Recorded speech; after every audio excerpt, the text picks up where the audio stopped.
bun. PKA 724 with our guest OpTic Hecs Halloween edition. Taylor? This episode of PKA is brought to you by Blue Chew, our wonderful merchandise, and Lock and Load. Hector, you're looking very spooky this evening. Thank you. Boo. Dude, I like that you become a Hollywood staple. I appreciate it. Thank you. Oh, Yeah.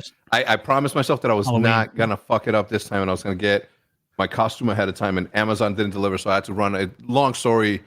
Glad we skipped yesterday. I did cancel a bunch of stuff that I wish I should. I'm in the doghouse right now with both the wife and the kid, which is worse than anything.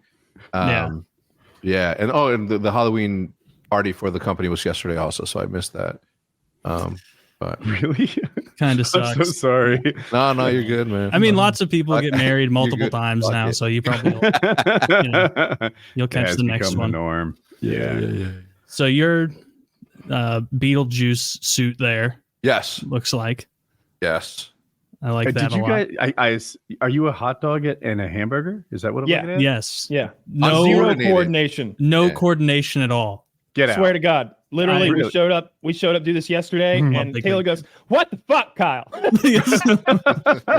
Because like right next to my hot dog, when I picked the hot dog one, right next to it was a pickle, and on the other side was that exact burger from Spirit Halloween that Kyle's wearing.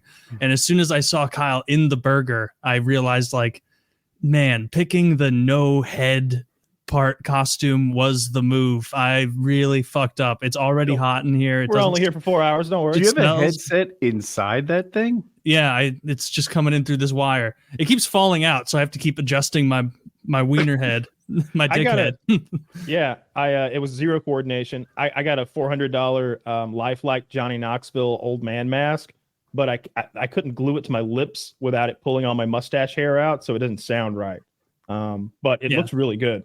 Now I can go in. Now I can be an old man in public. So I'm going to do some of that later. I want to show off my costume. Zach, can I go full screen? Because All right.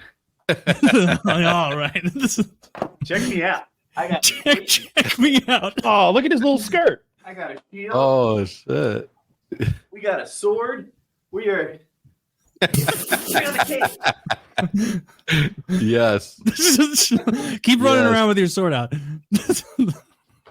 I know you didn't think the old man had that kind of speed. That was kind of fast. No. I thought you tripped. Yeah, you looked like you were falling forward.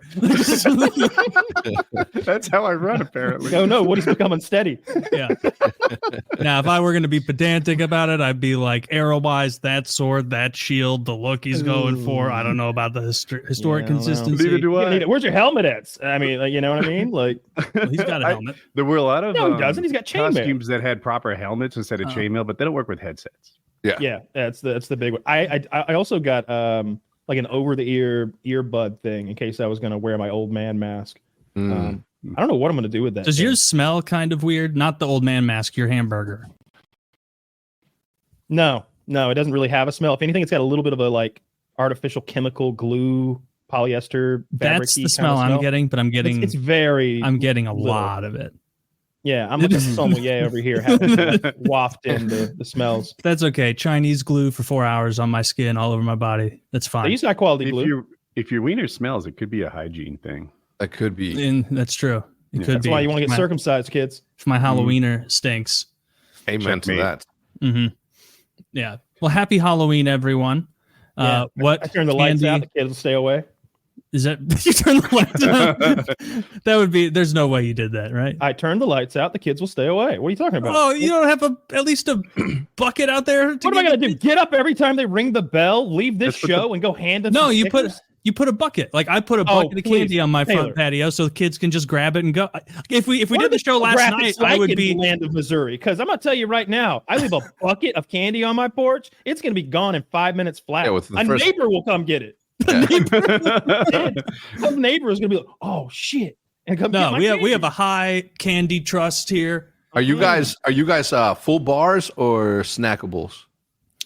Every year that I do like something bigger and better, I've found that I always end up eating an enormous amount of it. And Yes. so like for a couple of years in a row now, I've been like, oh, I'm going to be the house that has like all awesome candies. And then Yes. I end up eating most of it. And so Yes. this year I like tried to go for candy that I still like, but I knew I wouldn't be super tempted. I by. give out tiny plastic bags of hand cut cellary and carrots. They're very sweaty bags. Yeah. Wow, I Just hope tie on someone top. burns Health, you yeah. alive. Wouldn't that be the worst? I hope No, you're I'm not- emerging from your house with your melted Chinese burger costume still clinging to you, wishing that you'd given those kids a little bit of holiday spirit. To be fair, fuck the sesame seeds on that bun look very real. Oh, they are. I mean, look under my cheese here. Look at that. Look at that list. Oh, Yeah, you see that? Kyle, I got- this is not I an got mo- X-rated Well, you haven't show. even seen my meat yet. I was gonna save that for Oh, later. yeah. We can get You that out. whore. I did not Flame know your boiled meat over was here, that dark. boys. Hex, are you a full bar or what are you doing? Well, a full bar. Yeah. Yes. I used to be. Yes, 10 years ago, like I used to give out candy so good it was kind of a flex. Like that Shots was my to the thing. neighbors, to the parents. Oh my God, you beat me. All right, I respect. Yeah. But now I'm Long Driveway That's great. Club, and nobody's come to my house for 8 years. Yeah. I don't even try anymore. Yeah, They don't yeah. trick or Just treat anymore. I don't think. I don't think those little cardboard shots. Pour one in there. See you later. That's fine. Most of them that's say, most of them amazing. say, "Oh no. And I'm like, I'll take it for you. Ah. Fucking chocolate bars. Just here. Ah. I'm sorry. I thought we were having fun. I guess we're not having fun. Like drunk. Yes, I'm yelling chewing on for- my. I don't even see I'll these kids fucking- trick or treating though. Like I'm looking out the window. I don't see anybody out there. I mean, every it's year. only 6:40 where you're at.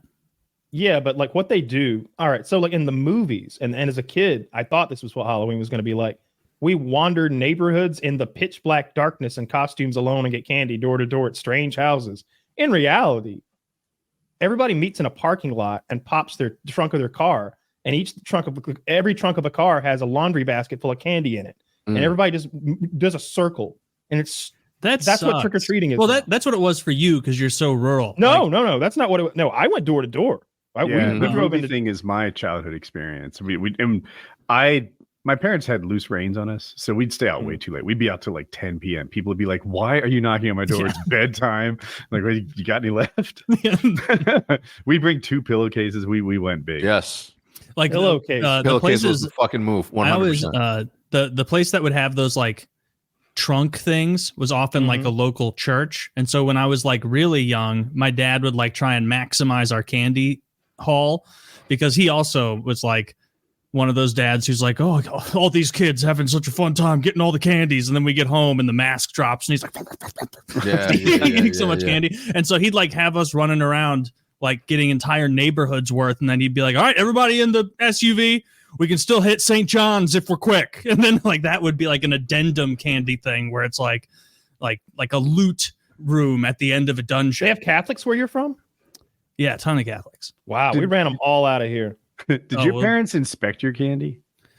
They inspected No. my candy as a way to like, my dad would be like, oh, I got to make sure these don't have razor blades. I got I'll to make eat sure all this the isn't poison." poisonous. My dad was like a Twix thief. Mm. Really? Like good luck if you wanted a Twix and he found it in there. My Frustrating. parents would inspect my candy, but the trust wasn't there. So I would want to inspect them inspecting the candy. Yeah, Like, yeah, yeah. You know, I need some supervision on that. It's I mean, a syringe is all it would take, right? Like you won't even see the hole in the packaging. Yeah, I think you're right. I could Somebody definitely was trying poison to do kids. that. Because for me, obviously living in Juarez, we used to go to El Paso, and back then it was really obviously I was born in El Paso, so we could go and trick or treat there. At the time, Mexico didn't, or my part of Mexico didn't really celebrate it as much. But we would go, and it was literally from the moment that the sun hit the sunset, it was fucking on, and it was the best. And Trick or treat. believe it or not, Trick or the treat all moment day. the sun hit, is that sunrise? no, the moment the sun hit the sunset or the sunset period of the day, we were running candy corn. Believe it or not, to this day is one of my have to haves during Halloween. 100%. Boys. And the Tootsie Rolls. Dude, you and I are in the minority on that. Everyone acts like candy corn is a substandard candy. No. It is. Yeah. No, man. It's garbage. What about the LGBTQ Tootsie Rolls? You know, all the other colors. The green one, the yellow one, the blonde one. There's a chasm of difference. There's a lime Tootsie Roll. Yeah, Like, some of they the come in all lime one, colors. the lime one is solid. There's like a cotton candy one that's really good, but then there's like I think a red one that kind of sucks. It's not like terrible. I just mean like if it's worse than the regular Tootsie Roll, I'm like this one is useless. But I wanted to go the trick or blue treating. and the yellow ones are solid. I wanted to and go the trick or treating like a year or two after I should have, but I didn't. I wanted to go when I was like 14 or 15, and I do remember having some thoughts, even when I was 16, of being like, I got wheels now. I could make it. I could fucking put a mask on, and I could just hit all the neighborhoods in the county. That's the firm line in the sand for age. Is like Imagine, if you can drive, you're too old for it. Yeah. Imagine a car I don't pulls agree. up your sidewalk. I jump out, run to your door. Hurry, come on. Oh. No, And my then my machine- car drive to the next house next door to the same Dude, a thing. golf cart would be the move for that. But So we Yeah. have Dude, that. if We you wear a decorate, we costume- decorate ours. What's that? I'm excited that you came Yeah. to my house. I don't care Yes. if you're 35, 45, 15. All those numbers are good for me. I Yeah. enjoy the costume. Come, let me see. And I wish we had trick or treat as we I think Yeah. at some point you graduate fun. to, or you at least experiment with going to go get candy at the mall, right? Going from store to store to see what they have. You guys ever done that? No. No, I didn't even know that was an option. Yeah, at the mall, like stores would have candy, and some would have like gifts and shit. Like if it was an electronic store, they would throw in like batteries or like fun shit. Here, and a sock full of batteries for you, little Jonathan. You kids have a D cell. Fucking them into the crowd. Radio Shack's giving out terrible candy. Here's an RC battery. Go Ooh, give them 12 one for. volt. I need a camping lantern now. Yeah, Yeah. yeah. I agree with Woody with the and Hex. I guess I only disagree with you, Kyle. That like it's fun when a bunch of kids come up to your house and you get to see like it just puts you right back to being that age, and it's like, damn, I remember how fucking I don't think fun I've this ever was. done it. I don't think I've ever done it. Oh, it's I a don't good. think and I've I- had a trick or like, treater come to my house. you know what I like? I like the Oh. end of the night treaters because then I'm like, Turn the lights out. I'm like just a giveaway master where they like I let them take one thing and then I'm like, nah, motherfucker, There's both been- hands in there twice. You go crazy. I'm gonna put you in a wind tunnel with all the candy flying around and you grab as much as possible. It's great. I think we usually do the show like right on Halloween one way or another, and it seems like that always interferes. So that's part of it. But I also just don't want to deal with children coming to my house and Well, it giving seems them like you have candy. a bunch of thieves running around stealing candy. Oh, I off your just- porch. I just can't imagine. Look, I Yeah, don't care where trust? you live. No. The idea of I leaving know. a bucket full of candy out on the Honor front porch system for candy? No way. with children. It's children. I mean, you see, nothing on Reddit pleases me more than the people in offices who eat other people's lunches and Yes. then they essentially poison that person. And that Oh, always yeah. shocked me. It's like, how the fuck can you eat another man's No, lunch no. at your work? Well, I mean that's just Yeah. rude. Yeah, you can't. It's but then more than rude. It's No, it's, Yeah. it's very rude. Yeah. shameful. Shameful, and but it's also insane to not just like catch the person and be like, Scott, enough. Take the hot you don't pocket catch out. him though. How many days in a row would I eat your prosciutto fucking magnifique before you just had a meltdown in front of One, the whole I'll be office? smelling everyone's breath in the office, and I will have you nailed. You'll be in the bathroom, like locked, like looking for 5 o'clock, and I'll find you. You bring in like a half pound of Iberico ham, Mm. and I just put it away. Oh yeah, they're Oh, saying like, good. I Iberico. can't carve it at my desk. Oh wow, I can't bring big knives. Speaking of Iberico ham, you just got back from Spain, right, Heck? Just got back from Madrid. Had a bunch of it there. Nice. That's Impressed. sick. Yeah. That's the Very best in the impressive. world. Very impressed. I'm Yeah. told that every time you go into a bar there, they've just got a leg of it sitting, and they'll slice pieces of it off and give it I to you. don't know how that works. I don't know how that is sanitary. I don't know. I don't know how it works. I don't know how because it is true. You walk into any restaurant and they're like carving it into dishes that they're gonna hand out. But yeah, I don't know how that works from a sanitation standpoint or like how do It goes so fast. Yeah. flies don't go in there and lay an egg and you know what I'm saying? Oh, you Was can that eat your- fly eggs. First time in Madrid? Yes, first time in Spain. Yeah, That's cool. How long were you there? 1 week, and then we took Nice. on the third to last day, we took a road trip from Madrid to Barcelona, spent a night in Barcelona, came back, spent one more night, and then flew back. Nice. Cool. Is it for a pro event? Vacation. Oh, just vacation. What's Dude, cool vacation. at Barcelona or Madrid? Madrid, 100%. Oh, I'll tell you maybe why. Barcelona. Madrid has more. Barcelona's got its magic, sure, but for me, Barcelona quickly became in my top 4 cities that I've ever been to easily. Just the architecture, the ease of getting around. Everything's walkable. You're not walking more than 30 minutes to dinner if you don't want to, and every dinner that you go to is fire. Obviously, it depends on where you stay, but I stay in the center of the city. Did you see any of the flooding? Because I know in Valencia, which is like south a little where bit you south. were. Yeah, no, that happened that the day that we flew back. Really sad. I don't even know what happened. It's like a flash flood, but what caused by what? A tsunami? Like what? It was a couple different things. Tsunami. I think there was some coastal stuff. It's right on the coast, and there was this like what we would call a lake. I don't know what they called it, inland, and it seemed like that lake, in addition to the coastal flooding, just swamped a huge area there. 60 people dead. What? Wow. Some of the pictures look like something out of a 2012 disaster movie. You know when the streets will flood and the cars are like tumbling over one another and making this ridiculous pile up, and it's like that would never happen like that. There's pictures of the aftermath where the cars and the trash are just filling the street like a Lego set or something. It's crazy. Yep. That's insane. I had no idea this was going on. Look at this. Insane. Look at this. That's tragedy. Yeah, that really sucks. You know what's fucked up? Whoa. That's what I was talking That looks about. photoshopped. I'm not saying it is. The day that we got to Barcelona, which is on the same coastal side, it was mega windy. There's pictures Like a captcha.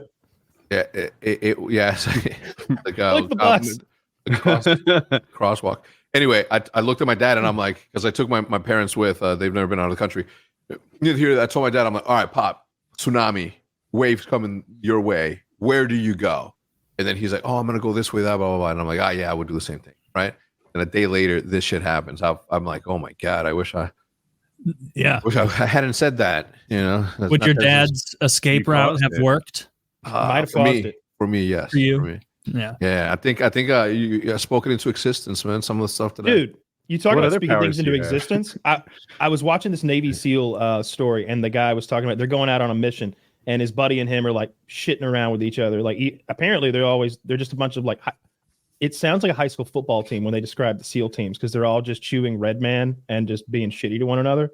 But they were joking around with one another, and the guy goes, "I hope you get fucking shot tonight." And he got shot that night in the head. No. Like he lived, but like he got shot that night.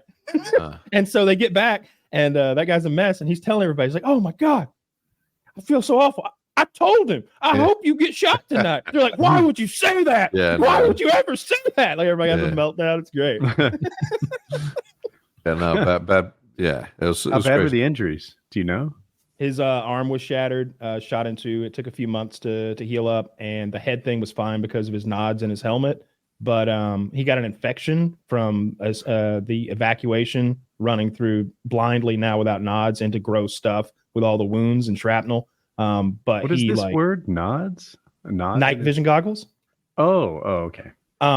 But long story short, he was back on the SEAL team shooting people. It wasn't even SEAL team, it was Delta Force. He was back there shooting people a few months later. Like as soon as his arm was healed and he could pass the test, he was back.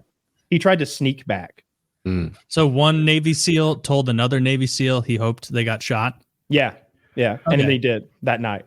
That's a bit different than like people at the bank or like at Stone Cold Creamery being like, "I hope you get shot, you raspberry scooping idiot." Like, no, like I this thought is they like were football players. Yeah, They how got a little would he- mixed up he's in like, the "Oh my story goodness, somewhere. I never would have imagined my Navy SEAL teammate could be shot at." And it's like, Right. I thought that was That's what they all do. that you guys did is get shot at and shoot people. Yeah. I love those podcasts. Those have become one of my favorite things. The like special forces guys and the Delta Force guys talking about going on missions and doing crazy shit. Which podcasts are they? I don't pay attention to the host. I don't know their names. I never know anybody's names. I kind of listening like to join in stories.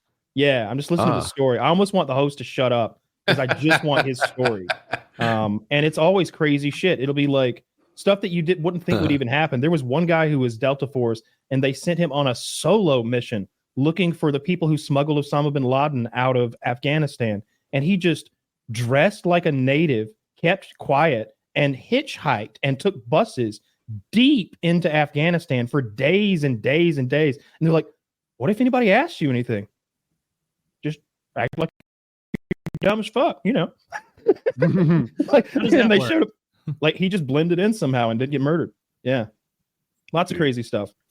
Blended in. I'm so somehow. mixed on Navy SEAL stuff. On one hand, stories like that, love them. That guy was Can't Delta get Force. enough. I Those love are the cool Army guys. stories. That's the best. But sometimes they'll go on a podcast and be like, "Yeah, It was rough in Beirut. I don't even like to talk about it. Well, you're on a podcast, you fuck shit. Talk about it. That's what you're here for. Or they do this. Navy SEAL disapproves of Donald Trump's tariff plan. Yeah, well, if you have any questions about armory or bullets or something, ask the Navy SEAL guy. You want to know taxes? Talk to an accountant. Yeah. That would be fun to have a Navy SEAL on and then only ask, like, so what, when you're over there, like, and chilling, like, what shows do you watch? Like, just asking just boring shit. The problem is a lot of them aren't good storytellers. So you'll be listening and you're like, and the guy will have to stop. And he's like, wait, so you shot that guy? Oh yeah, shot him. It's like, you should have punctuated that moment. Yeah. The moment where you shot the man. You just kind of moved past it with like he was just like, and I engaged that guy. And then I look on the roof and like, whoa, you engaged him? Yeah, I shot him in the face and it exploded.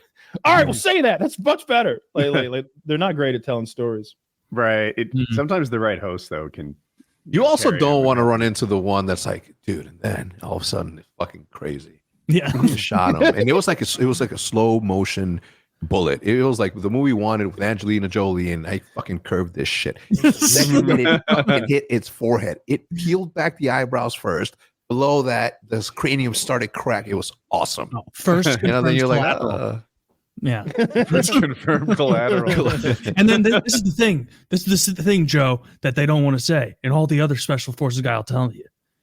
You get hard. You come a little. You're come a little. You're leaking a little bit. That's why they didn't help that I was on rocket mode. I wore a condom on every engagement, Joe. I'd feel that thing up before I got back. I tell you, every night. That's how we knew if we'd done a good job that day, how full your condom was. If it was barely clinging onto your dick, being pendulous with the weight of semen, you knew you killed a lot of evil that day. I don't believe your track record anymore. Aren't you glad you didn't go do that? Did you ever think about joining the military? Never. Not once. Not even seriously. a little. I did in high school, for sure. Yeah. Where were you going to go if you wanted to next? Oh, I had no concept. Oh. No, you go. No, he asked you. Yeah, I think Army was the only thing that was like popular to me back then, or something that I heard a lot of. They had ROTC there, and I almost joined that, and I did want to serve, and then all of a sudden, just like something else happened, and my mind was just somewhere else. But yeah, I told my dad, I'm like, yo, I don't think college is for me, so I'm either going to go and get a job, a serious one, or I'm gonna join the Army. My pops was like, all right. He supported whatever you decided. Oh yeah. After 9/11, good dad. Like I took it. I was mad. I was really mad. And there were so many sad stories about those people that were flying out of the building, jumping from the flames and shit. We saw all that. I was mad, and it seemed like we were going to get him. And George Bush was gung ho after he crawled out of his hole. Like after they told him it was coast was clear and he crawled out, he was gung ho. He was like, I hear you, and pretty soon the people that knock down these buildings are going to hear all of us. And I was like, fuck yeah, that sounds good. I wanted them to build the towers back exactly the way they were. Or I saw one mock-up where it was just a hand giving the middle finger, put in towers. I've seen that. Put in towers. But yeah, I thought seriously about going, and I talked to Dad about it, and he was like, nah, you don't want to do that. They'll kill you over there. And I was like, nah. No, but we had like a serious conversation about it. And he was like, you really don't want to do that. You think, let's go wait till next year. Let's see how the war goes. I think he said something like that. Let's see how the war goes. Like you don't want to be the first man across the line. Let's let them go out and clear things out and build all the forward operating bases that you'll be staying in. Let's let all that happen first. My friend ended up in Iraq just mowing down people who can't fight back, really. It would have depended. I don't know what was going on in 05. Was 05 still 05 was Afghanistan. I don't think we'd done Iraq yet. No, we were in Iraq. We were probably in both at that point. Yeah, because 9/11 was 2001. Oh, yeah, I guess so. Yeah, so 4 or 5 years later, we were into it. We were in both of them still in like 2009. I know because my friend, the Marine guy, shout out to him. He was like doing ROTC for like one semester, and we were in college together because his parents were like, okay, if you're going to do this, because he was one of those kids who like, when we went to kindergarten together and they asked like all of us, like, what do you want to be? And everyone had like bullshit kindergarten answers, like a sports star, a baseball legend. And he was like, I want to be a frontman Marine who breaches doors and like knew exactly what he wanted to be. And he did like half of a semester of ROTC, and then he's like, dude, this is gay. The war's going to be over by the time I get there. I'm dropping out. And his parents tried to stop him, and he just dropped out and joined the Marines anyway. And then went over there and fought and did his thing. Was he in Fallujah? Where did he go? I believe he was. Yeah. He kicked down doors? That's in Afghanistan, right? I don't Fallujah? know, but I know Fallujah is like where the crazier. No, Fallujah was like a city of terrorists, and they surrounded it, and they went door to door and got them all. He kicked down doors. That was one of his jobs. Like I think a lot of Americans died in Fallujah. There's a game I think maybe called 6 Days in Fallujah or something like that, and it's that you get to play as your buddy. You should tell him about it. He'd love that. I bet he would. Like they made a game about you, and Wait, he would like it. I bet he's still like he loves like he knows he would never go join the military again because we're in our 30s now. But like he still keeps up with a lot of his Marine buddies and guys who are still in, and so he'll talk to us and be like, "Oh, he's into a lot of the same stuff Kyle is, where he's like, oh, these new planes are fucking sick. Look at this video of these new guns and like the way they're doing this mechanization now. And oh, the Ukrainians thought this is how it was going to go, but then the Russians did this, which we haven't seen like in a modern war in a long time. Like just an interested at seeing how wars play out, which I think is kind of similar to what you view for Kyle, unless I'm mistaken. Yeah, I mean, I was just I liked World War II stuff so much in high school. And my dad did too. So we'd watch anytime we had the remote control, we were watching History Channel probably. And the History Channel was basically World War II all day, every day. And so I was really fascinated by that. And so to see this new European war that's in the modern era, it is fascinating. It's crazy to watch. The stuff we did in Iraq and Afghanistan was different, was like very different. This is a real war. This is chess pieces moving around the board and all sorts of counterattacks and new weapons and learning and weapons being developed as the war goes. It's been. Are we talking about Ukraine right now? Yeah. Modern warfare. Seeing those drones drop the thermite on those guys, or seeing like I saw some advanced like tactics this week where they're moving Ukrainians are moving multiple APCs and multiple tanks coordinated with drones, and it's like they edit the video together and it's like a movie. It's like as soon as they start taking fire from over here. I saw one of them dropping thermite on in the little there was like a little forested area. Yeah, that shit was nuts. Can you imagine being in a hole and looking up and seeing that? Thermite isn't for exploding; it's for burning through stuff, right? Yeah. I don't know that it was thermite. It could have been some kind of white phosphorus. It's some sort of it's a chemical agent that's burning super, super hot, like thousands of degrees. And white phosphorus is that really scary one, right? Yeah, I think Willie Pete is another thing they call it. It's probably Willie Pete's probably a mixture of things. But yeah, it's incendiaries they drop from the sky, basically. That stick to you. What were you mixing? What were you mixing during the show? What was it called? The mix that you tannerite is what he tannerite. Oh yeah, for explosives, tannerite. Yeah, but I've used thermite before, and I've used something else, red dot. I don't know what that was. Oh, that's just another kind of ammonium nitrate explosive agent. It's just sensitized. There's another agent, so it'll blow up more easily or even be flame sensitive. But it's essentially ammonium nitrate that's giving it all the pop. That's the explosive part of it. That's pretty cool. Too bad. And napalm. We did napalm too. I wanted to make real napalm, so we ordered chemicals off the internet. Is it safe to have a few pounds of that just sitting in your attic? Napalm? No, tannerite. Oh, so safe. So good. Safe. Yeah.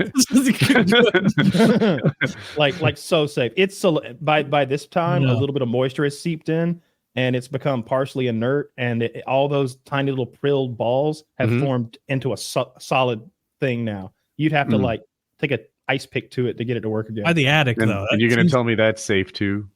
Oh, 100% safe. Like there's not like I always take an ice pick to my explosives. You're fine. If it did go off magically, the attic's got to be the worst possible place. Yeah, put it under your bed. What are you thinking? Put it in the corner of the basement you don't care about as much. No, and the attic's on the bottom. I don't think you know how bombs work. Like, is this like a known thing that you keep your stuff up there?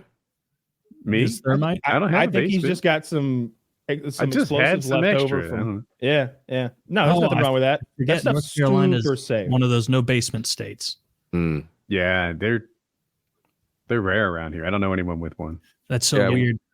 Yeah. We don't have any basements in Texas either, except for Seth. Seth's out has a basement. In New Jersey, a lot of people have basements. I had one. Yeah, Chicago too. Suburbs, everything. Yeah. I think it's because there's clay underneath us. So Seth, I don't know if you guys know this, but he lives in the same neighborhood as me, and he lives right here. And then Nate Shot just moved in, literally like also down the street to the right. Yeah. So we're here. We're taking over. You've got kind of a compound, a survivalist compound being built. Yes. How's everything on the OpTic side from a tournament level? Good. We just won a world championship, our second in the history of our organization. It was the Call of Duty World Champs. It felt good. Who's on the team now?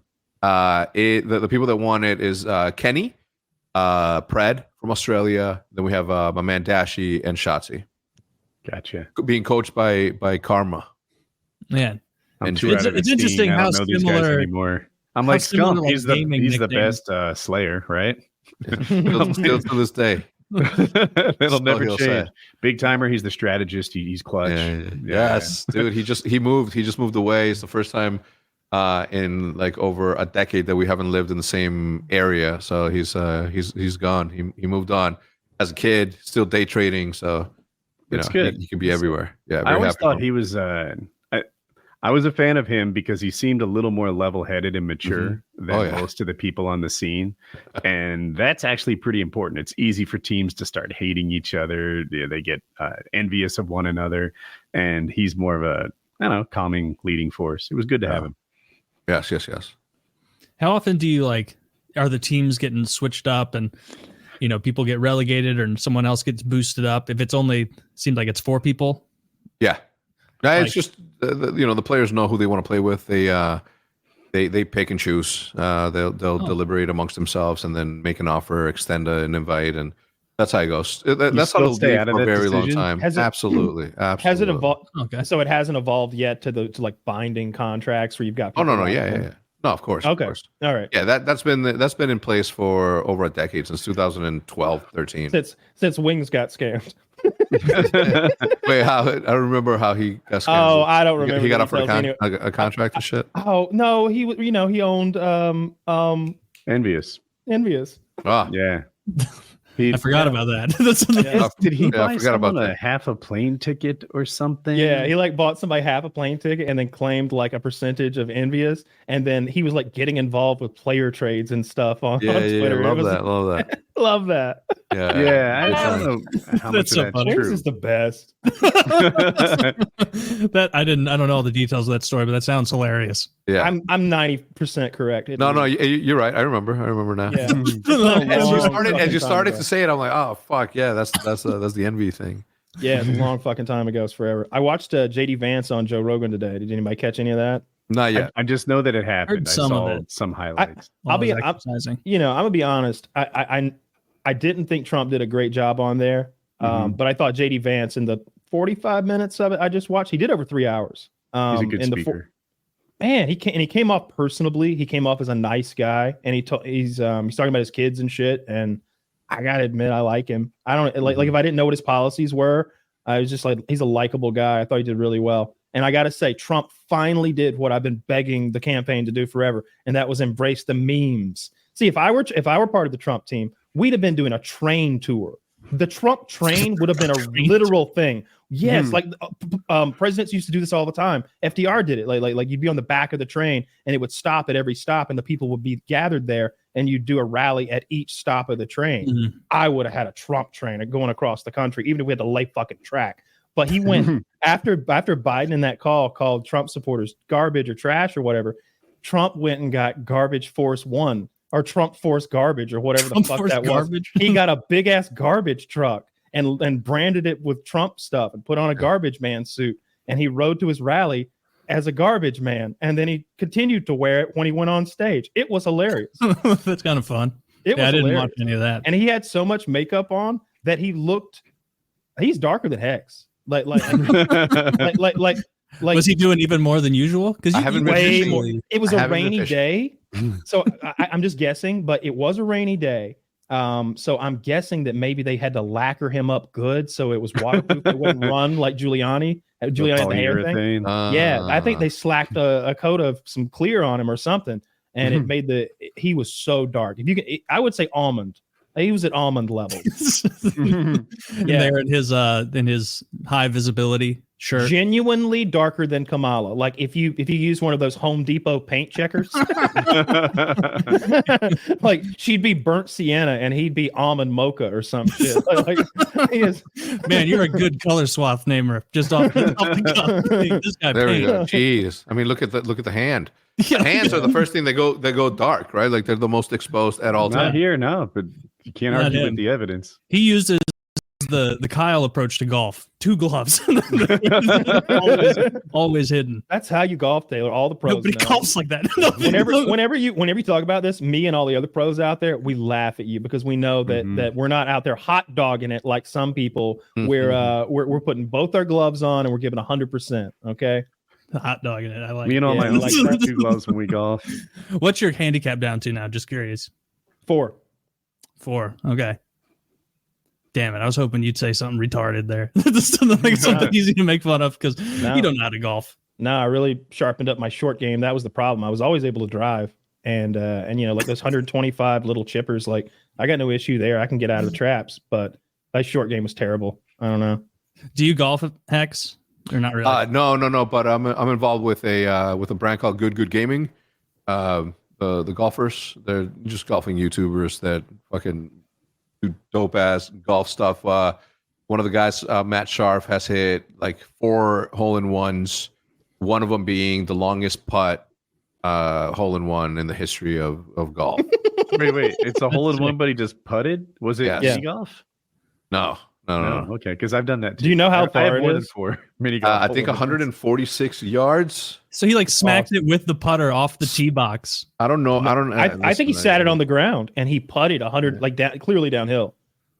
But you couldn't keep it on the ground. Or maybe he smashed it. I don't know. I kind of want to watch the video now. Like, you can't putt a ball hard enough that it's going to roll through all that fairway. I've never swung a putter that hard.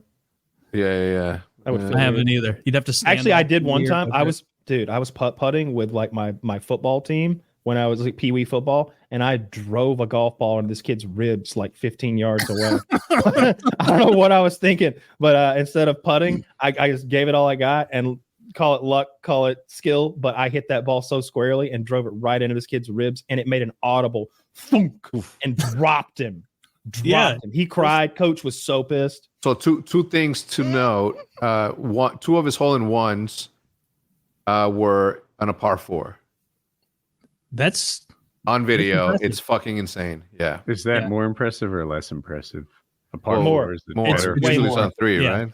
The higher the par is, the longer the hole is, and so like how many tries you have to get. I just didn't know what a normal hole was. Is 4 pretty typical? That's what I was asking. I guess 4 is a hard. 3, 4, and 5 are the most typical, but there's a lot of courses, especially more casual, where it's like just a par 3 course. Everything is par 3 there. So they're 3, 4, and 5, but people get the hole-in-ones on the 3s typically. I think I get it. Typically, yeah. Like a par 5, you'd have to do something. You'd have to be like that big fat guy who like drinks and smokes all day, and John somehow, Daly, you'd have to be like John knowing kid.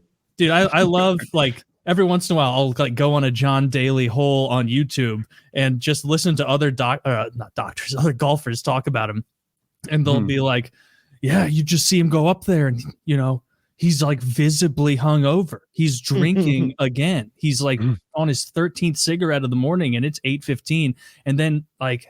I'm like, this is my chance to knock out John Daly, to get ahead of him. And then he just drives it 435 yards, something in physical impossibility to other professionals. Then he says, hell yeah, and opens another beer and got in his car. And it was like, this guy rocks. I don't remember it super well, but the Tiger Woods story is great, where like Daly was playing Woods the next day. And Woods is out shooting balls, practicing or something, and then he's turning in early for bed. He's hitting some 10 p.m. bedtime or something, and he sees Daly drinking in the bar, like downstairs in the hotel. And he's like, "You turning in, John?" He's like, "Not anytime soon." And he's like, "I think he might have stayed up all night drinking." And then he's like, "I drank all that night." And the host has to ask him. He's like, Who won? Oh, I beat the shit out of him. Like that wasn't even part of a story for him that he beat Woods the next day. It was just like, yeah, we drank all night, had a good time. Dude, I like Daly a lot. You see how hard he swings the driver, and he's like using his fatness and his girth to power him, to throw momentum behind it. It's like one of those things that's like not at all cool, but feels kind of cool anyway. Like when Charlie Sheen was doing that, Tiger Blood #winning stuff. You're like, this is actually a man in distress who's having a hard time, whose life is about to crash, and it did. And John Daly feels the same way, but until it crashes, it's kind of cool. Well, he's been doing it for 30 years or something like that. Like he's built his life around it. Have you seen that motorhome he lives in? I know it's dope, but like, is it really? He's a cool guy. I don't want to be drunk and smelling like cigarettes all the time. I don't want to be that fat. Like I wouldn't trade places with John Daly. That's fair. I think that's what he likes, and it sounds like they talk about the amounts of beers he'll drink, like cases of beers and stuff. And he's a prodigious drinker. So I think he clearly handles it better than most people. And it's not just building a resistance. He's one of the best all-time professional golfers. So he handles it better than most people. Can you imagine if he just tried? If he was 180 pounds and jogging every morning at 5 a.m. and then eating his all natural breakfast and then heading out to the links. I wonder what that version of his like. So I'm a bit of a basketball fan. They often talk about Shaquille O'Neal and how he didn't work very hard. But would his career have been better if he practiced harder, or would he just be injured all the time? He was saving that battery for the game. That's what Donald Trump believes. That's his theory of exercise, is that all human beings have like we're essentially a battery that cannot recharge. We have a finite amount of go-go juice in us. And so exercising is counterproductive. You're just running your finite battery juices down. Save that. Rest during the day. Yeah. Makes sense to me. That's the best like way to rationalize not working out ever. Being like, nope, I'm actually taking the even healthier route, actually. Doing that. Yeah, it's always weird when you see a professional athlete who has a lot of promise, but clearly doesn't give a shit about the sport. There was this one guy in I think the first overall pick in the NHL in 2002. Everyone's like, oh, this guy from, Eastern Europe, he's incredible. He's so good at hockey. The only problem is he clearly doesn't have fun playing hockey at all. He doesn't enjoy it, but he has all the raw talent. And he faded out of the league way before his time because he'd be straight up be giving interviews. I think Alexander Digel was his name. They'd give him interviews and they'd be like, so it doesn't seem like you gave it your all. And he's like, it is, if I'm being totally honest, I hate being here. I hate playing here. I don't like hockey. It is not something I enjoy. This is a job for me. And so, yes, this is my job. I'm not having fun. Speaking of that attitude, did you see what happened with the Colts quarterback? You do. So the Colts, I think he's a new quarterback. I think he's a young guy. And he called himself out of the game at one point in the game. He's like bench, he wanted to go to the bench and wanted the old veteran, I can't remember who it is, Flacco or somebody, to come in and play for him. And after the game, they asked, Anthony Richardson's the young quarterback's name that called himself out, and it was Flacco. Damn. In the press conference, they asked him, what happened there? What was going on in that play? Did you just have something drawn up for Flacco? Or he's like, well, I did a lot of running out there and I was tuckered out and I thought I needed to take a little rest. And they're like, are you serious? And so he's been getting trashed on like all the old former players who are talking heads now are just shitting on him. It's like, you're not a steel worker. What do you think? Is he wrong or right? Yeah, he's wrong. Nobody else is calling themselves out of the game. He's the quarterback. He runs least of all. Those guys who are running the routes every time, making it seem like they're the go guy. Do you think that there's a moment in that game in which the release just went a little bit not as he planned it? He's like, man, I'm getting tired. I'm about to throw a fucking interception. I better sit my ass out because I'm a little bit tired. He ran on the previous play. He ran a good bit scrambling, and he was just tired. Nobody has ever done what he did before. I'm not look, I don't know football. He's been benched. Really. Has he? So I guess it's a mistake. Certainly career-wise it was. But I can't help but wonder if maybe players would be better if they did that. Players take plays off, but don't leave the game, right? Players always don't cover their man all the way. I can see this is unlikely to go to the guy that I'm covering. I'm going to do a half-ass job, and they get away with it. But as quarterback, he can't really do that. So he called himself out, I think, for a play or so. I don't know. Let him get plenty of rest. Yeah, I mean, it's a mistake. It's hard to defend it, knowing how. Quarterback, like you're kind of the general. You also got to see him like he's a young guy. Like he is not the guy on the team who needs rest. You know, he looks like he should be able to scramble and then go and then do that for a full game of football like everybody else. I remember when like Peyton Manning was getting toward the end of his career and he was old, and Brett Favre even, he was still running around out there. He wasn't calling himself out. He was just throwing INTs in the playoffs. You fucking piece of shit. Brett Favre's a scumbag. Brett Favre is the worst. He's a scumbag. Whoa, okay. Yes.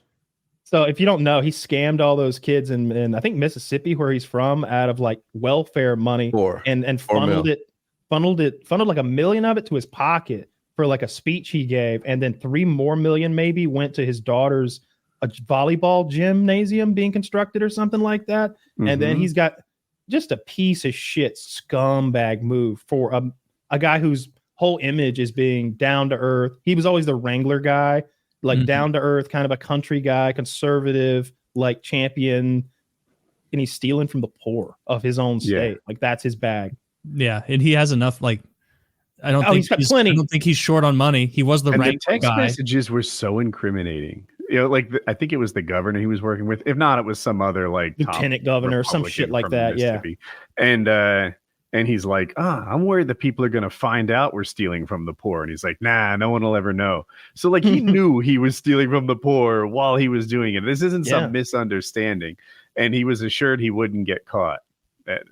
Is there something happening in his story now to bring this? He was at the Trump rally yesterday, so I saw him speak there. He took the stage, and Donald was like, "I shook his hand. Those fingers, they're like sausages."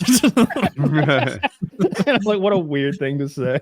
Well, he's got those small hands. He's like, oh my god, I could do it. What do I say about this guy? But I shouldn't bring up that Mississippi stuff. Definitely don't talk about his dick. Don't talk about the dick pic. Yeah, this guy really can. He's the guy who big skin, doesn't he? He's the guy who sent the flaccid dick pic that time, and it got intercepted or whatever. And he's also got the NFL. That's more unhinged than the poor stealing. A flaccid dick pic. What are we doing?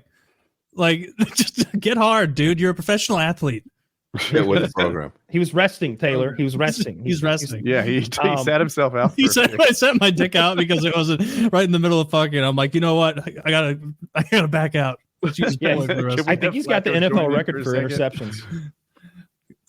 He did. That could be one of those like it's not, because there's records for like Martin Brodeur, the goalie in the NHL, where they're like, oh, he has the record for the most goals allowed, and you know this kind of, and it's like, yeah, because he played way more than anyone else, so it's almost not fair. Have the strikeout record? Does that sound right? Some really good hitter has the strikeout record. I know what you're going to, because like they're always going to put him up. So like, right, like if I was in Major League Baseball, I would not get the most strikeouts in history because they'd kick me off the team in no time. Yeah, he's got the most INTs because he threw a lot of INTs, and he played a long time. Yeah, did he play like as long as Brady in those? I think he was late 30s for sure. Because I remember he came back and played for somebody else. He played for the Vikings maybe for at least one season. Played for Green Bay forever. Yes. I have to admit, as a Chicagoan suburbanite, and it was blasphemous for me to be, but I did, since 1997's quarterback challenge, I was a massive fan of Brett Favre. I went as far as to say that he was my favorite quarterback. After, he took Joe Montana's place as my favorite quarterback, and that's always the position that I like to play when I was in high school. So when I found out all the other stuff, like one, it was impressive that he was out there fucking slinging it like that, fuck, right, so accurately still. Because have you ever tried to play COD with like when you're drunk? Even with one eye, it doesn't happen. Yeah. Yeah, he's kind of a disgrace now. Peyton Manning was always my favorite quarterback. He's going down, or not like that. Let me rephrase that. He's sick right now, Brett Favre. I think he's got dementia. Just got diagnosed. Oh yeah.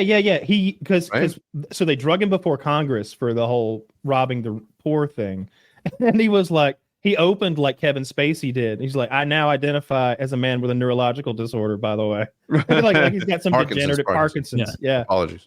Yeah. Should have went with gay. And they're like, well, sorry to hear that, especially since you've got a lot of charges coming. I'm not sure if you'll be able to understand them and legally defend yourself going forward. And we don't care. We don't care.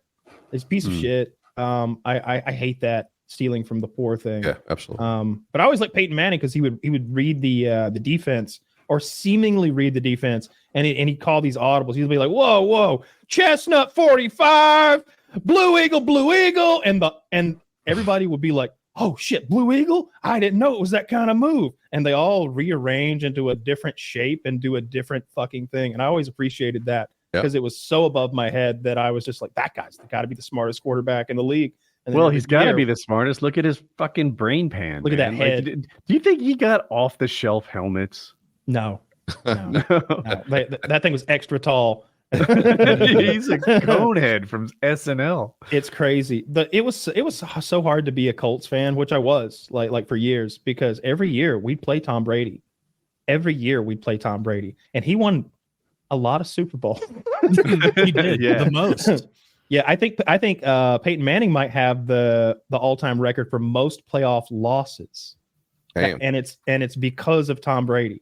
It speaks to his excellence. It to the playoffs it speaks to how good Peyton Manning was and how great Brady was.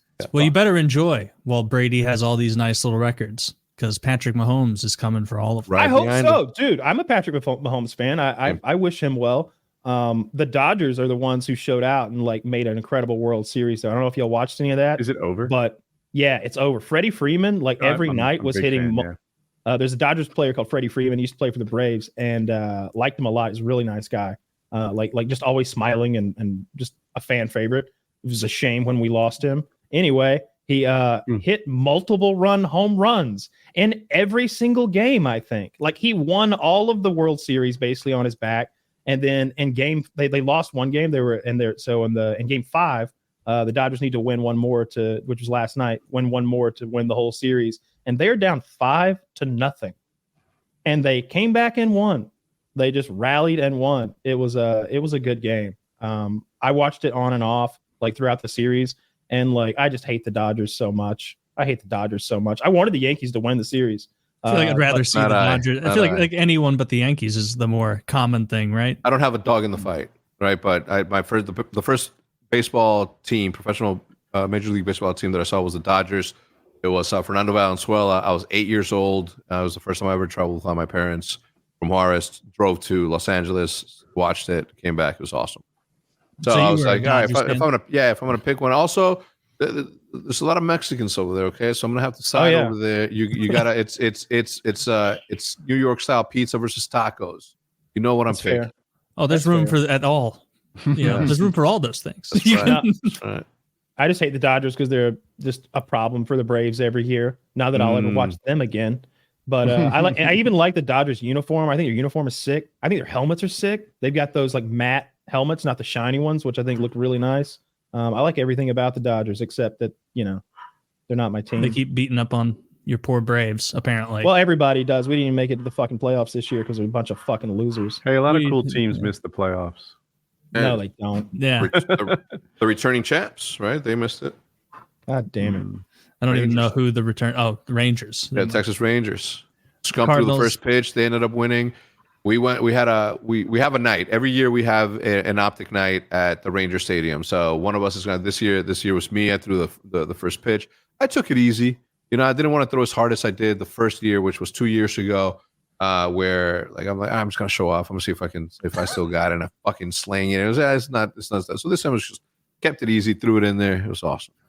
Nice. And then we have a Mavs night, and they made it all the way to the playoffs also. So we're like, holy fuck, we are the secret. Juventus, we had a Juventus night, and they fucking won too, like the championship. Man. So OpTic's a good charm, and then we won. Oh my god, get out of here. Then you won. You guys are on a hot streak. Yeah, right. We need to get you in there with Mahomes. Scump was already throwing the ball with Mahomes. That's perfect because we need our third in a row this year. They say it can't be done. It's never been done. Never been done. Yeah, dude, I'm hoping for it. That'd be sick, dude. I was just I'm not a big NFL fan at all, but like I see like I have it on TV, like the Ravens playing the Chiefs. And I was telling Kyle and Woody that like I'm so used to following sports where I'm always like, my team's gonna suck, it's gonna lose, it's gonna be over. And then watching the Chiefs, I'm like, oh, the Chiefs are down by 3 to the Ravens. Crazy. I can't wait to see how they win. And then like just run away with it. Pat Mahomes, takes it to the house, scores, perfect. Like no stress watching him. Was Taylor there? I don't know. I only watch if T Swift's there. You only watch it? Same. Yeah. I saw that her boyfriend got a touchdown, and I think that guy's he has to be done after this year, right? Like Travis 37 years old, tight end. 37? I thought he was like 37 or something. I don't think he's that old. I don't know. It depends what his numbers are, right? Yeah, but like seems like 35. those hyper successful NFL guys that have got some wins, like they got the credentials, they're going to be known as great. Like they start to measure out the like, all right, well, Brett Favre has Parkinson's and this guy killed himself and this guy has CTE so bad he's like shaking all the time. I've already got 3 Super Bowls or whatever. I think I'm going to cash out. I can see that too. Agreed. Yeah, the neurological thing is super scary. Yeah. And I see them like they've got the new helmets now, but nobody really wears them. I think you almost like get called a bitch if you wear the new helmet.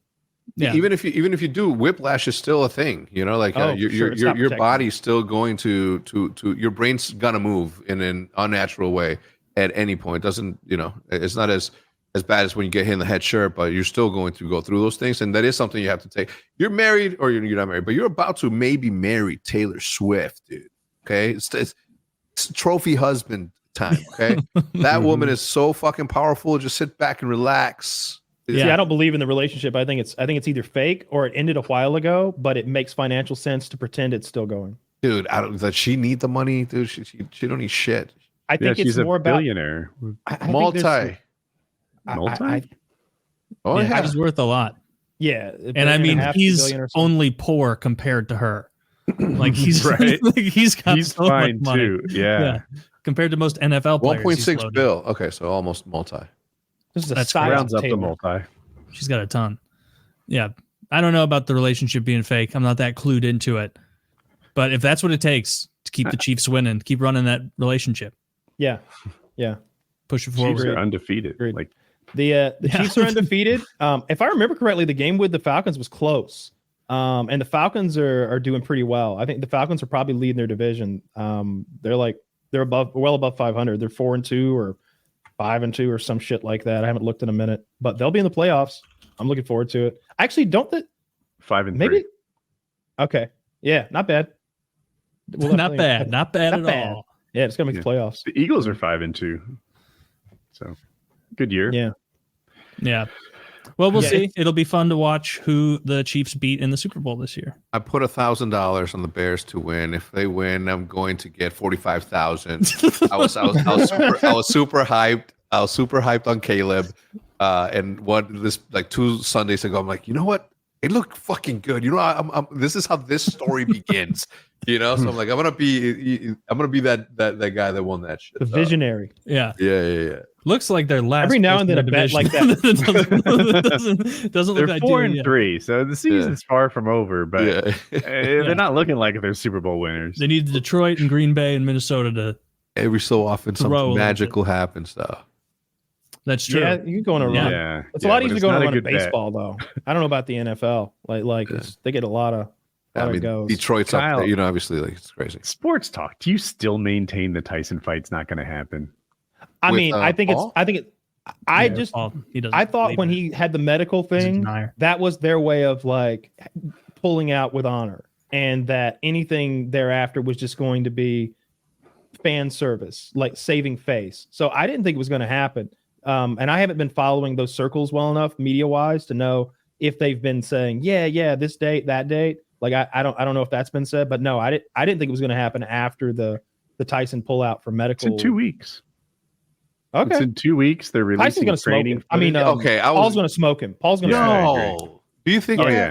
It's going to be Paul is going to smash this guy. And people forget Mike Tyson was losing to people of Jake Paul's quality at the end of his career. Like if Tyson was losing the journeyman, it you wasn't think like so? he lost to Lennox Lewis and stopped fighting. He Dude, lost to no someone way. with no I Wikipedia refuse page, to believe right? that. And now he's up against Jake Paul, and he's older than me He just fought Roy Jones Jr. in an exhibition fight. And Oh, dude, I hope you're wrong. I hope it you're didn't look wrong. good. I don't know. I hope you're wrong, though. That would. Oh, that we're would- right. Look, we got this one. Look, Oh. I can feel it. I can feel it. Jake Paul's gonna smoke him. Like we Jake need to. Paul's We need to gonna- put a bet. I mean, I think we have to bet on it. He might. yeah, you know, I don't make $1,000 bets. Jake Paul no, might kill Mike. $100 bet. Some honorable. $100. And then it's Woody and I next have time. That's like it's- 20 bets for me. You guys Woody are and I- both super sure, though. Woody and I already have a little bet floating around with this Trump thing. Yes. Oh, where okay. I- Okay. Wait, we- who's we've, who?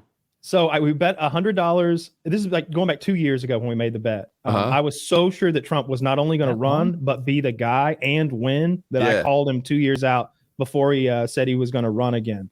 And so the first bet was $100 that Trump gets the nomination and Ooh. he's An in. escalator. Yeah. So Yeah, I so won I that had one everyone else already. in the world, and he had Trump, and he was right. Yeah. So now And I so- owe him 100, but he asked not to be paid, so we pay less PayPal fees. Yeah, We're letting it yeah. ride. We're Yeah, we're letting it ride. And Yeah. but I am counting the interest. And then so this next is $8. The next bet though is going to be who wins you the won. presidency. Yeah. And we got 200 on that, and I've got Trump. Why would There this was- not be a good hedge for you then? Because you seem so certain that if this fight happens, Well, Jake all right, Paul's so going to wreck him. This could hedge your bet. I don't There's like- No way. There's Yeah, no way. Hecs is, I- Hecs is putting the money up. I think. I think he is, but there's a chance that it's some sort of exhibition-y thing, Yeah, yeah, and yeah. they're pity-patting around, And- like it's and he's agreed not- upon. Yeah. It's Oh, agreed like upon, a fake and I don't fight. want, and that because boxing's like that, and I It don't want is. to bet. So I just don't like betting on boxing after the Conor McGregor thing, where Yeah, true. he clearly lost the fight, but he Mhm. won some rounds, and no one scored it that way, and he was Mhm. really being mistreated in there. There's a lot of boxing is sketch, like So, Oh, it always has been, right? Yeah, seems sketchy.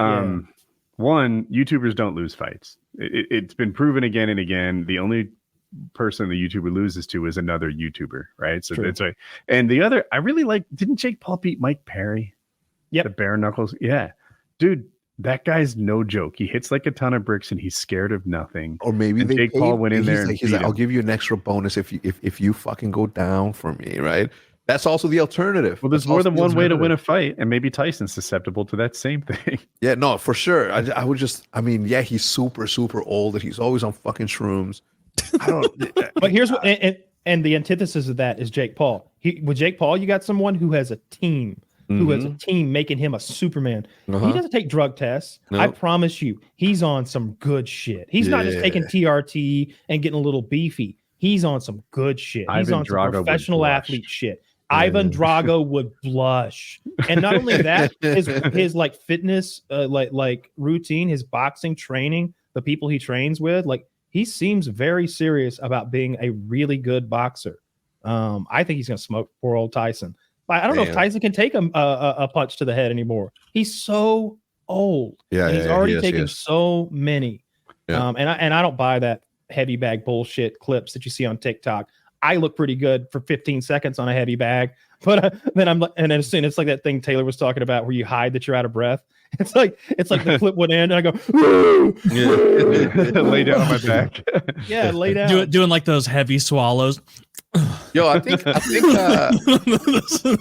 Wait, White back shit in the in corner of my mouth. Spit. back in our day, right? Like, would you have stepped up, Woody? Because I know you were into the fighting and the MMA, and the MMA stuff. Would you have stepped up to any of these foos? Wait. This is like at 21. Would I have stepped in with Tyson? More at for the 35. money? No. guess. More to like, but back in our day, in our YouTube heyday, right? 21 was my day. But carry on. 2010. No, I at don't your think he age, would've done back that. 10 years ago, when everybody was doing YouTube the way that we were, when the popularity was like up there, would you have done that like as an exhibition stuff? At the right time, yeah. If you'd caught me in my late 30s or something back when I trained and such, Yeah. I probably would have enjoyed, Yeah, like getting in there. yeah. But like, honestly, I feel like I could have participated if I wanted to in the last 5 or 6 years. I Uh-huh. could have been one of the undercards, yeah. and I didn't ask for it. You should have asked. You should have asked for a 1v2. Oh yeah, you should have asked. Who are those guys? Who are those guys in your age? You could have 1v2'd Ken Burton and Junkyard and Junkyard. They would have had to tag in, and you would have just brutalized Junkyard. Okay. You would have been like, "Get ready for another Junkyard quickie." Junkyard bitch. just takes one look at you. Junkyard would be first. He'd take one look at you and tap Ken Burton. He'd do the same thing he always does. He'd show with a really strong team and beat me in 2 minutes. Oh, that's fair. Yeah. No, you would have taken him. Yeah. No, I don't know what Ken Burton looked like. Maybe he was like a secret jacked guy. I don't know. Dude, honestly, one of my favorite like YouTube boxers of all time is Wings of Redemption. Like the showmanship when his walk into the ring, it's not just unparalleled and unmatched. Nobody's close. Nobody is close to what Wings of Redemption pulled off. And then the fight itself. So my listeners have heard me say this too. Like, I'm not huge on skill. I enjoy bravery. That's my thing. I don't care if it's a couple of 11-year-old girls fighting in middle school. If they're going at it, I'm into it. I'm all about that. It could be for a world championship UFC belt. It could be over a girl in 10th grade. I want to see this fight if these two people are angry enough and they're in it. And Wings of Redemption showed the bravery. He was there. He hit on all the Woody metrics. I like it. The rap, that was so funny. Oh yeah. I'm watching and it right worked, dude. And getting the sound system to actually work and like the track to be balanced with his voice correctly on the first try like that. It came off as good as any WWE show as far as the mic balance. And he sounded good, and he wasn't out of breath after walking and rapping in a high stress situation because your adrenaline's going too. My heart rate would be going so crazy just walking out on that stage or whatever. So then you add like the rapping and the walking, and he's so big, like he wasn't out of breath. And I knew that's another one that I called, but we all called. We were like, look, Boogie's handicapped. I'm almost positive he has a handicap placard. Wings is not. He's also like 10, 12 years younger. Wings is going to stomp him. And he did. Wings bullied Boogie in that fight. Dude, rewatching this walkout, like, I'm glad Wings gets so much credit for this because his gesturing to the crowd when he's talking about himself being the fucking Goodyear blimp or whatever, like doing, not like looking nervous straight ahead while he's doing it, like moving his arms, being active, performing. Making, like he kills it. He does such a good job, and then he beats the shit out of the bad guy, Mr. Boogie, who doesn't even rap. I guess that's what made him the bad guy. He didn't rap. I guess he is a bad guy. Didn't he lie about having cancer? Oh yeah, he did. I totally forgot it, dude. This stuff just gets lost in the weeds with what goes on the internet because I'm like, I'll like in my head just then I'm like, man, why was everybody hating on Boogie? I totally forgot, and then you just go, didn't he have a huge thing where he like knowingly lied about having cancer for I went through that inappropriate thing. Time. Like, I think anytime someone puts themselves up as this infallible, perfect person, when they're inevitably not, the world comes down hard on them. I feel like that's happening to MrBeast right now. He's the most generous, nicest, kindest guy in the world. Now, it's probably not even true. I hate that I'm amplifying it right now, but he's been tied to all these crypto scams or something. I'm not sure if it's true. You saw it too? I don't know how true it is, but like they're saying that I heard he didn't pay for the eye surgeries either. He's connected to a bunch of pump and dump serious. Coins. Like there's an article that says he didn't pay for the eye surgeries. Like he stiffed them, or like I didn't read the. I'll be honest. I didn't read the article because I didn't want to hear bad things about MrBeast. Me neither. I'm like the last guy in MrBeast's corner. It's just he and I. He doesn't know I'm there. He doesn't see me. Yeah, he doesn't need to. Like I just know it's the right place to be. Like I haven't seen enough to paint this hero as a villain yet, and that's what people want to do. Yeah, like it's not just the average person. Like that's Mike. What do you know about Mike? I don't know. He's a carpenter. No, it's MrBeast. He's like a hero. He's the good guy who I was told healed the blind, but that may be shaky now. I'm not sure if he paid for the surgery. I want you to find the article, and then I can also pretend to read it. He made it happen. Made it happen by scheduling all those surgeries and not paying. He's a hero. He's kind of a Robin Hood. Oh, you're saying your eyes work now? Might be time for a job. Yeah. I saw the crypto thing.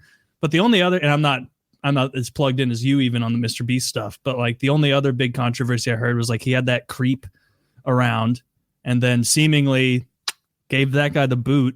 So like, what else do you want him to do? Like what else do you want him to do? Like this guy's being creepy, to get out of here. Yeah. Like, yeah, got rid of the creepy person. So, yeah, I don't know. I know nothing of. We all got creepy people around us. Taylor could be a creep. We wouldn't know. dressed like a wiener. Yeah, just I'm a really cool. This is the cutest thing I can think of. How hot is it in there right now? It's not comfortable. It's my neck is itching a good bit because this is so nice. They said the face hole is one size fits most.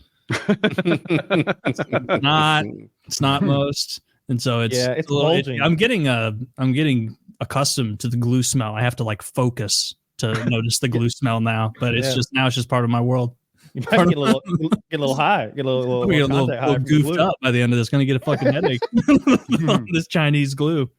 But yeah, so I don't know what's going on with MrBeast. Hopefully he didn't do the crypto thing. They're saying he did, but who knows? Everybody did a crypto scam. The deaf and the blind. What else could he manage? The lame. You can make the lame. Yeah. Yeah. Give all these like crippled kids blade legs, like that one murderer from South Africa. Is lame like a specific Pistorius. That's what I had in middle school, I'm told. No, lame means that's a solid joke. That you were stricken with lameness. Yeah. It could do something. Does mean crippled. Yeah. I wish you'd do something for the Middle East and the wars there. Maybe he could go there and do something fun. Yeah, if he could get peace in Israel and Gaza. That's a good title. That would be. I'm MrBeast. Welcome to Palestine. Brandon Buckingham. I gave 65 Palestinian kids a slingshot and a rock. Oh, Jesus Christ. That's hilarious. Someone should do that spoof. Oh man, dude, terrible reviews on his new video. Yeah. That would be a good one. He could just lean into all that stuff. I think we did the joke where it's like, I took 11th or I put 1,500 fifth graders on Little St. James Island. Dudes, speaking of, I was, as you know, in Madrid. I went on as soon as we got there, the wife and the kid, and I don't know how I'm making the connection here, but there isn't. It just popped into my head. I'm walking around looking for a shoe store, and then I see a sign that looked like a 7-Eleven sign, and I swear to you, I'm not bullshitting. Okay, it said 9/11. No, the fucking sign was 9/11. I couldn't believe my fucking eyes. I went to go take a picture of it, but there's people in front of it, so I'm like, fuck. I'm gonna look like a. So I'm like, all right, let me go around it. So I went around them. They were like next to a tree, so I went around the tree, and then as I was about to take it, I see that they're selling weed in there, and I'm like, wait, what the fuck? So I walk inside, and I'm like. And they're like, yeah, it's CBD, Delta, the same thing that you can find here. Yeah. And I'm like, all right, let me get the Gorilla Glue and, of course, the OG Kush, and let me get a lighter. Let me get a bowl, too. No bullshit. They hand me what appeared to be a crack cocaine bowl. You know, the ones with the bulb. Oh, an oil pipe. Yeah, it's an oil pipe. And I'm like, no, it's for marijuana, you know? And they're like, oh, but it's like the metal one. And I'm like, sure, fuck it, whatever. But anyway, I walked out of there, forgot to take a picture of it because I was so surprised that they were selling weed, and I'm like, oh fuck, I haven't smoked in a minute. 9/11. It wasn't coincidental. Was it referring to the terrorist attack? What else? Like a 7-Eleven means 7 days a week, 11 hours a day. Bro, I don't know. Okay, but and that's how I took it. I'm like, that's fucked. But you just knew you had to support this business. But so there wasn't that like is you went in and dropped you don't even know the you don't even 9/11. There it is. It look like that. I think that might be it. Actually, I think that bro, that might be it. You see the tree? Mr. Weed 9/11. It's Mr. Weed 9/11. That's great. You know the Spanish? They have a great sense of humor. They're just having a good time over there. Dude, they weren't Spaniards like in there. That. But I'll tell you what, I could not believe my eyes, and I told myself, right? I'm like, my God, am I a patriot or am I a pot smoker in Spain? And I'm like, fuck, can't be both in Spain. Gosh, I couldn't be both. And since I didn't have the will or the resources to make a stand against this tyranny, I just bought my shit and left. Just got some. You know what? I need to think this over at the Bay of Pigs Bistro across the way. At the Ham Museum. Yeah, at the Ham Museum. That's so funny. I wish we had a 9/11 convenience store here. Do you? 9/11. That would not be up for. Would it be 9/11 themed inside? Yes. Yeah, that would be 9/11 themed. It would be really tasteful. The store would be split into two towers. There'd be a north tower and a south tower. Like they just split it with a curtain or something. Like and then there was a secret part, sort of a building 7 in the back. Yeah, where you could buy even more. You see all the Halliburton and the CIA guys in there planning C4. I mean, if you think about that, right? Like you sort of see these new wave of creators, right? Like the convenience store creators that are constantly just recording the many characters that come into their store. Oh yeah, right? yeah, I watch those. Yeah. So same. You're sort of looking something that we started as like a gaming thing, creative outlet, sure, and then obviously Kyle, you do your thing. What do you do? And it went in so many different directions. So many entertaining directions that now you're sort of looking at what the mundane and its popularity as it's happening live. I caught myself watching this dude, this chef, well not chef, this cook at a line cook at a diner, and if you look it up right now, like this Mexican dude fucking making 42 breakfast sandwiches, and he's getting paid what, $10 an hour, but making $10,000 because all of them are 130 to 300K. Views, and it's like 45 minutes of him making breakfasts, right? Yeah. What? How do you guys feel about that? Did you guys ever see something like that? Let me jump in. My wife loves that kind of content. She's watching a guy remodel this French chateau that was burnt down. Margine Dulard. I wouldn't know. I could ask her. This thing was so burnt down. There's almost nothing left of it. It's like a chimney or something and some brick walls, and. He's not super competent as far as I can tell, but you don't need to be competent to be entertaining. Yeah. He's just there with a sledgehammer trying to like break things and rebuild things. Yeah. And she's like, apparently he's been doing this for years, but she's new on this. So she gets to see years worth of progress in the last couple of weeks. Yeah. And like, he's like, we discovered a secret staircase. Okay. And she's watching on my YouTube account because I don't have ads. Yeah. And so we're like flipping through. She sees the thumbnail. She's like, secret staircase. We have to watch. But I'm not going to watch 18 minutes of people hammering and not talking. It's not the same guy that I'm talking about. Okay. My guy, Margin, lives in the Alps of Italy. And he's rebuilding this homestead. This guy dresses like sharp, and he is not just a great like painter and artist, but he's like apparently an excellent carpenter / fucking contractor builder, because he in every week he uploads the progress of that, and he's like, it's insane how awesome that is. Talks maybe, all right, it's an hour-long show. Talks maybe. For 2 minutes total, he just gives you quick updates, right? And then you look at all the other camping stuff like 4x4 or go 4x4 Jeep or something, just a dude that goes into the Australian forest and like pulls out his Jeep, his dog, and makes a tent, makes dinner, goes to sleep, wakes up, makes breakfast, and that's the video. And hundreds of thousands of views. I watch them. I watch both of them, and I'm just getting to the point where I'm like, man, where else is this thing gonna go? Like, is me putting up a live camera, live feed in my office, and then no audio, just music of me working and doing what the fuck I do? Like, is that where this thing's gonna go? It's insane. It's the same kind of content as like how it's made and why that was so fascinating for years on TV. Like the one in this same vein, like I don't really watch home improvement stuff, but when I get sucked in, like I'll find myself watching those Japanese sushi masters. Yes. And just like, I don't mind that, like, there's not even subtitles and they're just in there, like, with the sharpest knife on earth, making the thinnest slices of like some fish that was explained to me in like broken English that it's like beyond valuable. And like this hunk was, 13,000 of, well, it seems like it was a lot of money, but I don't actually know. But it's like calming. And it's fun to watch someone with a level of, or at least I like it because it's a high level of competence. I wouldn't want to see somebody hacking about like learning sushi. I want to watch like that dude Jiro, that guy who was dreaming of sushi. Yes.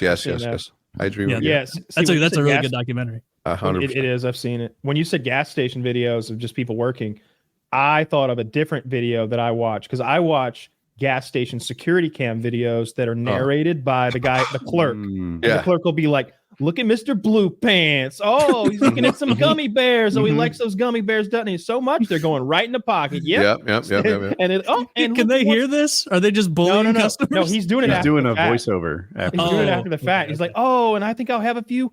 Oh, some more gummy bears actually. Yeah. Oh, I'm gonna get a vape. And then he'll like bust them as they're going after their car, stealing his shit. He'll run out there and like, give me my shit back, and like take their shit back from them. Oh, so it's just thieves.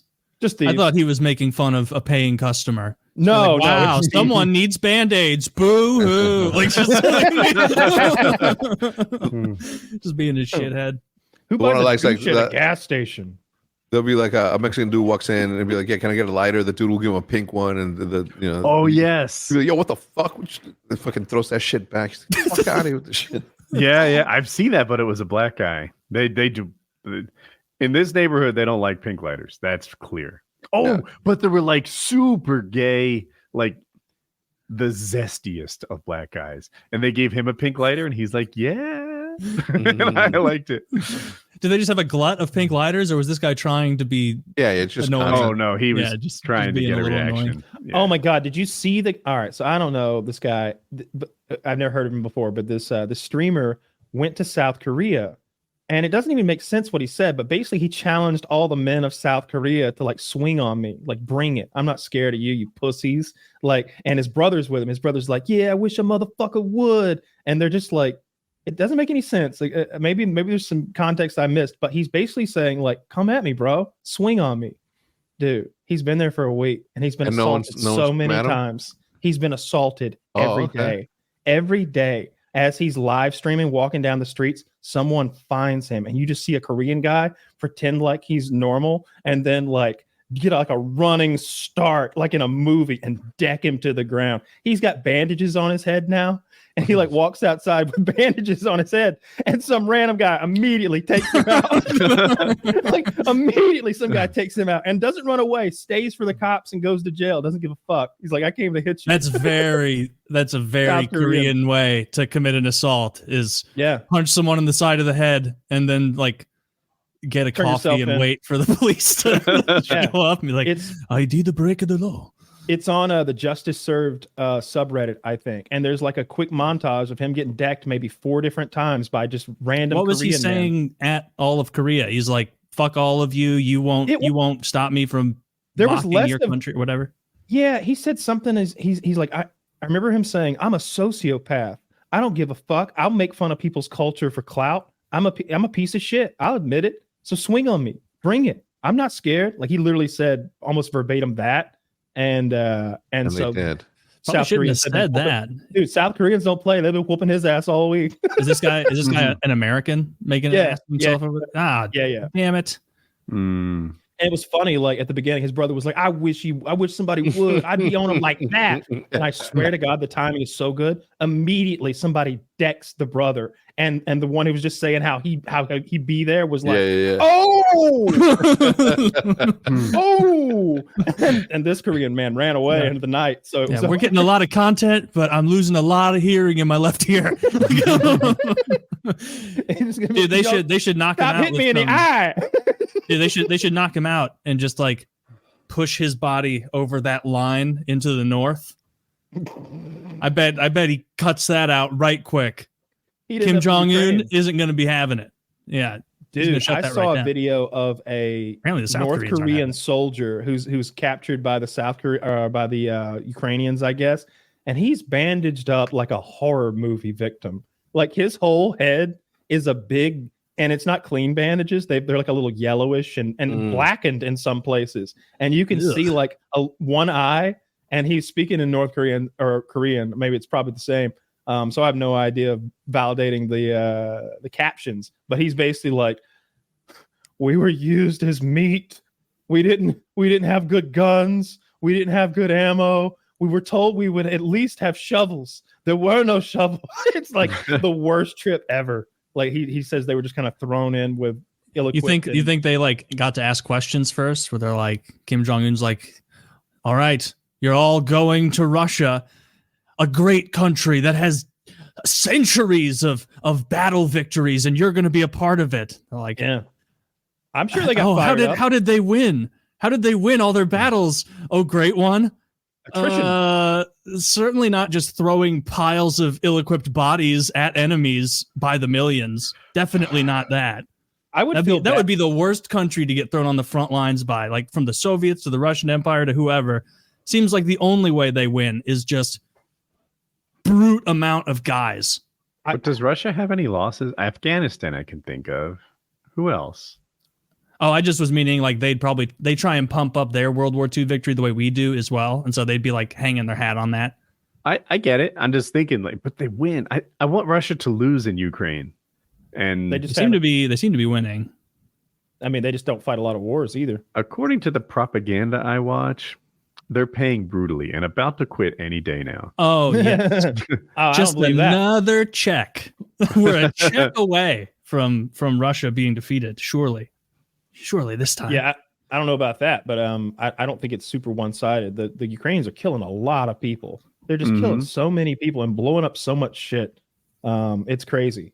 It's crazy that the Russians are okay with it. Like on a really bad day, the Russians will lose like 13,000 people, right? So there's like 4 9/11s that day. And what? Really? They're having so many. Yeah. I can fact check it. Maybe no, I mean, I'm not. I don't know. And they just so many don't seem to get demoralized. They never think about pulling out. Well, I don't think it's even an option. And all those guys signed up. I saw a cell phone video of like, I don't know, a Russian commander hyping all of his troops up for the battle to come. And he's like, you signed up for this. Would you rather be back in your prison cells? Would you rather be, working a job in the mine? You signed up for this. So take what you signed up for like a man. We're going out there tomorrow and we're going to kill. And it was like, dude, I am not getting hyped up by this at all. Yeah, me either. Yeah, it was such a downer speech. I mean, I wouldn't want to live in Russia or North Korea. No. I mean, if I had to pick one. Brave stance. Yeah. Very brave stance. Because there's millions of people who would.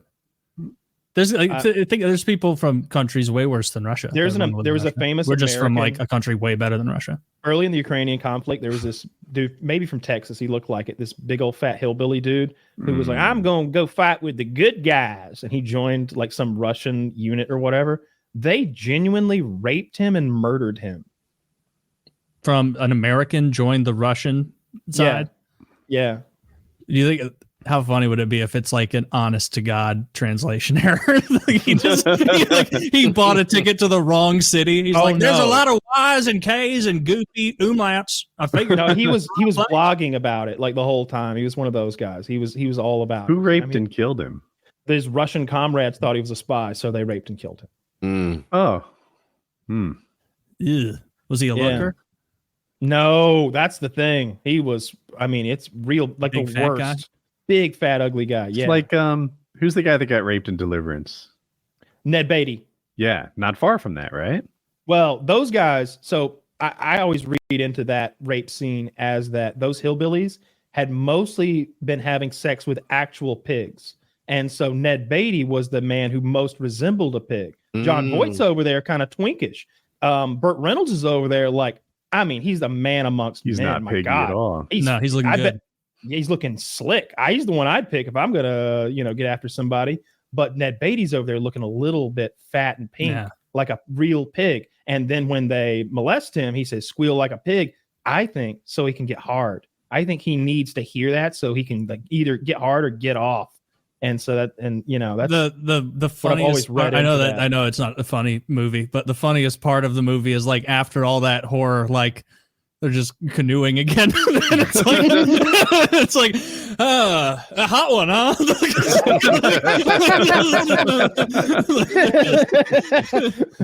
I get not as many mosquitoes you would think for this time of year. If a bunch of fucking crazy rednecks molested me in the woods, and you guys saw, and you guys were like, "Taylor, get on the canoe. We got to get out of here." I'd be like, "I'll get the next one." I'll get the next canoe. You guys. No, we gotta go because they're still out there. Now I gotta look in the water and like really re-practice eye contact. all sorts of That would be so rough. We carry your secret for you. Don't worry. We would do exactly what they did. We would. You would. Woody would immediately on the show He'd next tell week everybody. be like, so Taylor was molested by a bunch of crazy woodland people. And I'd be like, We still love him. We still love him the same. still love him. He didn't really fight back that hard. Honestly. I love him Not even as more hard as now. you think. Yeah, it was when you started pushing back into it. And I was like, what the fuck? I lost my shit when he started looking back at it. That's when I lost my shit.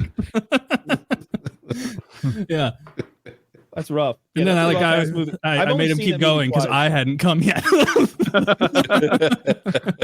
I've only seen that movie twice, but it is fucking rough. I remember I've I only watched seen it. it once. It was on TV, like broadcast TV, when I was maybe 14, and I caught it. And I think maybe they edited it so much that I could tell, and so I had to rent it then. And then I watched it, and I haven't watched it since then, since I was 15 or 16. Wow. That's a rough Yeah. movie. It is. It's I'm not not- uplifting. You've only seen it once? Once or I've only twice. seen it once, Tops. yeah. I definitely haven't seen it 3 times. But I've seen some clips of it, but I've never seen it start to finish. it's pretty good. It was a pretty good movie. It's a pretty good movie. You've got, it's 3 Atlanta boys heading out into the country going to do a little canoeing. Billy Bob's in it, yeah? No, it's Burt Reynolds, John Voight, and Ned Beatty. They're the main 3 Atlanta guys who go out to the country to do the canoeing. And then all the rednecks are nameless ghouls from Rabun County, Georgia. Oh my God. Am I crazy or is there a 4th that dies early? No. You are crazy. Crazy. Hold on. Let me know. I'm almost positive there's only 3 of them. Let me. I might muster up the courage to watch that. It's good. I mean, we've spoiled it a little bit, but there's a lot of like terror and fear, like getting out of there, and then like, I mean, it's just it'll make you feel some type of way. Woody always talks about he wants a movie to make him feel something, and like I'm impressed like by movies that do that. Yeah. fucking Deliverance will do that to you. Yeah. You're like, it definitely makes I'm you feel never something. going canoeing. At least not there. That's where I'm from too. Like that's like 40 minutes north. Like we go up there all the time. Like around it's Rabun County, Georgia. Yeah, you didn't even realize what a sweet little treat you were to those wood dwellers peering at you, leering at you all day, just Jesus swimming Christ. around, splashing around, little Kyle. I'm right. I- There was another character in it that died in Shit. Deliverance. Yeah. Don't remember. His name is Drew. I looked into it. Is he blonde too? Dirty Blonde? He is carrying an extra arrow in his bow, and after he releases the arrow that hits the hillbilly, he falls backwards and lands on that extra arrow, accidentally impaling himself. I thought that was John Voight. Do I mess it up? Am I still wrong? Maybe I'm still wrong. I thought that was John Voight's character. It doesn't matter either way. Heck, Really good yeah. old movie. With one of the most. There's 2 or 3 rape scenes that I think of that in movies that have been just like holy fuck. Pulp Fiction is the one that's just like, and because the music's going to na na na na. Yeah, that one's stressful because the whole time I'm like, Bruce, get the lead out! Like, come on, get Bruce down being there. all sneaky. He's like, Yeah. You don't realize how close this poor guy is to having his butthole plundered by a bunch of weirdos in this oh, he's basement. already getting plundered. I remember he was- like the part that that I feel bad about. I'm imagining you're down there, Taylor. They got you bent over the thing, and I'm coming back with the sword. It's like I'd hurry it up there at the end when I see you're getting plowed. I'm like, I'm gonna save you as many strokes as I can. You know what I mean? Yeah. Like if Bruce had hustled, he could have saved Ving Rhames at least Nice 3 3 strokes. pumps. Yeah, you wouldn't have burst in faster and saved me. I'd have come in and saved you. And I also would have picked the katana. I think everyone would. I think it's the best weapon available. But It'd be a tragedy if you went down there and then you centipede it. You know what I mean? Yeah. yes, They knock What if you out and you wake up also being molested. And I'm like, wow. Well, at least misery loves company. We're both now we're both down You here. look at it and say, this really sucks, huh? you come in and you don't even respond right away. You're like, what the hell's going on in here? Yep. Doesn't feel good, man. We're fine. I'm looking for Literally. my friend. Like you don't get it. Yeah, that was a stressful one. The ones in Oz are stressful. I've never seen that show. Oh, Don't. It's We've done this show topic brutal many show. times. Yeah. It is a powerful, well-acted, amazing HBO drama about a guy going to prison for like vehicular homicide and being thrown into the animals of like the worst of the worst. And there's so much man-on-man rape and mutilation and degradation. And dude, I watched that shit right before I got into all my legal trouble. Oh my God. And so I had that like in the back of my, and dude, it's such a downer. I've never watched, there's no redeeming quality to that. Like, I think of something like Game of Thrones where you'd have those really low lows, like Red Wedding, like your favorite characters getting murked. But then you'd have like your high highs where like we'd get on Dragon or we'd burn the slave masters. That show had no high highs. It had nothing. Yeah. It's you think you've bottomed out, and then they would like shit on the guy's face. It's like, or God, I didn't think you think there's finally a high. Like, oh, things are turning around. Or the guy that we're rooting for is having something good. Nope. They pulled the rug out. It was all an act. They were trying to make him. They couldn't hurt him while he was low, so they had to lift him a little bit to drop him again. Yeah, and they're barely lifting them. It's horrific. It's horrific beyond horrific. I'm going to spoil the last episode. The last episode is the main character he's leaving prison, dude. He's finally done with all this evil. And at this point, he's got a boyfriend. It's the actor from Law and Order SVU, the main guy, Stabler, who's got a little receding hairline. That's his boyfriend. And that guy is like, you're leaving me for the real world? I don't think so. And he goes, no, don't do it. And then he throws himself off the top of the like stack to his own death, thereby framing Beecher, our main character, for a murder. And he's never getting out of hell. And it's just like, this is how you... I wish I'd never seen this. There's no sense of victory. You finish that show and you're like, I'm worse off for having seen this. It's not worth the bandwidth that transmits it. It's no Ted Lasso, is what you're saying. No. You know they're doing a season 4 of Ted Lasso? Yes. My wife and I love Ted Lasso. I watched the first episode or two. It's not his thing, but we thought it was literally one of the greatest comedic shows ever put on television. So it feels good. The most feel good show I've ever seen in my life. I'm a little worried the 4th season can't keep doing what they were doing. I felt like they ended it at the peak. If the 4th season continues to rise like the first 3 did, I'll be pleasantly surprised. Yeah. It wasn't that I liked everything I saw, but there at the end, when you see just how sad and pitiful and pathetic his character is, I think he listens to a voice message from his wife or something like that after he's had a day of being treated like garbage. And he smiled and been positive through every insult, slight, and just disrespect throughout the whole day. He smiled and had a good attitude about it. And then he gets back alone in his hotel room. And on top of it all, his wife was, I can't remember what it was, but it was something sad. It was like, Papers. You're a loser, maybe, or like, right. You're a loser and your kids don't respect you. It was like some mean shit. You can't have a character arc if you start on top. Bro, it started so low, I didn't want to jump on board that train. I do like that it has the big bitch, that big blonde bitch from Game of Thrones in it. Not the ugly one, Taylor, the one that played the nun who said shame with the bell. That woman, you couldn't tell in the Game of Thrones, but she's a hottie and she's huge. She's like as big as Brienne, probably. She's over 6 feet. And she's pretty in that show. She's the lady that says shame. Yeah. With the bell. Yeah. Let's take a look. She's like a former trophy wife, like an old, aged out, replaced trophy wife in that show. Yeah. So. Yeah. I like her more than that guy that plays Ted Lasso, because I'm a little tired of his shtick of just being the nice guy who's kind of out of his element. He does that in everything. But look, I'm not trying to shit on Ted Lasso. I will watch the show for you because I think a lot of the shows you like, they don't tend to be all sugar, right? Like Kyle likes a meat dinner, not a sugar dinner. And Ted Lasso is Smarties, man. That show is just brainless, fun, good energy, and funny. Yep. And I enjoyed it. My wife did, but Kyle likes, Sopranos. Same. You know what's coming back is From already has. It's back, right? Yeah, it's been back. There's several episodes. I haven't touched it yet. I'll let them put the whole season out, and I'll touch back with it. That's what I do. And Silo season 2, I think that's being made. I saw a trailer for that, and I'm pumped for that. I thought Silo was one of my favorite shows. I haven't watched it yet. Silo's on Apple TV. It's really neat. I won't spoil anything, but essentially, the society lives underground in a silo with multiple levels and a class system built in. And for some reason, their history has been erased, and no one's sure how long they've been there because there was an uprising where one side deleted the records. That was part of this big purge. And so no one's sure how long they've been there. and no one's really sure why they're there. Just that upside is poison.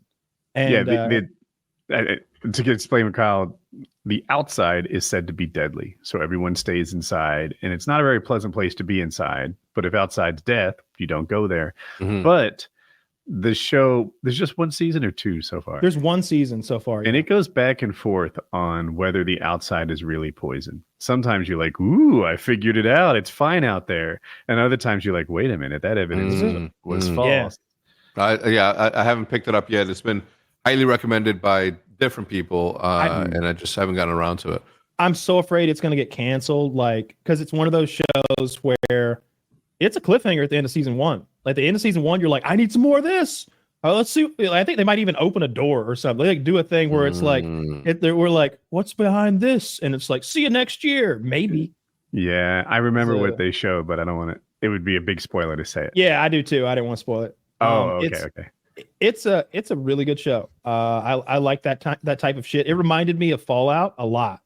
How you'd have people in the vaults who had weird political systems and lots of fascism, lots of ignorance and forced ignorance, and lots of history being rewritten in a way such that only the upper echelon knows what's really going on, kind of Twilight Zone style. And Fallout's the other show. Like, I'm sure you saw Fallout. I'm psyched for another season of that. Yeah, same. I didn't play the game. Ever.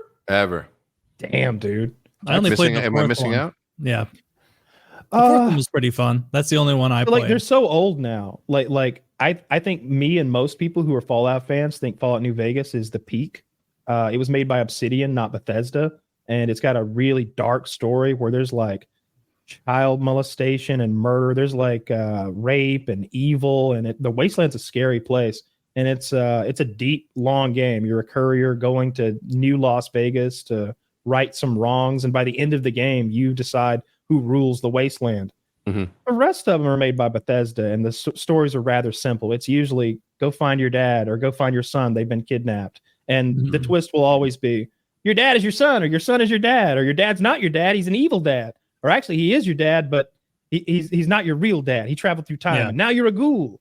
And some of the factions in Fallout 4, like I'd be like waiting there for them, like the Institute.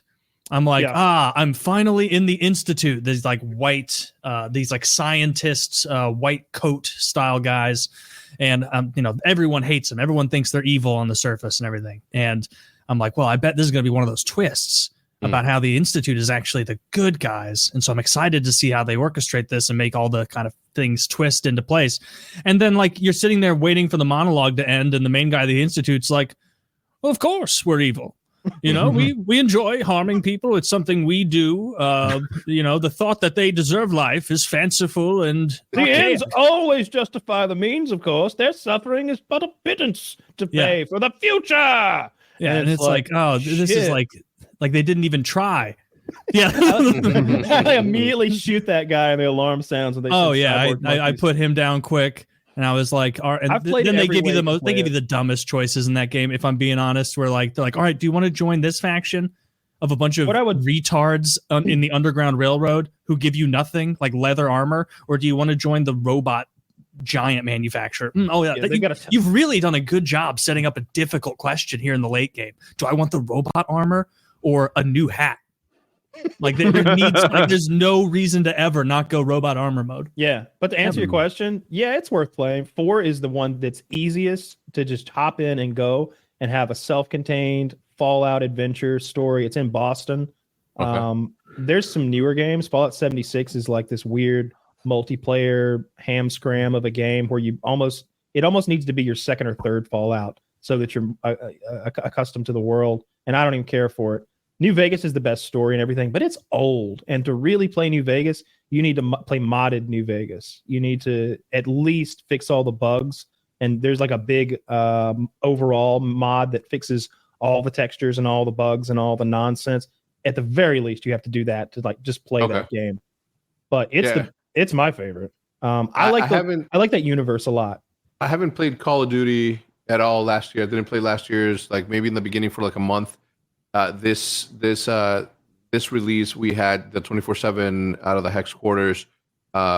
prestige hunt, or what do you call it? Race to prestige. Yeah. But I haven't had any true excitement or want to play it until today, when the prestige finished and it was all like done, all said and done, and I'm like, oh, you know what? I think this weekend I'm gonna put in some time, and then I realized we have the NASCAR thing this weekend, so maybe next Monday, and then Monday. What are you doing with NASCAR? We once a year for the last 2 years we have wrapped a NASCAR. We partnered with Spire Motorsports, so we wrapped the car in OpTic, and this year is no That's different. sick. So yeah. Cool. Very cool. Man, you guys that's so cool how you're in. Yeah, that looks awesome. That's last year's. That's like you're throwing out pitches at like MLB games. You're going to the NBA games, NFL. Like wild. That's awesome how like looped in you guys are. That's a good looking car. And it's good for gaming as a whole. Like that, just being affiliated in that way lends so much credibility to the industry. I didn't know they look like that now. Backstage so access. I don't know the term. Oh, yeah. But like, are you hanging out on pit row? Oh yeah, absolutely. That's this year's. That's cool. I went to a MLG Raleigh gaming event, and because I was with Hecs, I was like special. Like I'm VIP in all day. The way I was special when I went to the paintball stuff with you guys in Rockford. Okay. Yeah, we got to stay in the back room with the air conditioning. It was pretty dope, actually. That's a big deal. That doesn't sound like a big deal until you were like there. Yeah. And we'd leave the air-conditioned room and see everyone who didn't have AC like looking wearing a padded winter sweater in 95-degree Chicago summer. Like, then all these like 13-year-olds are out there like walking a trail of tears to get like how hot it is to get to the field.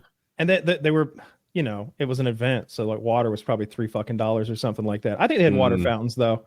I know they had water fountains actually that are just free to grab water, so nobody dies. But that's important. Yeah, in the land of the blind, the one-eyed man is king. That was a day to have air conditioning. That was a rough fucking day. That one kid sitting out there on the asphalt, I'll never forget. I came back from playing hard.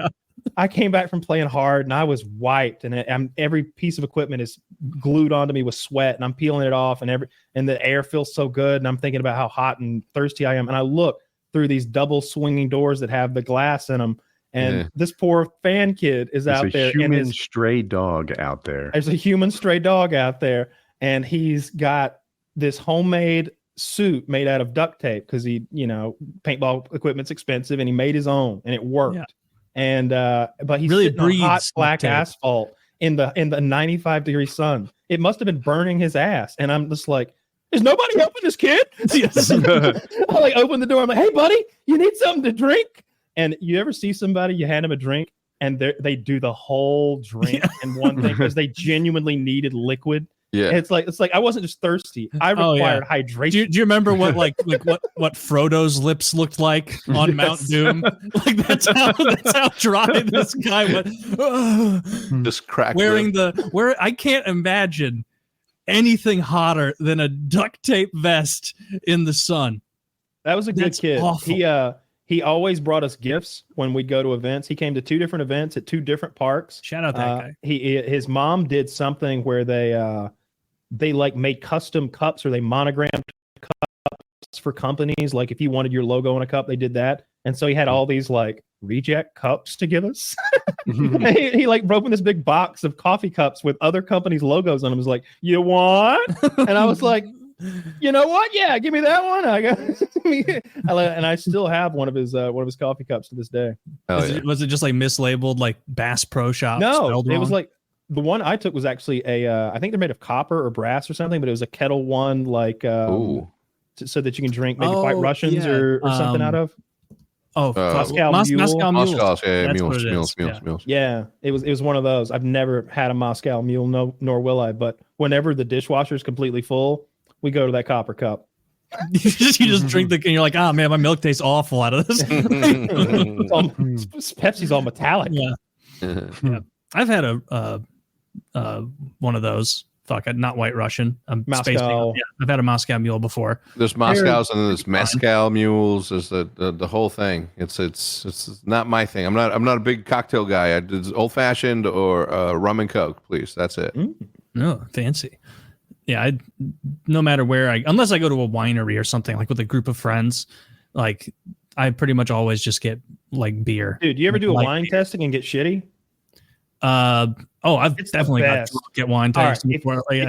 If you want to go, if anyone listens to this, you want to go on a great like afternoon date with your girlfriend, go to a wine tasting at a winery, and you pay by how many like glasses you're going to consume. So like there's a sliding scale, and the big one is like, oh my God, we're gonna get 80 sips of wine, and it's not a sip. They give you like a quarter of a glass. They really it adds up generous. Quick. Yeah, and each one is different, and we hit the dessert wines first thing, and I'm shitty by like 10 minutes into this thing already.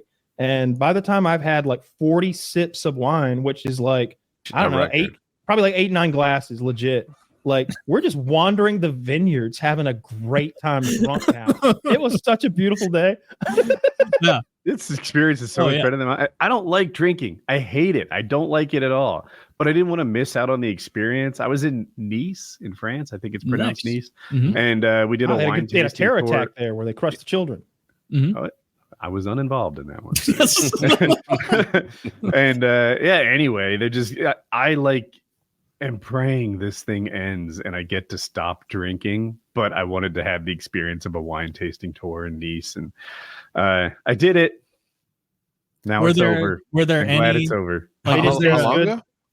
6-8 years, something like that. You never found a wine that you were like, this is pretty good. You know what? I found wines I disliked more, or just like less. Like the ones that were like really fruity, I guess, the desserty kind, I liked more. The ones that were, I don't know. Do they try to make wine smell like used sweat socks? I like that would be a bad wine. That wasn't my cup of tea.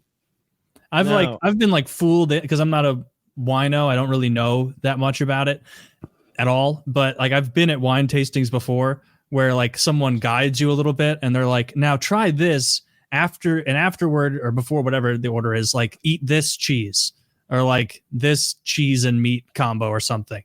And then when they like explain to me kind of the complexity I'm supposed to get, I'm like, oh, I kind of, okay, I get why this goes with this, but I also might just be getting fooled because everybody else is agreeing and I don't want to be like, nah, fucking dumb, dude. I don't taste it. Dude, if I look at the can of V8, I can taste every ingredient. There's the tomatoes, the celery, the beets. I got it. I see it. I taste it. It's the phosphorus to prevent clumping. Yes. One of those preservatives. Yeah. So you're right, Kyle. Like I have fun memories of going wine tasting, but it's also just like, it's because it was an awesome day. It's almost all outside and you're with a bunch of your buddies and it's like 2 p.m. and you're just like borderline trashed because it gets you so quick because they're like, try this one. And it's like, ooh, now try this one. You know what? This one. I didn't like this one very much. And then they're like, well, then try this one. And it's like, okay, you do that a few times. And you're like, I need to hit the fucking cracker and meat table because I need to fill up. I need to get some mass in Were there no classy people there spitting them out? Ew, no. Oh, I've never seen that at a wine. I've seen that. Is disgusting. Just drink less wine. Don't spit it out. Don't make everyone sit around your. Same reason like dip spit is disgusting. Yes. Don't bring that around me. Don't do that. Use Zyn. The technology's there. There's no excuse anymore for your dip spit. I hate it. Or you for still spit that out, no? You still spit out the Zyn? I just swallow it. The Zyn doesn't make spit, and so you just leave it in, and then when you're done with put those in your mouth. Yeah, it's like an upper decker, as the kids call it. Anal? You can put it in your ass. Is that on the package? I didn't see that. I bet it would work. I know it would work. Yeah, I don't bet it would work. I know it would work. Yeah, fuck you up good. You boof up. It's like, I could guarantee you it works. It's a little bit better. Dude, Zyn is like so fucking popular. Every male I know uses Zyn. Oh yeah, really? The upper deckers, man. It's a thing. Wait, upper decker means something different to me. It did when I was in high school. Yeah, it meant like shitting in someone's toilet in the tank, like the wrong way, which is like in the tank, right? In the tank. Of the toilet? In the tank. Yeah, in the which is like so unbelievably sinister to do that. It is vile because you're not going to find it for so long, and like I don't know what would happen, but I'm imagining maybe you'd take a piss and flush, and shitty water would just come through, and you'd be like, what? What the And it would fuck? smell Right? But horrific. wouldn't two flushes handle it? Is it that? I'm imagining that you poop in there, like, and then it sits in there all day, and then it sort of like decomposes and really poisons the whole tank of water. And so when it's disturbed, and most of the water leaves, but not all, so that next batch of water is equally disturbed almost. It's just every flush, I feel like you're getting shitty water until somebody opens the tank and fishes out whatever feces remains. I've never known someone to actually do. No. Like, as far as I know, the upper decker prank is like largely a myth because I don't know. I know so many people who did ridiculous pranks growing up, and that was always something you heard about. Never once heard of it done. I get the saran wrap on the toilet, right? And then you drop the lid so they're pissing into the thing. Yeah, but I also don't fully subscribe to believe into somebody being like that funny, because it's not, right? And also, like, think of like, all right, I go to Kyle's house and I'm like, I'm gonna upper decker this fool. I have to like go in his bathroom, take my pants all the way off, like take the top of the toilet off, like kind of hover because that would be too sharp on my butt, like all the edges. Imagine losing your balance, your feet. You're standing on the lid. You're like out there, like, what the hell's going on? You hear like the tank rattling as I'm sitting on it, and then I have to take a shit, and then like amble down, and then wipe, and then flush, The amount of effort, 40 minutes later when I come out. Well, what are you like, flushing, really? I don't know. I don't know what flush. I think you just leave it. I couldn't put the toilet paper in the top, right? Oh, that's even better. Actually, yeah, go ahead. Why not? Yes, that's a good point. That's even better. It'll make more of a mess. That is like put it right in. I mean, I think you almost have to break and enter to pull a real upper decker. Oh, I could never do it to a friend of mine. Like if like a good friend of mine upper decked. Like, I don't know who's been here. I'd be like, you're no longer welcome here. This is friendship ending. That's despicable. Either a brand new high quality toilet of my choosing is delivered, installed, finished today, or your part in this. My life is over. Yeah, dude, that's a biological attack. I would be so goddamn upset. It is. That's a form of terrorism. Yes. Can you imagine how bad the room would stink? Just. And you never find out, and you never like Palestinian toilets. Dude, I went to look what happens with an upper decker. There's a guy on Reddit who's done over 100 upper deckers. He wrote his story, and I could read it to you. It's about 60 seconds long. Tell us. I want to hear it. Okay. This is an art confession. I've done probably over 100 upper deckers at this point, and I won't be stopping anytime soon. For those not familiar with the upper decker, it's when you take the lid off the toilet tank and shit in there and leave a giant nasty clogger in the toilet bowl. The result is that every time the toilet bowl refills from the tank, it will be dirty shit water. I started in middle school, all the way through high school, and at least a couple months growing up. I've done it at jobs I hated, restaurants that gave me bad service, a couple ex-girlfriends' places, and a buddy's place at a house party in my college dorms. I've done it in public bathrooms sometimes just for the hell of it. It's so satisfying knowing someone's going to have a giant fucking clogger and be disgusted by something that didn't flush. So now they'll have to look at it and smell it. They'll flush it themselves only for the bowl to be filled with dirty shit water again. And it's one of those industrial toilets for public restrooms. It'll likely splash the water a bit too and flush, and hopefully they'll get shit water on them. Then they'll flush it again and again, but until they clean my shit out of the toilet tank, it will never really be clean. God, it's so fucking funny. I can't even imagine the look on someone's face. I heard about my upper deckers when I was in school and how long they were looking for the culprit. The principal was furious, but they never caught me despite their best efforts. The boss at my first job, he was furious too. There were no cameras, so they couldn't tell who was doing it. The best part is because everyone refused to do it, he had to clean it himself. I broke that already smug, arrogant asshole of a man that made him lose his mind until he up and quit his job because he got tired of dealing with someone else's shit for once. The RA at my student dorms became a more unrepentant asshole. People thought he was doing it himself just to have an excuse to crack down on people. He became so disliked they made him step down as an RA and put someone else in his place. You know the fucked up part?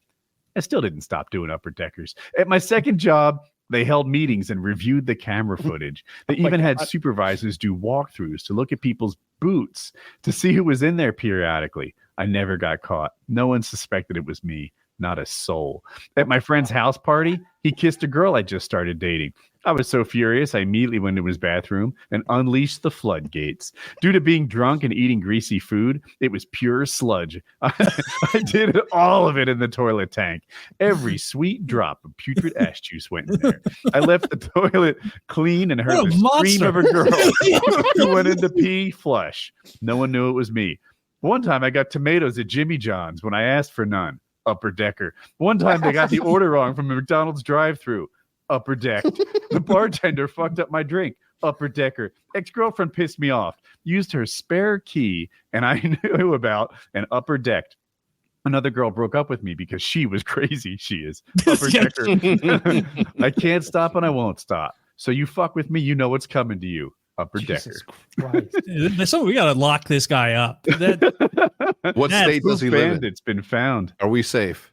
I hope we're safe, man. Like, what group of retards does he associate with? Where he's like, oh, someone just upper decked Todd's house at the party. That's crazy. Someone upper decked Jeremy's work and Jeremy's other work and the school Jeremy went to and Jeremy's ex-girlfriends and his other ex-girlfriend. Like, this is not a group of Sherlocks he's hanging out with here, because I hope I hope he's exaggerating and you know, kind of pumping his resume, because People that's don't lie disgusting. On the internet. No, People don't lie on Reddit, on Save that for Reddit.com? the campaign trail. That doesn't happen. Yeah, so that's disgusting. That guy should probably go to jail. You got to shut that down. You can't be doing biological warfare for sure. It is. You can catch infections from feces. The longer they fester, the worse they get. Yeah. It's Criminal biological misuse warfare. of a toilet. Criminal misuse of a toilet. And he's also doing it at like fucking Jimmy John's. Some like high school kid has to go clean his ass juice out of a toilet tank. Tomatoes on my hamburger when I ordered none. Upper decker. Wow. Man. Yeah, that's pretty finds him. horrific. I would quit a job over that, wouldn't you? Like if you had yeah. like a Jimmy John's job, I'm not doing that. I'm not doing It's not that. on me. Yeah, I'm not doing that. I hope nobody finds this guy and like savagely beats him. That'd be awful. That would be awful. No, not that. This guy's just having fun, pulling pranks. That's so mean spirited. That's such a terrible, terrible thing. I could never do that to someone. Me either. Even someone I could do it. dislike. There's no way I could. Oh, why not? I could totally do it. Because you'd picture them, like you'd think about whoever was actually cleaning it, and it's probably not even the person you're mad at in most instances. Okay, well, like in that situation, then yeah. But if it's just an individual, like if it's a man who lives alone, and I'm gonna go give him an upper decker, he's cleaning that shit up, literally. Yeah, but yeah, it happened on the Ultimate Fighter. You know, if I upper decked you, you'd clean it. And then you tell him, like, how many we'd years? have a problem. When would you tell him? So You wouldn't know it was me, Taylor. I'd fly there. Okay, I would sneak into your home on a day where you break into my house. And when you had told, I would be like, hey, what do you do about like a spare key? Because I know I keep mine under like an old shingle. You'd be like, yeah, there's a little Eskimo outside my house. He's got the key. Next thing you know, I'm in there upper decking you and flying back to Atlanta. I got Delta miles, dude. I got Delta miles. You don't even know. I got like 8 million of them. I'd be so perplexed. Just come home. What? Do you vlog the whole thing and then send it to him on I make a YouTube channel. Yeah, but I'm wearing like a mask. Common man scrubbing out my toilet. I start making money, being the upper decker cleaner, like those sushi chefs. Yeah. Yes. You thought no one could get you, didn't you, Taylor? I have befouled your plumbing. What Reddit was that on? Like confessions. Our confessions. Oh, good. I'm glad there's not an upper decking subreddit like all to its own. There could be. Although you guys are pretty versed. Yeah, on I probably that. know about it. You'd probably know. If it was, I'd browse through it. That'd be funny. But like, I'm surprised there's not a shit bandit subreddit, because that to me seems like more of a ubiquitous real thing. We know that people write silly letters and shit and just smear shit on walls. It's I have never in my life had the inclination to do any such thing. So the fact that someone else like never considered it, it's like that's a possibility. Like you've considered it. The worst that I would ever do, right, would be like not flush, but it's in the toilet. Yeah, right. I'm not retrieving the poo. Yes, no, that's it's just not something that I would do. Not even as a vengeful, maybe it's a vengeful thing, but not upper decker, right? Like just leave it in there, so haha, right? But grabbing your shot, like the last thing you want to do is like touch it. So for you to grab it and then smear it, Like that's a little bit a certain kind of person, right? I think everybody at their There's high some school friendly fire in that knew activity. some- I'm catching some strays. Like I don't want to grab in my own. I got to come with gloves now. Was there a poop prankster or anything like that at your high school, Hecs? Not that I've heard of. No. Never heard of it? No. Maybe it's not as common. No, there was. I've heard of it, right? But like in a public setting, what was it? I think it was like a driver's insurance place in Chicago somewhere. I don't even. I'm getting a glimpse of this of the past, but there was somebody that did that, and he had to have been like not right up there in order to do something. I think it's oftentimes you've got a vendetta against the business or maybe even the janitor. Like if you knew that somebody was gonna I could see someone doing it, but just doing it like Taylor had a guy in his school who was just doing it. He was just like smearing shit on the walls for the love of the game, man. For the love of the game, it's like it's not my game. Yeah, he was a real loon when it came to poop stuff, and he was like I've mentioned it before, so I'll keep it quick. But like he was in like the more special ed class thing, and so he had a handler, and he would just slip. He'd just slip the handler. His handler must have known. How can you be the shit bandit's handler and not know? That's like he didn't have like a mental, as far as I could tell, like he didn't have like a developmental issue. He was just like a badly behaved kid. That's awful. Yeah. Hex, do you have a party to get to? They said I do. There's the yearly neighborhood Halloween party. Oh shit! Well, enjoy. Thank you. I do have a confession. Talking about our Reddit confessions, Woody. We all came with a plan yesterday that I was going to make you feel bad for missing yesterday. So the story that I told about all that at the beginning of this was all bullshit. And for a second, I thought to myself, maybe I'll confess next year. But, damn, that would have been cool. And also, it was that. So none of that was true. I'm glad that's not true. Gentlemen, it's always a pleasure. Yep. Truly. Thank you for coming, man. Appreciate always it. Good. All right, guys. All right. Well, Yeah, before we jump to the next thing, we're going to hear from a couple of wonderful sponsors. I have to turn my whole head like a neck injury victim, or it'll knock my headphone out when I turn in the hot dog. This episode is brought to you by Blue Chew, folks. Let's talk about sex. Guys, shouldn't you always be at your best? 2024 is the year to maximize your performance in the bedroom. Listen up, BlueChew.com. Blue Chew is a unique online service that delivers the same active ingredients as Viagra, Cialis, and Levitra, but in chewable tablets and at a fraction of the cost. You can take them anytime, day or night, so you can plan ahead or be ready whenever an opportunity arises. The process is simple. Sign up at BlueChew.com, consult with one of their licensed medical providers, and once you're approved, you'll receive your prescription within days. The best part, it's all done online, so no visit to the doctor's office, no awkward conversations, and no waiting in line at the pharmacy. Blue Chew's tablets are made in the USA and prepared and shipped direct to your door in a discreet package. Blue Chew wants to help you have better sex. Discover your options over at BlueChew.com, BlueChew.com. Chew it and do it. Also, special deal for our listeners. Try Blue Chew for free, folks. When you use promo code PKA at checkout, just pay the $5 in shipping. That's BlueChew.com, promo code PKA to receive your first month free. Visit BlueChew.com for more details and important safety information. And big thanks to Blue Chew for sponsoring the show. Again, that is BlueChew.com, promo code PKA. Just pay the $5 in shipping. BlueChew.com, promo code PKA. Get a nice hard dick. Super hard. For the holiday season, which is kind of starting. Ulysses, full size, whatever that might be for you.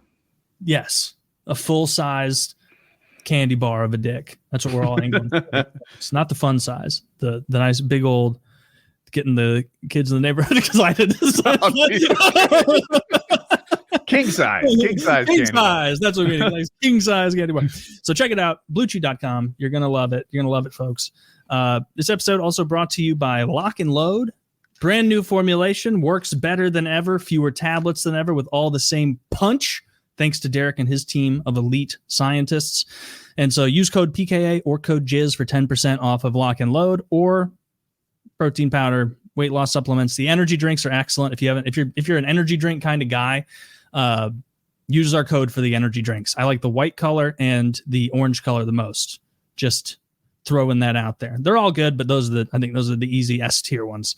And that's also the flavors I like in like Monster And so that probably just translates over. But yeah, check out Lock and Load. Check out the pre-workout, the nitric oxide pre-workout, and the stuff with stim in it. I like the non-stim stuff. And of course, our merch. Get yourself a sweater. Get yourself a cup, a mug, stickers, a shirt, another kind of shirt, probably a third kind of shirt. All sorts of hoodies over there. So check it out. High quality stuff. It's going to wash well. It's going to keep its shape, its quality well. And it's not the kind of stuff that you're going to put on and be like, I can't leave the house in this, like, which is something we wanted to avoid. So check it out. Hope you guys enjoy it, and be sure to use code PKA10 for a nice little discount over there. And that's all. That is all. My neck is getting itchy from this. I cannot find a happy temperature in this room. This thing is like foam and like thick and padded. So I have an air conditioner in this room where it's like a car. You can make it freezing in here, but my feet are cold. My upper body is like a little bit moist from sweat. My lower body is freezing. Are you in? You're not in shorts. Oh, you're in like a. I am in shorts, skirt. But the thing has like a skirt. But sitting down, I'm basically in shorts. Are you socked up? Are you wearing socks? I rarely wear socks. You and Kyle are on the same page there. I love wearing socks around the house. Around the house, you wear socks? Yeah, like I have socks on in my house anytime that I'm not sleeping. It's just like. Socks are nice. They're like soft. I and comfy. only wear socks when warm. I go outside long enough to put on like real shoes. Oh man. And I know Kyle's tremendously anti-sock, and that's the decapitated head of the old man who plays Johnny Knoxville, or I guess the inverse of what I just said. So wait a minute. You bought that before Halloween? Yeah. I tried gluing the lips to my lips so that it wouldn't be echoey, but I couldn't make it work. Yeah. Oh, okay. But I did buy I've got like a hat for him and glasses, like a whole disguise.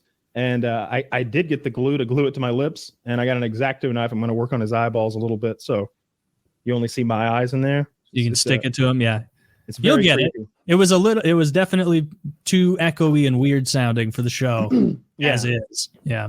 We used to buy Halloween costumes after Halloween for the kids just to play around in and play a dress up or whatever. It was pretty cool. Problem is, Colin still likes Halloween costumes, and he's like 6'3", dressed as Michael Myers with the fucking knife. Dude, it's so scary. Like, Woody sent me that picture. And it is so goddamn scary. He is scary. It is like a movie quality costume. It's like we went all out. It's scary. Yeah, does he always pick scary costumes? Oh, only solely scary. Autistic people like scary shit. He watches scary movies, likes Halloween, like scary stuff, and like he does it all the time. And he'll like want like love and affection while dressed as a serial killer, and it doesn't even feel like my kid. It's weird. Like you're like hugging into his shoulder. Like, yeah, it's a whole different vibe. Yeah. Do you ever try and push him where you're like, hey, maybe not the horrible blood ghoul this year? How about Tom Brady? He's pretty scary, you know. He has a friend, and they go to what's the Halloween store like Spirit something? Spirit Halloween. Yeah. Spirit Halloween. They go there every year and buy a couple costumes. That's fun. I don't think I've ever in my life done like a scary costume. It's always been either just neutral or silly. Yeah, I've been vampire and such, but I'm not scary. I'm a kid. Yeah. I don't like always face a vampire paint, as a kid, and I don't like wearing stuff on my head in a costume, or on my no face masks, no face paint. My mother can sew like better than most, and that was like her thing. She always made us quilts and Halloween costumes. They were all handmade. So we had a vampire costume that got used a couple of years between my brother and I that looked like movie quality. That's cool. Nice. I was always a vampire every single year. The fake teeth and the blood on my lip, and every single year. You didn't get bored? It's what I wanted to be. It was a year in between. It's not like you get used to it or anything. It's like I liked the vampire. I liked the look. I had a cape. I had my little paint the face and then do your hair back, and that's true. I think fairness. I do think I strung a couple pirates in a row. Yeah. I think still make a good pirate. Maybe. Yeah. I was a decent one then at the age of 5. I think I strung a couple Too small Davy Crockett's together, Or maybe I did like Davy Crockett one year and Daniel Boone the next year, exact same fucking outfit. I always wonder about robbing a bank on Halloween and utilizing the fact that there'd be other people in costumes to hide the fact that you're, disguising yourself. And I mean, maybe even to like soften the scary image of a guy with a gun. Like, what if you dressed up as an army man? Like, and made your real gun. Yeah. What if you made your real gun look like a fake gun and you were an army man and then you robbed the bank? That's pretty cool. I hope someone. They wouldn't believe you at first. You'd have to blow somebody's leg off, but they catch on. It'd be, it would be cool if there was like a purge for bank robbery, for just bank robbery. Oh, you want to give it a go? Yeah, I want to give it a go. Me too. Although that would be like the most next level impossible bank robbery of all time, because they would know, like, all right, fucking tonight's the night, bank robbers are coming, quadruple down on security. Why would we tell them? I don't understand the scenario. Oh, it's like it's an official you're allowed to rob tonight thing. Yeah, like, all right, banks are going to be pretty solid. Yeah, May 16th is the Robin Banks Day or whatever. Hey, we didn't get Nellie's house, but if we both get like inoperable tumors together, you want to rob banks? Yes. All right, let me know. Yeah, if we both get inoperable tumors, let's rob banks and meth would be fun. Meth. I'm in. We're doing huge amounts of meth. Yeah, we're gonna need some ladies too, because we can't just be riding around like Bonnie and Clyde, two dudes doing meth. What about crack? How does crack? I was actually imagining us two dudes driving around doing meth together, and then we'd drive into a pit pursued by the police. Into a quarry, yeah. Or like Thelma and Louise. Exactly like Thelma and Louise holding exactly hands. Like that. They were gay too. No, they weren't. They fucked Brad Pitt. Yep, Brad Pitt. I haven't seen the movie, and I don't know the story. Well, I'm not going to go through Thelma and Louise, but they weren't. I'm being honest. I didn't realize Bonnie and Clyde and Thelma and Louise were different stories until I heard them right now. I was just like, yeah, those two people kind of fucked around and kind of. One of them is a movie from like the early '90s or late '80s. I don't know which. Probably. Are they both not real stories? One of them is a fictional movie film with two females who go on a run because they're killing abusive men. Bonnie and Clyde were real, though. Bonnie and Clyde was a man and a woman who robbed banks in like the 20s. They also, I did read on Bonnie and Clyde once, just Wikipedia level research, so take that for what it's worth. But like, they were doing a lot more fucked up shit than it like was portrayed in like kind of the heroizing version of them. It was like, wait, so people like hated them? Why did they hate them? Oh, they just like would shoot up a car sometimes. I got into them for a little bit. I was on a motorcycle trip, and they have the car where they were killed, and on display, along with like the outfits they wore and like all the memorabilia from their death day. So I went down there, checked it out, watched The Highwaymen, started reading about their history from a few different sources. And at first they were super popular. They captured the public's imagination as sort of like a free-spirited, wild fuck you sort of thing. They were young, clearly like banging. And I guess that was a little taboo, but exciting and fun at the time. And people would like, just look at these people making their own rules, fucking robbing banks. Like, I like them. And then they started killing like the wrong people. Like, I don't know. They had a flat. Cop asked them if they needed help, and they murdered the cop. Yeah, that's not cool, right? That guy had a family. Yeah. So they lost the public support. What do you always say about police, Woody? Something about bastards or something? I don't know. ACAB. That's not me, but yeah, all cops are bastards is the term. Oh. But in reefing, it's all crabs are bastards. That's the one I follow. It's all crabs are bastards. Yeah. You don't have a single crab. Kind of keep crabs. I have a lot of crabs. They clean the rocks and they eat the detritus. But then when your corals have damage, you know who to look at. All crabs are bastards. Are they bastards? Do you have to correct them sometimes? Hey, get out! They don't listen to me. But every so often I find crabs. Look, if shit's dying in your tank, you're not doing good stuff. But that doesn't apply to crabs and snails. You have to refresh them every so often. And when I see a dead crab, they're too small. When I see a dead crab, I'm not really feeling anything for it.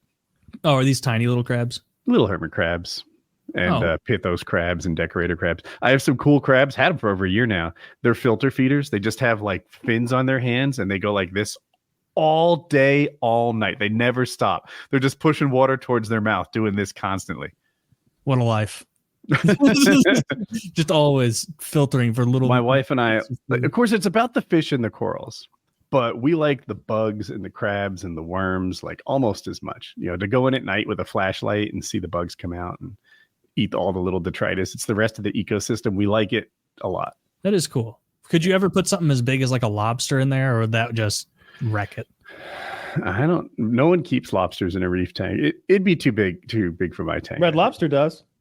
Well, They do, but they don't have for the short term. They got them handcuffed in there too. That's I always thought. Like, come on, give them a Prison. fucking fighting chance. Handcuffed. I think it's so they don't fuck each other up though.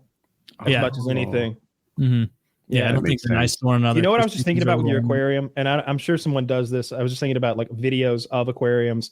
I almost want to see a little drone that you can drop into the tank, and like I want to feel like I'm a little crab who's like swimming around, or a fish, and like take me on a little tiny tour of this underwater land, but make me feel like I'm like that size, like I'm the size of a fish, and it's a big place that I'm exploring. That's gonna be an idea. I've never seen that done. I think you could do it with a GoPro and a selfie stick and like get that done. Maybe. Yeah, you get in there and like go under the I want a little drone. bits of I want a reef that you usually can't see. See what little houses they're building in there. Probably not. Then you use that AI David Attenborough voice. Mysteries of the deep. You have like a little sting, like a horror movie, when like one of the fishes the crab comes too close and pinches at the camera. That'd be fun. Man, I just know that if I got into like reef keeping or something, the temptation to do something like, what happens if we throw this guy in the mix? Like that would just be too high. And before I knew it, it might become like those Asian guys who do bug fighting, or at least they used to do bug fighting, because it'd be like, man, that piranha fucked that clownfish up. But how was it? You're mixing fresh and salt water. I like whoever has the right water. It's not working. Clownfish never had a chance. And everyone's losing in this battle. It's just to the surface. Are there not saltwater piranhas? Just freshwater? Not that I know of. Yeah. Oh, okay. I mean, there's I thought that was plenty of saltwater saltwater fish. things that are predators. Okay. You put a barracuda in there, maybe. Those are cool. Those are bigger than you think, right? I don't know if they're think so. how predatory they are or how like scary they'd be against a person, but gar that I would see in Lake Hartwell are really intimidating to look at. Like it's got a really long nose full of spiky teeth that look, I don't know, they remind me of a nurse shark. Nurse sharks have these curved sort of gross teeth hanging out everywhere. And you'll see, like, if you just go down by the boat ramps on the lake, you'll see them in the shallows just sort of sitting there, kind of like a crocodile would. I'm guessing they're ambush predators, or maybe they just go in little bursts and grab stuff like a barracuda. But I always was a little sketched by those because when I lived on the lake, I just didn't give a fuck. We get stoned as shit. And like me and two girls would go jump in the goddamn lake. And I would play a game where I would swim to the very bottom of the lake. And it was not deep, 12, 14 feet or something, but to think of even doing that scary. now, Yeah, it's cold terrifying. It's terrifying. Yeah. It gets really cold down there, and then I would grab the mud because I wanted to see what the mud on the bottom of the lake. So I'd swim back up with that, probably mercury, fistful of mercury dirt. There's a YouTuber who loves alligator gar. That's what they're called. And he's like, here's my journey with my pet alligator gar. His name is Wendy. All right, cool. Let's see this. He buys this thing. It is less than an inch long, right? But I know alligator gar get big. And I'm like, does he know what he's buying? So he takes this alligator gar and he puts it in like a fish bowl. And then he gets like a 10-gallon tank. And then he gets a 40-gallon tank. And the thing is growing like crazy. Then he buys like a horse trough for it to swim around. And it makes a habitat in that. Then he buys a 15-acre plot of land and has bulldozers create a lake for this fucking thing. And then he's put the alligator. He buys a couple more now. Now he's got like 6 alligator gars and what I can assume is $1 million fish tank at this point. And then the lake didn't hold water like he thought. So quick, he creates a swimming pool for these fucks while he buys a different plot of land that will hold. He's learned from his mistakes on how to get this lake to work more properly. And he buys another one and he puts the gar in there. And now he's successfully keeping these pet alligator gars. Sick. What a fucking journey, this YouTube video. YouTube is so much better than real TV. Oh, yeah. Yeah, I kind of want to see that story now. I've always thought that, like, I'm not into the responsibility and everything of keeping the fish. It's just another thing that makes it difficult to, like, leave home because these goddamn dogs. But I always sort of imagine that it would be neat to have not just a koi pond, like an outdoor koi pond, but like a really over the top koi pond. And I wonder what other kinds of freshwater, like hardy fish you could put outside in a sort of a man-made system around your house. Like I'm thinking like catfish and crappie, like sport fish. Why not just put game fish in there? Right. So koi or carp, are catfish in the carp family? I don't know my freshwater fish. I don't think so. I think catfish are catfish. I don't know much about fishes though. Oh, I don't either. I would just pick the ones that taste the best, honestly. Goldfish outside, I wouldn't want to eat them. I just want them to like live out there and like get big. I know goldfish get enormous. Like enormous, 4 to 6 inches, I think. Do they get bigger than that? I thought goldfish could grow. Koi get pretty big. Aren't koi like a different thing than like our goldfish? I thought goldfish could grow to be gargantuan, like river monsters. Oh shit. Goldfish can grow to be between 5 and 8 inches long, but can reach up to 2 feet. I've never seen a 2-foot goldfish, but okay. And those aren't good eating fish. I don't want to eat them. I want them to live outside my yard. I want I like the idea of a koi pond in the yard that has like a tributary throughout the yard. I want them swimming around. I also really like the idea of my basement incorporating like some glass. So they can swim through their little river outside and look in the basement and like wave to me, and I can see them in there. Something else is going to get under there. Like what? I don't know. A raccoon. The fish will eat whatever tries to get in the water. A koi? A bear? You think? The raccoon is going to don some sort of underwater breathing apparatus and dude, they're pretty smart. If it's just a little thing, they could just dip right under there, swim under. They're not smart enough to invent scuba gear. No. How deep is this thing you're imagining? 3 feet, 4 feet. And so all that's keeping like a raccoon out of your house is that raccoon not swimming out of the house. Down No, you're not. I'm probably not describing it well. I'm imagining that a portion of the basement wall is glass.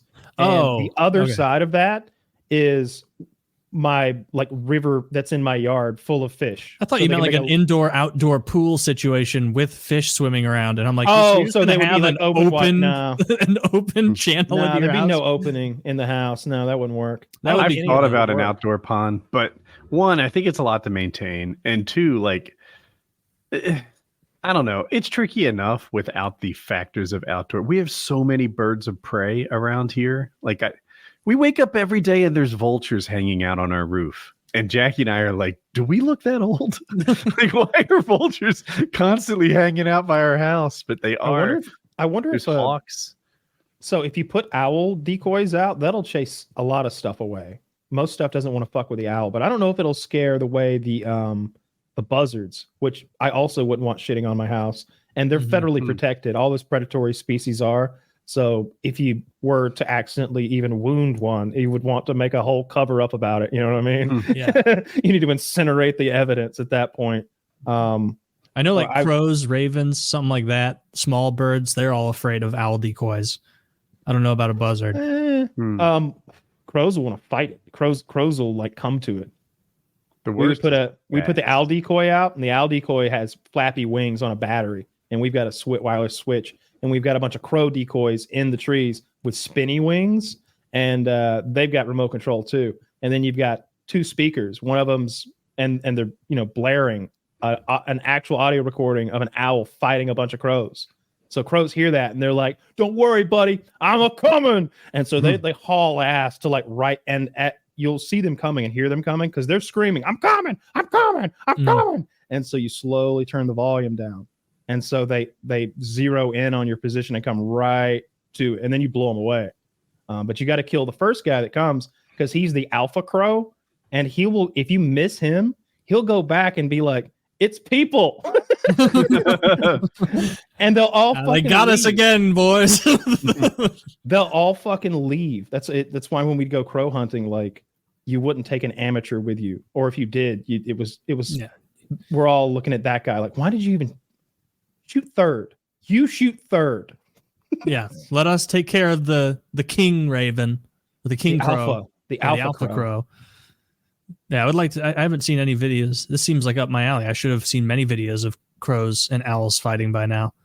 and I have not. I don't know what the fights are like. I was learning about falconry the other day. Apparently, There'd have to be a decent amount of crows because they're just so much smaller than owls. Yeah, a murder of crows. There'd be dozens of them at times. Yeah, there'd be dozens of them at times. We'd shoot 50 a day or something like that. And I like to imagine it was the same family group or whatever. Kind of sad. Yeah, not as sad as like shooting an owl would be. Never shot an owl. Saved one's life one time before it was all tangled up, and took him to the vet, and they like fixed so you're him plus up, one in the owl world. I'm plus one. The owls owe me.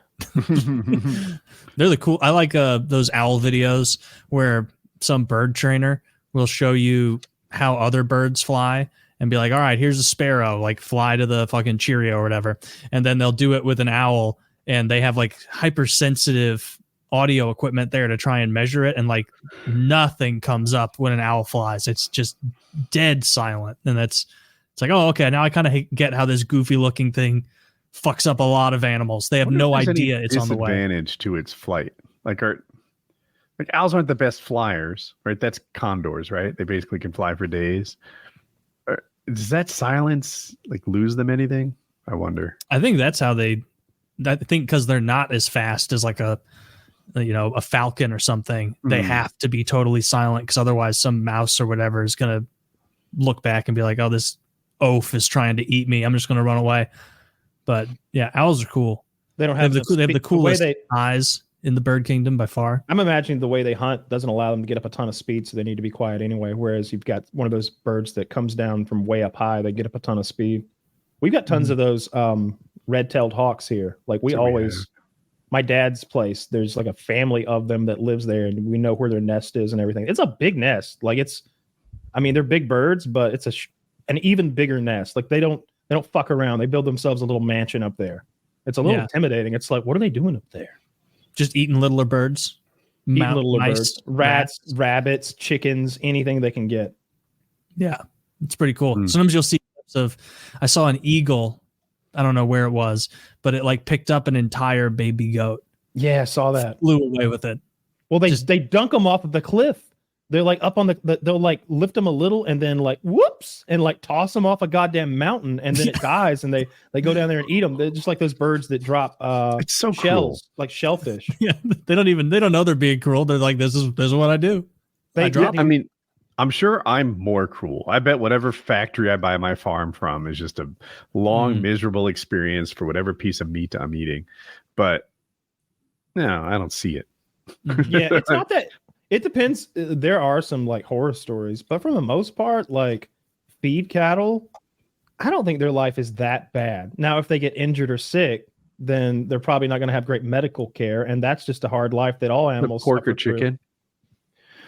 I mean, chicken's got a rough life. So meat chickens, unless you're really spending a lot of money and going to a place that raises them in a pasture, they live in darkness with fluorescent lights their entire life, and they get 1 square foot each.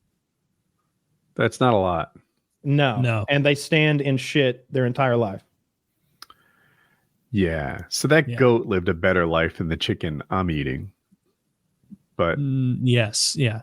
And a lot of those chickens are like, you see pictures of chickens from like 1945 and then again in like 1970 and then again now.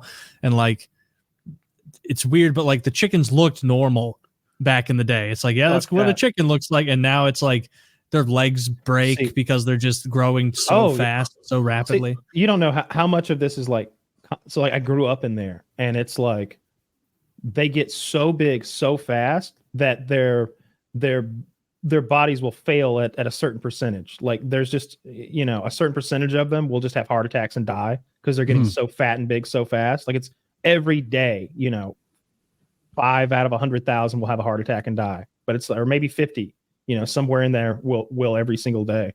But they get all sorts of weird deformities because you've got 100,000 of them. You'll have 4-legged chickens. That's not that rare. I've seen 4-legged chickens maybe 5 times, something like that. 4-legged chickens. Yeah. That's all extra legs. It is. Yeah. Lots of extra legs. What's the weirdest deformity you've seen? Any multiple heads? Multiple beaks. I've seen like an extra beak coming out, all fucked up. Too many eyes before, I think. No, one eye. Like only one eye in the middle, I think. I'm joking. Oh. Three eyes in a row, like that fish from Springfield. like that. Yeah, that's No, but I've seen them with 4 legs. And a really common issue they have is their legs will get broken underneath them for whatever. I don't even know why, but they'll just be walking around with their all fucked up, broken legs. You got to club them to death. So you got to club them to death. Yeah, club them to death. Like the baby steals. I can't overstate how much clubbing happens in a chicken farm. What? Were you like getting sore? Cool. Like your clubbing arm was getting sore sometimes? Genuinely, we would get like tennis elbow from beating birds to death. Yeah. Why are you beating Kyle, birds to son? death You got to again? step in. I got chicken wrist. You call it culling, and basically you're killing the ones that are fucked up and dying already. You're killing the sick and the weak. And I don't mean just like he looks scrawny. I mean like the fucked up ones that need to be killed. Like there's something wrong with them. The deformed ones. And Is that what Jeremy did? That's one of his jobs. Yeah, sure. He'd be Did you ever walk around with like your hands behind your back, holding your stick like a commandant? Oh yeah, literally every day. Literally every day, dude. I saw a clip from Schindler's List, which I'm sure you're referencing right now. Yeah. The other day, I hadn't seen it in a long time. I'm gonna watch it this week because my girlfriend's never seen Schindler's List. It's a bit of a downer. But the evil Nazi comes into the factory and they're making the Jews work on slave labor because and they're making hinges. And he walks up to this old Jew who's making hinges, and he gets his stopwatch out. He's like, "Make me a hinge, Jew!" And the guy's like fucking scared shitless. He starts making that fucking hinge. When this guy's like 60 maybe, but his hands are moving so quick. Like he must have made 1 billion hinges. He's fucking twisting metal and hammering pins, and he goes cha-ting, and he must have made that hinge in less than 40 seconds, maybe less than 20 seconds. He'd made a fucking door hinge or whatever kind of hinges it was. In the comment, I go, check. Excellent work. But tell me, why are there so few finished hinges in your basket? And the next scene, they're walking him outside to shoot him in the head. And they got him on the ground, and the gun keeps misfiring. And the commandant keeps reloading and click. Fix this gun, prisoner. And the Jew is going, "Sir, my basket was low, click, because I was put on shovel duty today for 3 hours, and so click. I'd only been making hinges for a very short period of click." And you're like, oh my fucking God, is he gonna?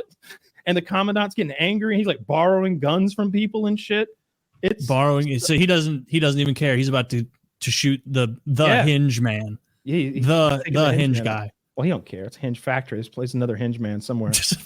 Yeah. Ralph Fiennes. That's Ralph Fiennes' character in that movie. He's the Nazi. That's such a good movie. It's heavy though. What else is he in? It's long. Isn't it? Harry Potter. 2 hours and a half. I would say Schindler's List. I've only seen it once. Longer. It's tremendous. Movies are getting too long. They are. They're getting too long without earning it. Like it's like, what are you doing with these 2 hour and 12-minute horror movies? What are we doing here? That's fair. Horror should be 2 hours at absolute most. As long as fuck. And like that story should have been told in 90 minutes. It wasn't that complex.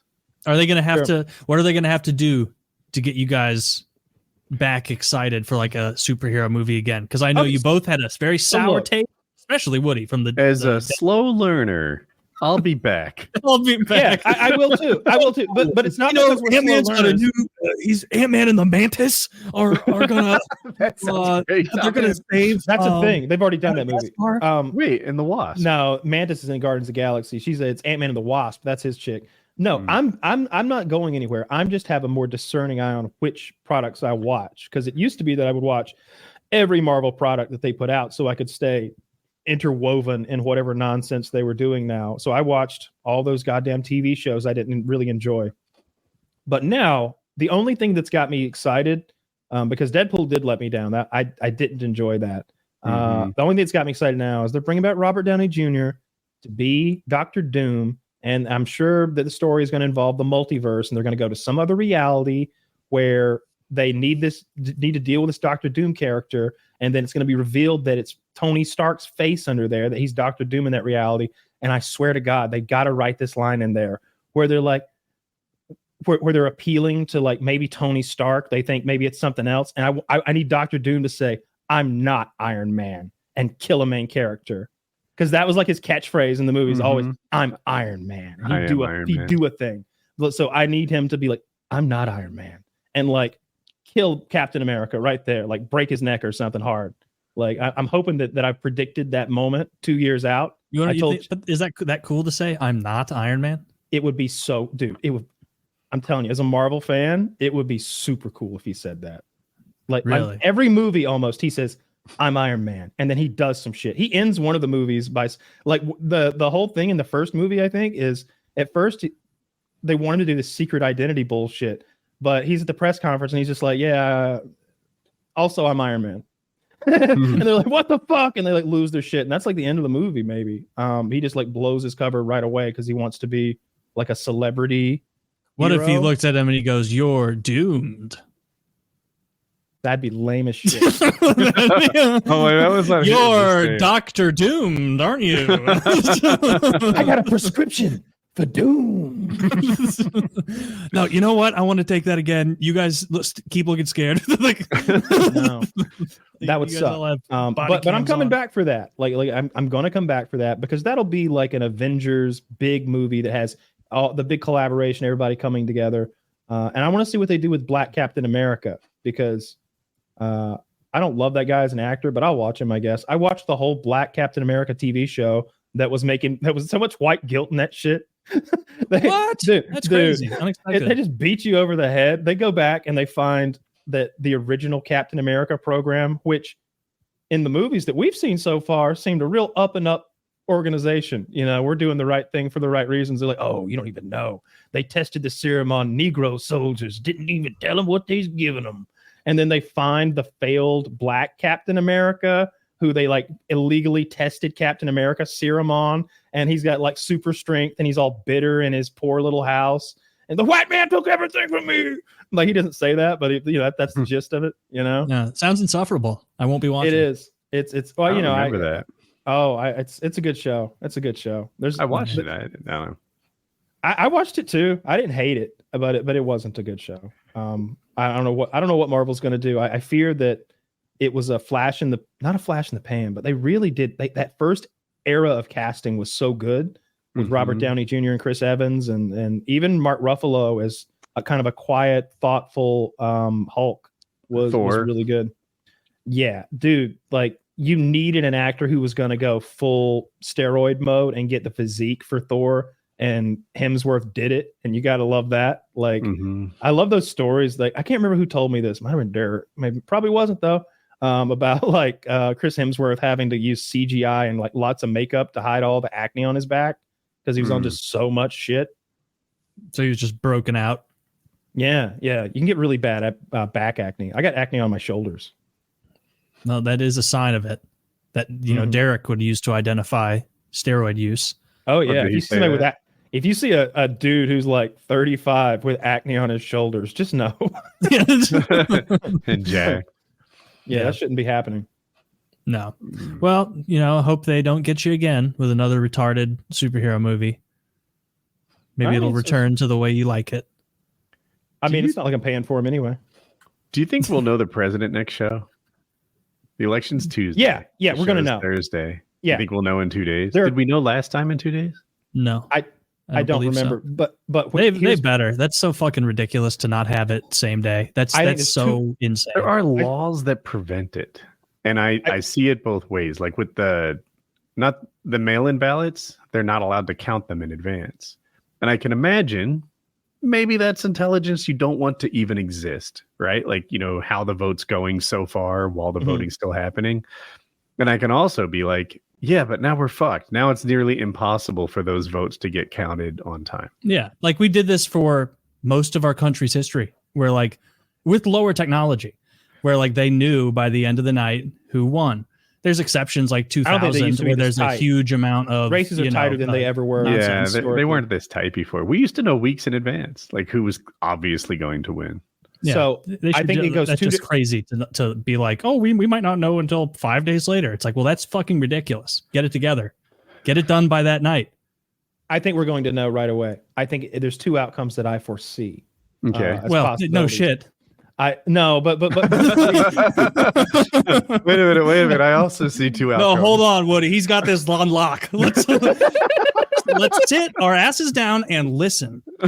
So I just think the only way Kamala wins is if women show up really disproportionately and vote for her. I think that's the only way, because the polls say she's behind in every single swing state, at least the average of all the polls. There's a couple of outliers,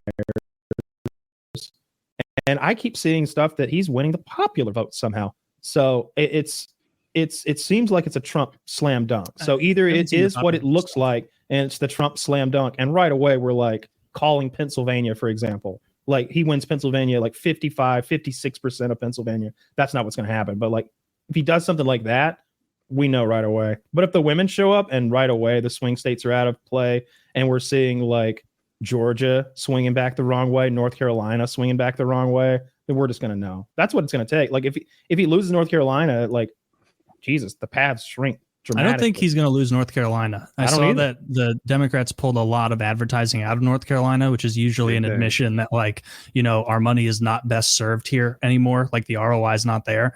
Leave this up for a bit. This, to me, this looks awfully realistic. Really? Trump getting Wisconsin and Michigan and Pennsylvania and North Carolina and Georgia? Yeah. Every coin flip? I looked at the polls today. Maybe they're always changing, but I just saw him ahead everywhere. So if let's say he loses Wisconsin and Michigan here, it looks like he still wins, right? Yes. Yeah, he needs to lose the Wisconsin and Michigan have to go blue, and Kamala's winning in that. I don't know what this what Zach found here, but the polls that I see, I look at 538 and something else, and I see Kamala winning. He's moving it around 270 to win. He's winning the two Great Lakes stakes, but Pennsylvania is super tight. Trump is winning, I see, with like a 52% chance of winning. And then a little better, like closer to 60 in North Carolina and Georgia. And I don't see anyone saying Trump's winning Nevada. So this isn't in line with the polls. He's going to rock the whole Sun Belt. He's going right through Nevada, Utah, and Arizona. He's going to clean them up, Woody. It's not even going to be close. It's going to be rough. We're going to know. You might be right. And you might be $100 richer, Kyle. Where are you seeing this 270 to win thing? Because I went to 270 to win, and it just takes every close state and calls it a toss-up and doesn't make any predictions. I have no idea. I don't simulator. I mean, I'm on there too. Follow this shit. The polls. I used to look at 270 to win, and it frustrated me because at least on my screen, it doesn't make any calls. This is the toss-up states: Nevada, Arizona, Wisconsin, Michigan, Pennsylvania, North Carolina, and Georgia, all too close to call. I'm like, what the fuck is that? That's just not telling me anything. So I don't know. Yeah, I saw Trump up like 2 to 5% in Georgia. Yeah, I think he's looking good in Georgia and Pennsylvania right now, and North Carolina. Or at least that's what I saw about a week ago, and it's been tightening in the last 5 days. I don't know how long it's been, but it's hard to tell. Also, all these polls are a look like 10 to 14 days in the past, and what do you make of that? If it's I like the Trump's doing like little viral clips and shit in the closing days, and Kamala's kind of doing the same thing. I mean, she's doing her job, but like I think Trump and Vance doing Rogan, getting probably I don't know how many millions of views it's at now. And then I genuinely liked his garbage man stunt, and I think that I think if you win the meme war, you might win the presidency. This is the kind of poll that I hate to see. Like, it basically takes every interesting race and calls it too close to call. Everything's purple. It's like, all right, so yeah, it's like I fucking could have made this. Like exactly. this isn't helpful. Yeah, have some balls, switch it around, and boom. Yeah. I'm not completely sure that Zach isn't showing us things that he clicked and manipulated himself. Yeah, I don't know. That's how 270 to win works on my computer. Yeah, where you can just kind of. Regardless, though, like it's we're not going to get to the bottom of anything from the polls. We're going to find out next Tuesday, and it's going to be fucking fun to watch. I really hope that we know right away, and that it's a landslide one way or the other. I don't even care who wins. I'm afraid of both of them. I'm genuinely afraid of both of them. You don't want Trump in? I I'm genuinely afraid of both of them and their policies, Taylor. I worry that maybe I don't like the free speech I hear from Harrison Walls at all. I worry she'll be over her head in international affairs, and I worry that he'll maybe have some trials and put Nancy Pelosi on a guillotine or something crazy. Like I worry that he might go. I don't know. I don't know what in that man's thinking. Even after he won, he's like, "We're not doing anything with Hillary. It'd be bad for the country." Yeah, but that was before the last year that they tried to spent do it. And his attorney general him. refused to follow through. You know, they're delaying his sentencing till after in New York, all the New York shit that he was found guilty on, those 40 felonies or whatever, until after this election. It behooves him to cement his safety going forward, rather than just hoping on a 4-year time period. Like, what if they sentence him to like 5 years of prison after his presidential term? Do you think he's leaving? Do you think he's leaving? He didn't leave last time. He's too old to serve. I don't know how long he's going to live. They're not going to throw an 84-year or what would he be? 70 or 83, right? By the end of it? 82. I thought he's 72. Oh, he's pardoned by Vance. He's 78. Can he just pardon himself, would he? Yes. I think he's a little untested, but I think he can pardon himself. What a funny system. Yes. You can just pardon. I bet he pardons Hunter Biden. Oh, but I don't think he can pardon himself on state level. That becomes a tricky thing. That'd be nice of him. Well, I'm sure Biden's going to pardon Hunter Biden, right? If he doesn't, says he won't. That'd be a big boy move if Donald pardoned him. I feel like I could see that happening. That'd win a lot of hearts and minds. You could see Donald Trump pardoning Hunter. No, I could not see it. But if it's politically advantageous, like if it makes him look better in his mind, he'll do it. That's what he does. He does for like everything operating. He wants to look good. And so if like that's the way the tide's turning, I wouldn't put it past him. I haven't seen Trump turn the other cheek. I haven't seen him, anytime the other team takes a shot at Trump, he never is like, you know what, let's be friends. Nope. Yeah, maybe. I wouldn't. If he gets in, I hope he does go after a lot of the people who have been pulling this bullshit for a long time. Like Hunter. Like a tribunal, a military tribunal. Ooh, a tribunal? A triumvirate? Yeah. We get 3 presidents now? No. We get Trump and Barron. No, he's going to hold hearings. And a wild card, a random citizen. He's going to have those Saddam Hussein style hearings. Where he's just going to call forward people and he's going to pass judgment on them. Yeah.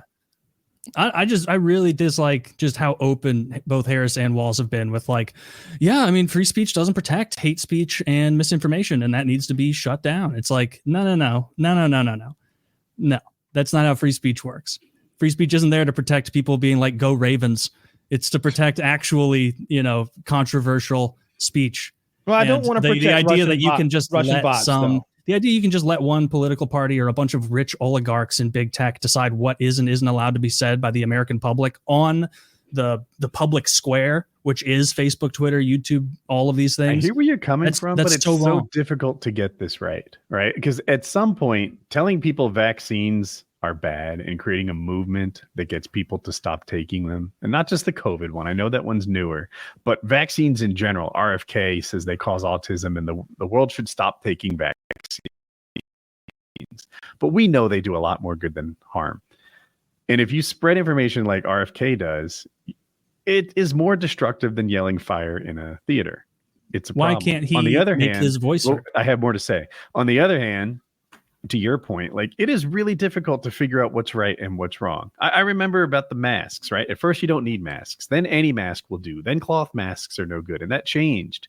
And you could get banned from Twitter by saying that it came from a lab in Wuhan instead of the bat market or whatever. Mm-hmm. And I think they were doing that in good faith. And then it turns out they were working on perhaps wrong information. And if you censor people for saying shit that's not true, that could later turn out to be true, then you've done a terrible thing. So it is hard to censor and if you want people to be right and not hurt other people, but you don't know for sure what's right, it puts you in a spot where you get shit wrong and it becomes a bad thing. For me, it's very easy. Like when in doubt, don't censor people. Like if you're directly calling to harm someone or being like, go to this person's house and drag him out of like, we all know can't do that shit. But the idea that like RFK can't go talk about the fucking his whatever platelet spinning shit he thinks Americans should do to be jacked, or if he like has a problem with some vaccines, like Like I he feel like should be community able to say fixes what this. he believes. I And feel all like it's going to do mostly if agree. Like, it's just I'm trying to say it's really hard to draw that line and get it right all the time. It's like I think any community kind of notes moderation. fixes this, right? if you give them that credence, that leeway to do it, like we know the side that wants to censor misinformation, like they censored the mask stuff. They censored lots of stuff over the past few years that ended up being correct. And like, I don't give them all the faith of like, oh, they just got the information wrong. Like, no, they at some point knew the Hunter Biden laptop was real. Those intelligence agents knew that, and they lied, and it was set as misinformation. And so like, no matter who's in charge, whether it's Harris or Trump or whatever, like, I don't want that person to be able to go, oh, this thing that reflects poorly on me and my friends and my little enclave here, my donors, my big spenders. No, that's misinformation, actually. And questioning it loses you your YouTube channel. How do you like that? Loses you your Twitter account, your Facebook. Like, it's sinister, and it's always overused. Like, it never stops on one little thing. Like, they want more control over our speech online. And that's a huge threat, because that's all we have online now is speech here for the most part. Like that's why like Elon buying Twitter was a great thing. Like actually having a more uncensored, and he still censors plenty of stuff. There's still stuff censored on there. He still censors stuff he doesn't thing. like. And Twitter may have been somewhat political back in 2015, but what it is now is off the fucking charts. The owner of Twitter is literally going to Trump rallies and promoting Trump. Yeah, the owner of Facebook, he is literally $400 million. He's giving millions of dollars to people to vote in the way that he wants them to vote. More or less. This is so far beyond the pale more or less of what money you didn't like vote. about 2015 and 2016. Hold on, is what he he's giving doing more now or- is fucking insane. You had no problem with Mark he Zuckerberg bought doing this. a media company and is taking his bias and putting it out there 100 times more than existed 4 years ago or That's 8 not years true. ago. Facebook And you was don't see- actively not covering true. up stories. He's donating hundreds of millions of dollars to Trump's campaign. Like that, if Twitter had a bias before, it was subtle, and it was like a couple dick It pics wasn't of the subtle. Hunter Biden. It wasn't Now subtle. They it covered is up information that was fucking hurtful wild. to Democrats in an election season. It wasn't subtle. This isn't subtle. What's happening now is so far beyond what has ever happened before. Fucking literally, Elon Musk is on stage at Trump's rallies promoting him, paying people millions of dollars to vote for Trump. I don't remember In you having swing an issue states with this only. 4 years ago when Elon Musk. That's what I'm saying to you. I'm sorry, not Elon Musk. That's what I'm saying Mark to you. Zuckerberg. Like, Yeah. 4 years ago, I did have an issue with it, and I was a little like, it turns out they fucked that up, and I don't like it. But what they're doing now is so far beyond what they've done in the past. Now that Elon Musk, a Trump supporter, a future Trump cabinet member, they say, is owning Twitter. I want to know like what is okay. So the owner of Facebook, a larger site than What Twitter cabinet by all position? metrics, he put $400 million largely into Georgia in the get out the vote portion of the Democratic outreach program. Like that's what he did. And he used his position at Facebook to delegitimize stories like the Hunter Biden thing, anything negative about Biden and the Democrats. And he got rid of those stories. They know this. It's confirmed. And so this idea that now that Elon Musk on Twitter is doing something similar, that now it's this crazy beyond the pale thing. It's like billionaires are in our politics for better or worse. And I think it's probably almost always worse. For the worst, for sure. It's But like the number one- happening. What Zuckerberg did, if he donated, I didn't hear about him donating $400 million to the Democrats. That never got into my feed. But I can hear about Musk's, and it's happening right now. And it's also hundreds of millions of dollars. And Musk it's is not wild just right now. like subtle ads or whatever. Like he's on the stage. He's jumping up trying to make an X in his dorky little I don't jump well they shit. banned whole stories negative about Biden from banned the entire word platforms. cis on X right now. That's Do you think that's as impactful? I think it shows the bias. Like what has happened to the conversations on X have shifted. Like my red friends, the ones who like don't like to hear anything that they don't like to hear, are like, you have to go to Twitter to get the truth nowadays. Everything else is a lie, right? Because Twitter is a safe space for Republicans. There's a ton of left-leaning people on Twitter. Yeah, but I'm telling you, it's a safe Yeah, space. it's more. It's definitely more. It's more right-wing now for sure. Yeah, but that's also just like by design. Elon Musk taking his thumb off the scales, and now Elon Musk put his thumb on this scale. The thumb was on the scales for years. They admitted this. Guy. They changed the algorithm so that Elon Musk's tweets get special treatment above all else. and he retweets Republican talking points and Republican. He's totally biased. Yeah. And so he got upset when he wasn't the biggest tweeter on the planet. So they made him that algorithmically. That is finger on the scale. That is buying a publishing company and then pushing out your political message as the richest man the earth has ever seen. Bezos did the opposite. Bezos refused to endorse a candidate. Which no, he refused to allow his newspaper to do the endorsement they wanted. Okay, yes, I should have said it that way. So the Washington, but Jeff Bezos owns the Washington Post, and he's doing sort of the opposite of what Elon Musk did, in that he's just staying quiet about who Washington Post. I think it's because he probably sees the writing on the wall, and that a Trump win is very likely, and he wants to be seen in a more positive light by that administration, because he has been I somewhat agree with you, but I see it a little differently. I think he sees that if Kamala wins, there will be no punishment for failing to endorse her. But if Trump wins, there will be a punishment for endorsing the wrong person. So he's just going to stay quiet because Kamala will forgive him and Trump won't. Maybe. I mean, but they endorsed his opponent in every other race. Man, they stopped, right? Why does the Washington newspapers endorse people? Like, that's a thing that newspapers do. Isn't that insane? Not the Washington. That we like you're supposed to read this stuff from the New York Times and be like, what a prestigious organization. Who'd they endorse? Oh, the same party every time. Every time for probably, 80. And so our media is so corrupt. And I like more freedom of speech online, whether it's Elon giving it or Zuckerberg. He's not really known for doing that. Or paid Russian disinformation activists, if that's the cost, Laura Loomer, if that's the cost of having the Russians to spread lies about the Ukraine war, is that the free speech we're protecting?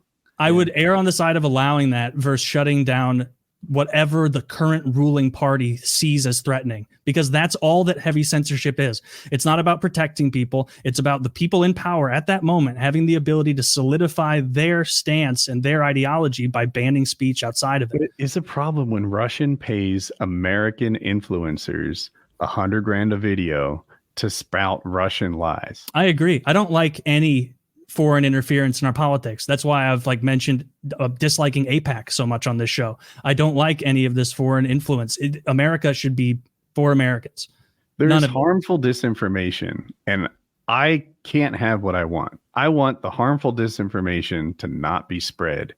But since I don't know where the harmful disinformation is until 2 years later, I can't get it right all the time. And because I can't get it right all the time, it's this it's better to let 100 guilty people walk free than to let one innocent man get convicted, sort of thing. That's where I am with censorship.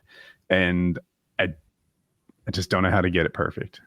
I want to talk about Elon's making his jumpy X, though, because that's got to be. I didn't realize he was trying to make an X at first. Oh, where he's got his fucking midriff hanging out like a retard. Dude, I am not a good jumper, but I've got a better vertical than Elon Musk. I think Woody and I can out jump Elon, and we're not jumpsmen.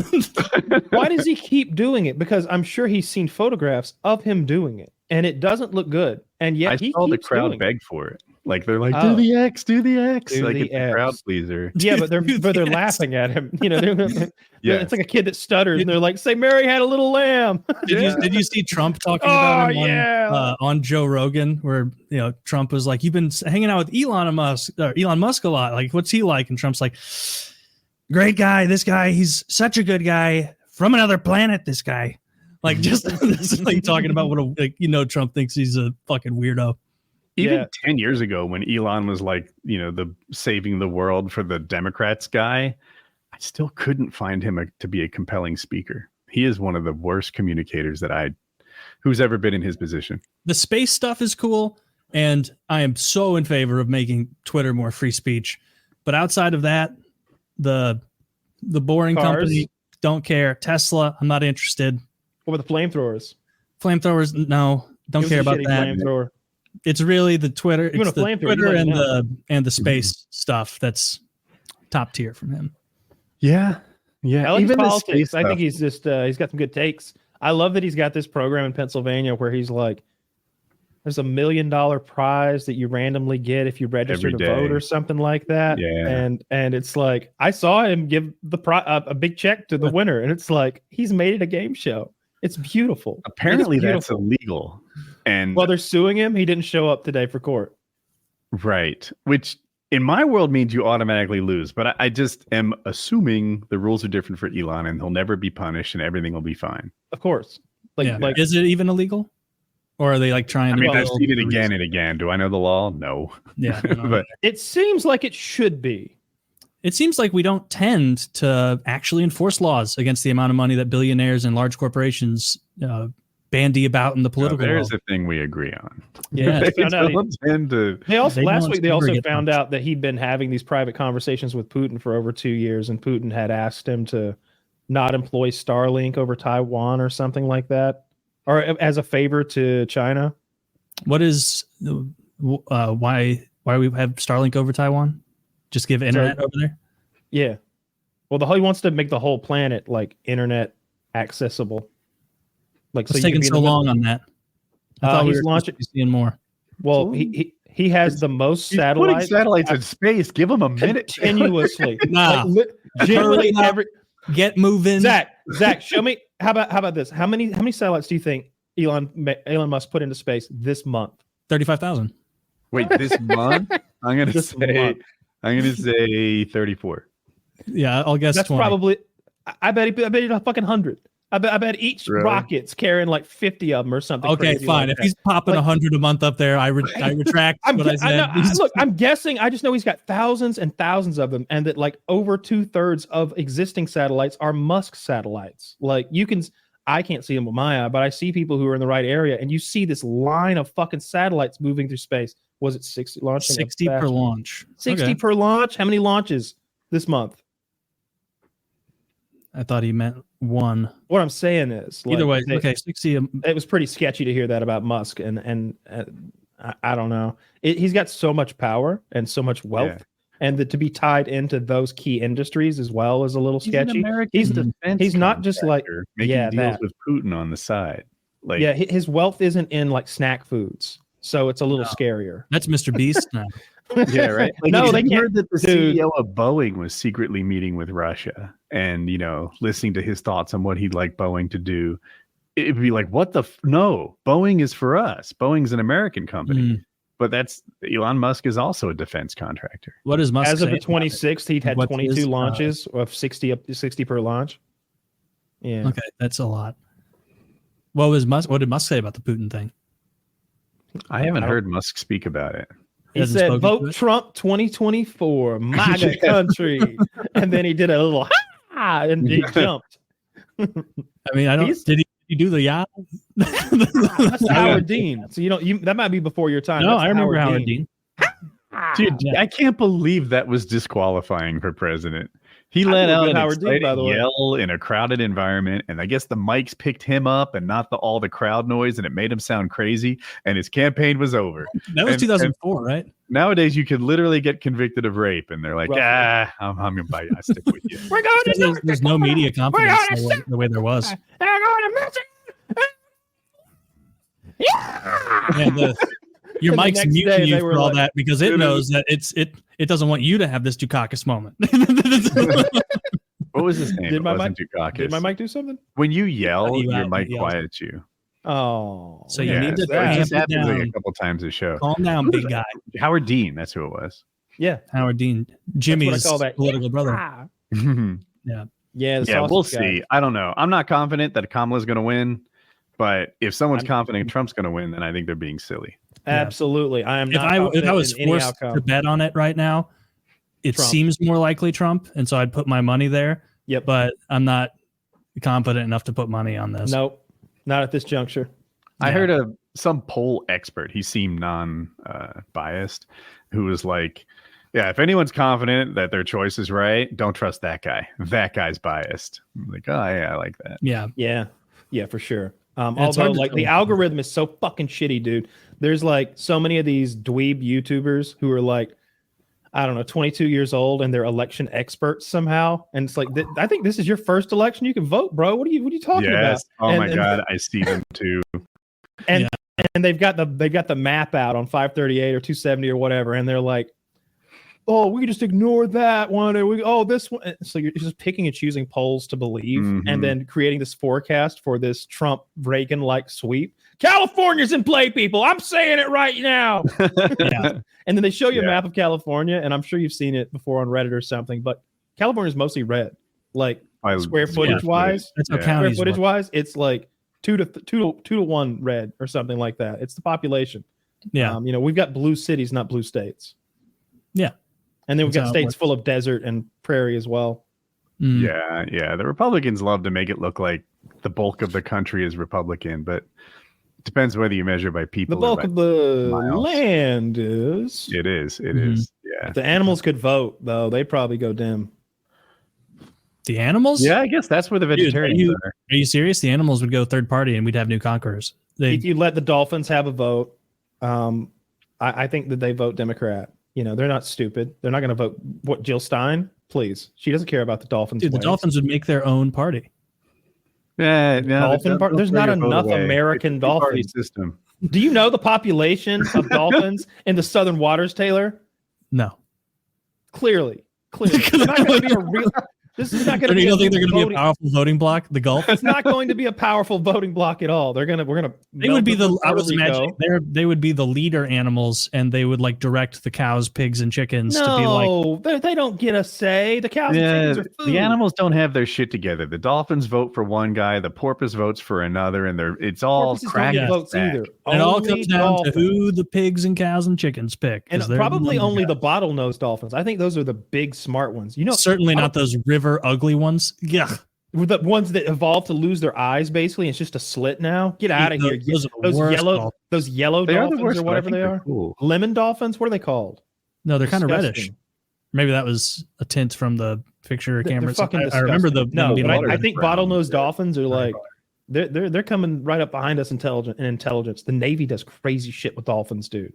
All sorts of mine detection and like teaching them to go to enemy vessels and plant devices on them and then leave. Yeah.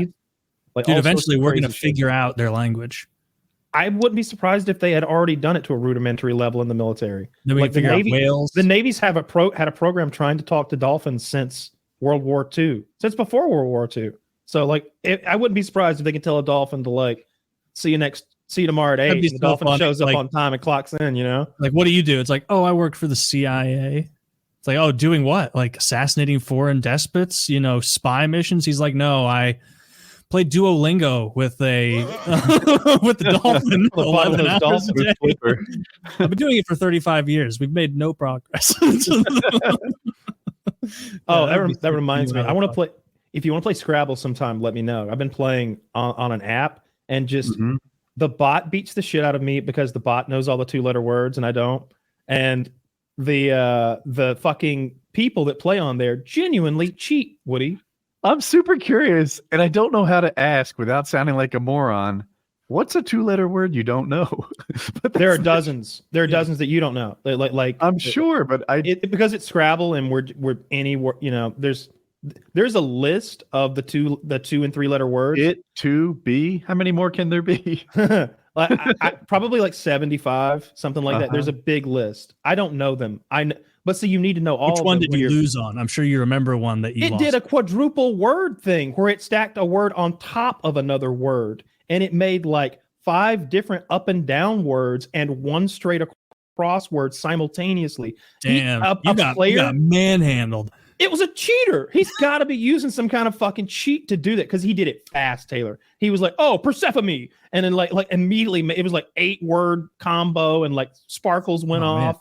and What's I'm your behind- win-loss record? How's it going overall? Dude, I've never won. I've never Is that why you're asking me to play? Yeah, because I know. First of all, I know you'll be good at it, but I will also, beat your but you ass don't know the in Scrabble. intricate. I need someone who doesn't know the This is the intricacies kind of thing that Scrabble. Taylor's good at. Yeah, that's like Yeah, one of the but- games I'm good at. Yeah, but he doesn't know the intricacies of Scrabble, and neither do I. So like, Right. we're just gonna That's go fair, vocabulary against vocabulary. If he wins most of the games, that's fine. I just want to play against a normal person who's not cheating, because the people cheat, and the bot is bullshit. I can Yeah. slaughter the easy bot, and the medium bot destroys. Yeah, people it. use bot like an insult. They don't understand. Bots can be far better than any human.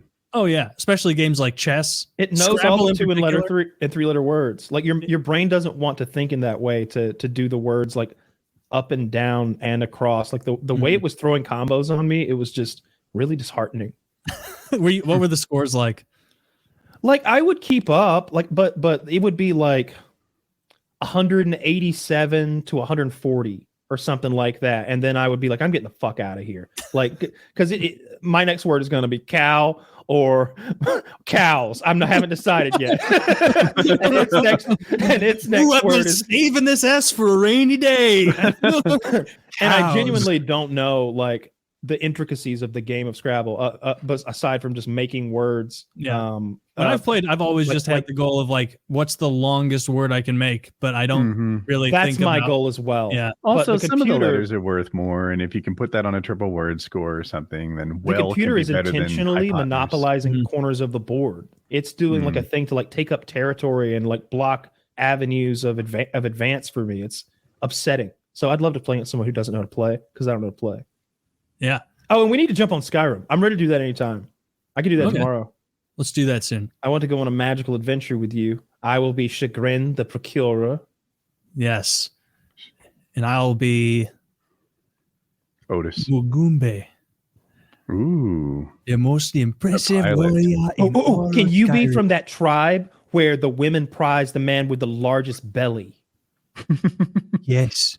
I will be from that tribe. Can you be fat in Skyrim? In the character With the creator? mods, we can genuinely do anything that you can fathom. In like- Elden Ring, you can only still look good with clothes on fat. Like full chubby in Elden Ring is not that fat. Can you even play anymore, or are you like taking a pause from Elden Ring because there's just nothing like because I know that from Skyrim where I'm like I don't even know what else to do anymore. He's gonna beat it 9 times in a row. That's his goal. 8 times in a row, and I have beaten the base game 8 times. I am now on DLC 8th time. Every time you beat it, it gets harder up until the 8th time that they call New Game 7. So your second time is New Game 1. Mm-hmm. So I'm on New Game 7, the highest difficulty of a famously hard game, and I've beaten the base game, and now I'm on the DLC. And when I beat that for the 8th time, there's not much I can do. Another thing I like to do that's slowing me down is I don't want to be an asshole, but like I help lesser players who can't beat bosses or get through towns and just Sherpa people. And I like doing that. Yeah, that's got to be fun. Like, because you're just putting yourself back in that distant land where you were new. You couldn't even imagine being. It's kind of. I judge them sometimes. I'm like, oh, so you need help with this? Okay, but I'm gonna wear a dress for this shit. Yeah. Like I'm putting the armor away. I'm breaking out like a fucking bandit. Maraca.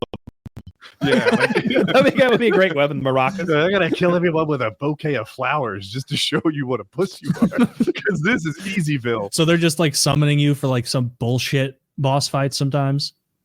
Sometimes it's not even the boss fight. Like you can summon for boss fights. I thought that's what it was at first, but you can also summon at like the beginning of the town that you need to get through to get to the boss fight. And I'm down for anything. Like, oh, whatever you need help with, I just like doing it. Do they get experience? Yes. Yeah, they get the bulk of it. I get maybe 1/3 of the runes I would get if I was doing it myself. But if I successfully beat the boss with them, I get something called a rune arc, which powers up your character until the next time you die. I also kind of want to get a third, and one of us be Aragorn, Gimli, and Legolas, and like because you can get mods where you genuinely just look like them, you just are them. I call it Legolas. Taylor, it's a fantasy world. I can be whoever I want. you know who you are. We're gonna be a guy with I just want to be a guy with a similar waist size, who's equally attractive. Remember that scene where Legolas walked on top of the snow on the mountain and all the others were sinking into it? Mm-hmm. Yeah, that's me. That's you. He's so light-footed. That's what Gimli would say. Jesus Christ. Well, I mean, I suppose I won't be picky. Maybe I'll be Arwen instead if I can't be. I won't. I guess I'll be Aragorn. You were going to be the boat. You were saying the whole time you weren't going to be. I always want to be the Elfman. You know, I always gravitate a magic man. Well, if we're doing, I guess I could do a Gandalf. I could do a magic whole man Gandalf is a lot of fun. Yeah, honestly, magic man or archer. Every other build is significantly less fun than those. Yeah, I guess so. Less fun. So. Yeah. In Skyrim, the possibilities if you've got a sword or a battle axe. axe. There's only so many things you can do with a sword or a battle axe to another person. But if you're a wizard, you know, I can make lightning hit you or fire. I could like make you go to sleep. I could turn you into a sheep, or I could convince your friends to kill you. I can do all sorts of wacky things. I can blind you. Yeah, you can paralyze. I don't like that. I'm trying to talk less about Elden Ring, but in Elden Ring you can do spells and you can do. You're wearing the costume, dude. You can have it up. As much as have you it want. up. Yeah, but I would like to just like you. I was inspired by this legend. Let me solo her. Maybe you've seen him. He wears of course on his head, and he sharpens people who can't beat tough bosses. And that's who I aspire to be. And if I'm sitting there throwing lightning bolts at someone from a distance, well, I'm cheesing, and I don't want to cheese. I want to get good. Get good, spelled G-U-D, and G-I-T-G-U-D. That's like a mantra in the game. Get good.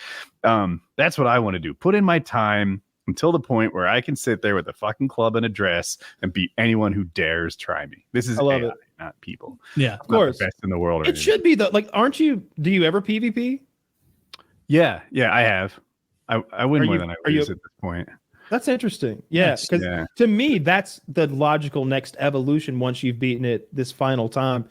Because always in every game, like no matter how hard the AI is, like I remember with Civ 5, it was like that, right? Like, all right, I've beaten deity AI using every race. Like the game doesn't have anything else for me. I've got to find people that are like crafty and sneaky and have perfected every step to like make it harder. So maybe that's true there. Here's the Elden Ring dynamic, and I think it's pretty cool, right? If you don't summon anybody, then you don't get invaded.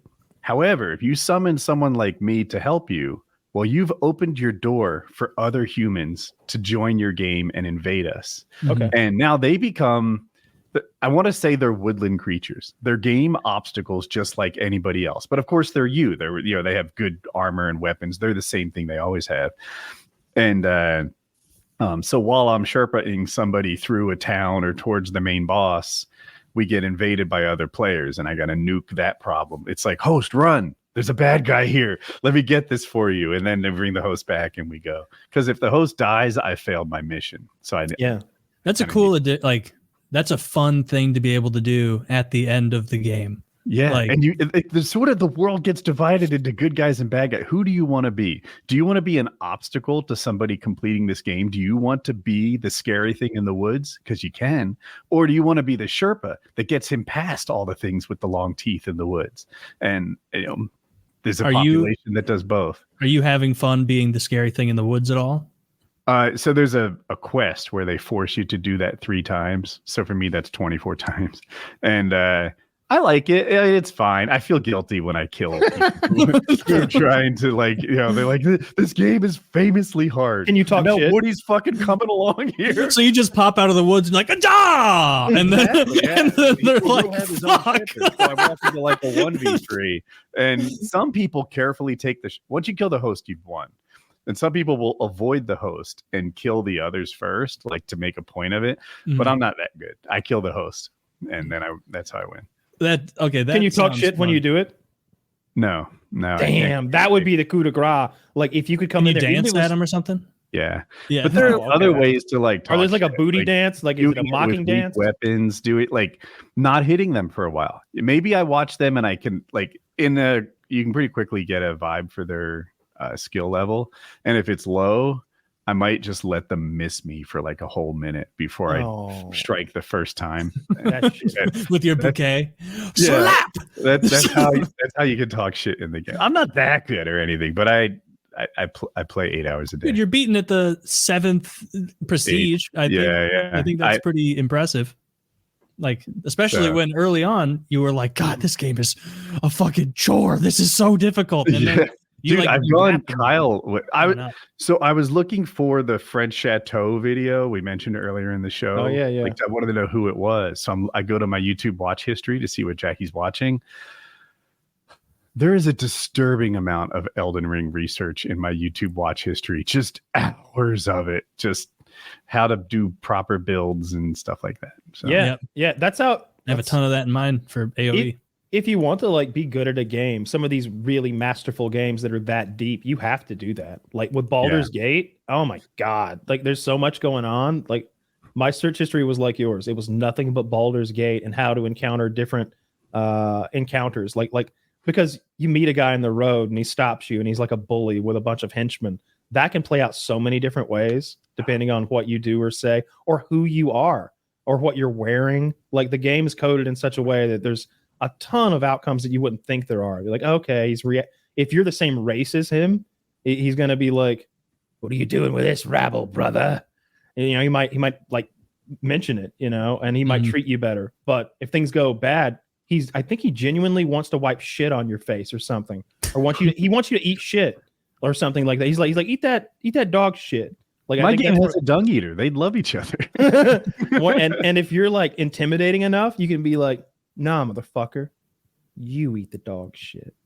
I like that. And he'll be like, oh, please. And then he's like eating the dog. He eats the dog shit. It's great. And I love in video games where like they clearly don't have a robust enough dialogue for like the persuade or intimidate options, because like you'll be trying to get into a city in Skyrim or whatever, and he'll be like, stop. You've stolen 5 horses. You're under arrest. And then the options are like, nuh-uh, persuade, or like, get the hell out of here before I kill you, intimidate.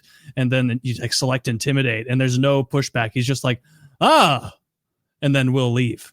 Yeah. There's no voice like response. I like the juxtaposition between, so I played as I don't remember what the race is called. It's a dwarf though. It's like a midget. It's not maybe a hobbit. I might have played it. It's a little tiny person, and it's a girl. It's like a cute, tiny little elf girl, basically. Mm-hmm. And so when she would intimidate somebody, she'd be like, "You better step aside," and she'd make this cute little elf girl mean face, and it's like, dude, that's cute as shit. But they'd be like, "Oh, let's get out of here, boys!" And like trolls and goblins go running because they're spooked by her little. Oh yeah, going out.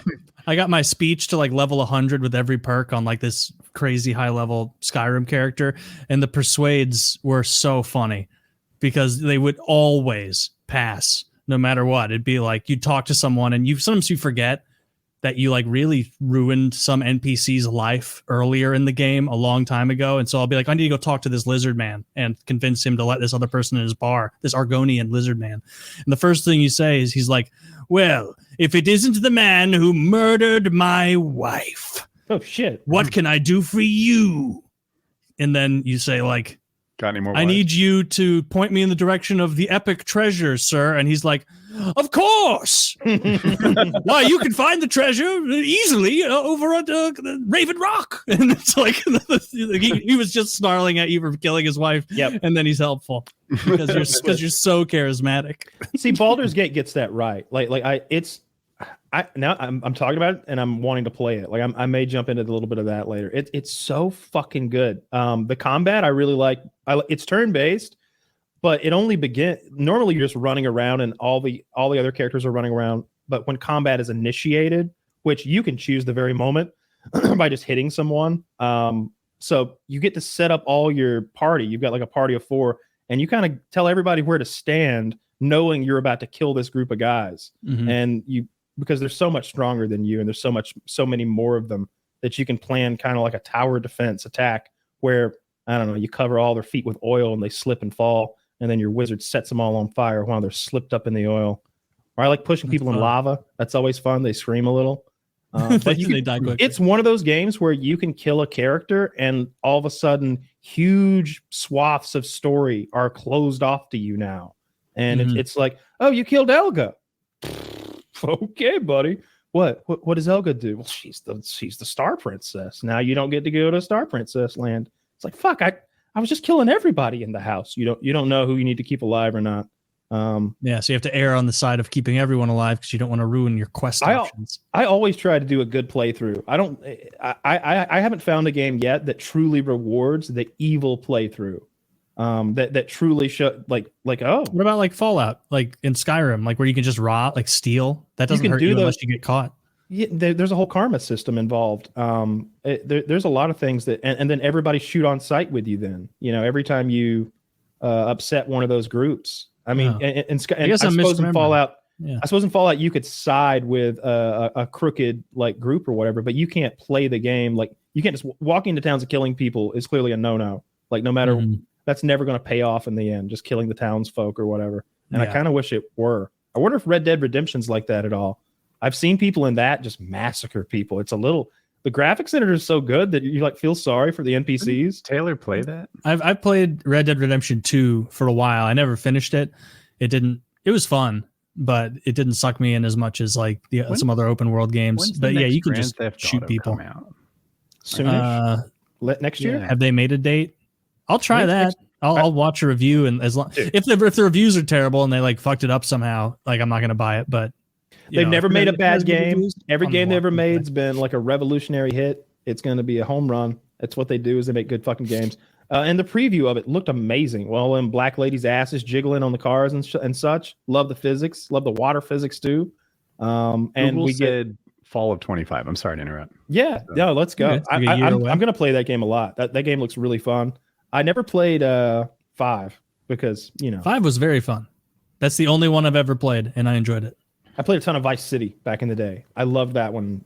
I played hours and hours of that, just riding around and starting fights with the police. Yeah, I played the early ones. I thought it was neat that you could like bang a whore. What did it get your health back or something, but cost you money, and then you could beat her and get some of your money back? Yeah, just fun for the whole family. Yeah, like the third one. Is it called isometric? Whatever the third one was, where it was kind of top down and you sort of, it wasn't third person. You were kind of zoomed back a little, controlling your character. I liked that one too. But when Vice City came out, I liked the Tony Montana vibes. I liked the Miami 80s vibes, the cocaine, and I like that music anyway, that 80s. Mm. So when I'm riding around in my fucking Corvette or whatever, crushing people on the beach of Vice City, listening to those 80s jams, it was like, that's so much fun. Yeah. It is a fun, just who cares game. I see people playing it now, and I don't even understand exactly what they're doing when they're, I guess it's role play servers, but they're doing car races and like talking to each other, like they're role playing and arresting one another and stuff. I just definitely don't know enough about the game to even understand what I'm fucking watching, but it looks like it's a really adept game now. I've seen the online play and it looks fun, but also it's like, I have to let this guy arrest me. That's not going to happen. Like, I'm just going to, I will turn the game off before I go sit in a jail cell and play pretend. I was saying I would like a game that was just like police officer simulator, where you were dealing with traffic stops and like going through shifts of being a police officer, and like some of the stops would just be regular stops. There'd be some DUI stops. You got to get the guy under control, arrest him. But every now and then, like maybe 10% of the time, like you get a shooting event. Like you have to find like an Amber Alert car. That could be fun. Ooh, pedophiles. Yep. It's a any and all. What do they call it in California when a black kid gets kidnapped? It's not an Amber Alert. Is it Obsidian? Wait, they call it something different for black kids? Yeah. You have a different Ebony Alert. That's what it Ebony? is. Ivory Ebony? Yeah, no, that's Ivory. Awful. Is it? You need to know that it's a black kid who's in trouble, Woody, so you actually go. Are you pulling my leg? You take it more serious. Do you want to bet before you Google? No. That's a smart bet. You're like, California, they're pretty fucking loopy out there. Zach spoiled it for me. The Ebony Alert is real. It's brand new. That's so retarded. Why do you have different alerts for different races of missing people? Now they got a pink alert for transsexuals. That's when I go out and start looking for Camrys. Pink alert's not for girls? Who cares if a girl's gone missing? If there's a transsexual out there who's lost, missing, procured perhaps. Officer Kyle's on the fucking case. I hit the road. I start looking for silver Camrys and I'm ready to call them in. Silver Camry, is that the stereotype? Well, you always get the Amber. I get the alerts on my phone, even though I disabled it. Fuck you. And it's like fucking silver Camry, license plate 37 Alpha AR. Black juvenile 9-year-old girl, like missing / kidnapped or whatever. Yeah, they never should have told me, like on the news, how many Amber Alerts are like a pissed off parent calling the police on the other parent because they have like a nasty divorce or something. And so now when I see it, I always have that thought where I'm like, statutory is this kidnapping. the real one, or is this one of those? It's statutory kidnapping with unintended consequences. I'm sorry, I'm stuck on a minute ago. This is awful. It is. There are a lot of people who will pay less attention to Ebony Alerts than Amber Alerts. This behooves the black. This is misguided and will have negative unintended consequences. They will look back on this through their conspiratorial eyes. Somebody, this will be like not washing your hands at the hospital. Do you believe they had special alerts for black kids and people just didn't like value them as much? I think. The idea is the you're opposite. right. It's retarded. You're aware that the opposite. Yeah, the idea is the opposite. opposite. Trying to give it's more to attention. Prioritize the there's a black kid missing, so wake up. Yeah, it's to be like, hey guys, this is super serious. It's not some whitey. Yeah. Why aren't these alerts colorblind? But here's what my theory is that black people ignore Amber Alerts. Someone needs to steel man. And so if a black child has gone missing, I ignore Amber Alerts. See, if a black kid goes missing, they're most likely going to be in maybe an area with other blacks, you would presume. So they found Amber Alerts to be ineffective because blacks don't pay attention to Amber Alerts. But when they hear there's an Ebony Alert, they're like, oh shit, for real? And then they look around, see what's. I feel like every time I get an Amber Alert, it's late at night and I'm home. What am I going to do? I get out and I go out and start looking. You just go poking around. Knights of the Night. I get dressed up for it. Woody goes out there. I quickly came back from an Amber Alert. Woody goes, prepare everyone with his bouquet. There's a little ebony boy in danger. Time to save. I am kids be terrified. I don't know how that one got past the goalie. Right. I hope that it makes sense, and I'm not seeing it, but it doesn't make sense so far. It doesn't make sense at all. But that's retarded. California does all sorts of retarded stuff. That's a wild one, diet sodas are giving us cancer. Fuck you, California. I don't need warnings on my aspartame beverages. They do a lot of stuff. I give it some plus and minuses. I like their admission standards. Like they had huge smog issues that were just terrible. The whole sky was yellow in a dangerous way, and they've improved it. I think I saw a piece of machinery that had a warning on it that was like, warning, this product may cause cancer in California. And I thought to myself, good, because I'm using it in Georgia. Yeah. Yes, we're safe here. That was a close one. Yeah, that's ridiculous. Yeah, the Ebony Alert thing's crazy. I think I heard it on an SNL we should break it down to more races. Oh, I absolutely. Let's get really granular with it. So if Amber Alert is white people and Ivory Alert, everyone. Savages, they could be Ruby Alerts. Whoa. A Ruby Alert. Whoa. What do they know about rubies? Oh, because they're red. Yeah. Man, my racism didn't catch up to yours. No, I would do like a burrito alert. A bead necklace alert. Because they love those. They're gonna see that and be like, oh, someone's giving out beads. Yeah, I'm not helping out with any missing persons at all. The beaner alert, that's terrible, Zach. Okay, wow. That's terrible. Dock his pay, Woody. That's unacceptable. Unacceptable. We are here only for the acceptable ones of Amber Alert and Ebony Alert. And oh my God, extra high one. I saw a Reddit article today. I read lightly into it, but the headline caught me. There was a project, I think in the 50s or 60s, for getting rid of a lot of illegal immigrants. They rounded them up, mostly Mexicans, but unfortunately some real citizens were into the mix and some innocent people who were like legally here. They got into the mix. They all got like kicked out. Project Wetback. Yeah, Project Wetback. It's called Project Wetback. When I saw that, I was like, there's no way. What? There's no way. Who's in charge of naming projects? Zach will have to fact check me. Because the article was written. A really funny like, guy. The article was written. It was like, and I don't remember the exact number, but it was like 60 years ago today. Project Wetback kicked off. The 1954 Operation Wetback. That is so funny. Hollywood, there's a movie ready-made here for you. Like that, you can't lose with that title. That's the title of tonight's show. Operation Wetback. Operation Wetback? Question mark? Yeah, people would not. There's no way. I can't believe I haven't learned about this. That is the funniest operation name I've ever heard. I don't think there's. Man, they really got tired of like naming them normal things like Market Garden and Paperclip and High Jump. This is the number of immigration enforcement actions. 1954 was a big one. Woo!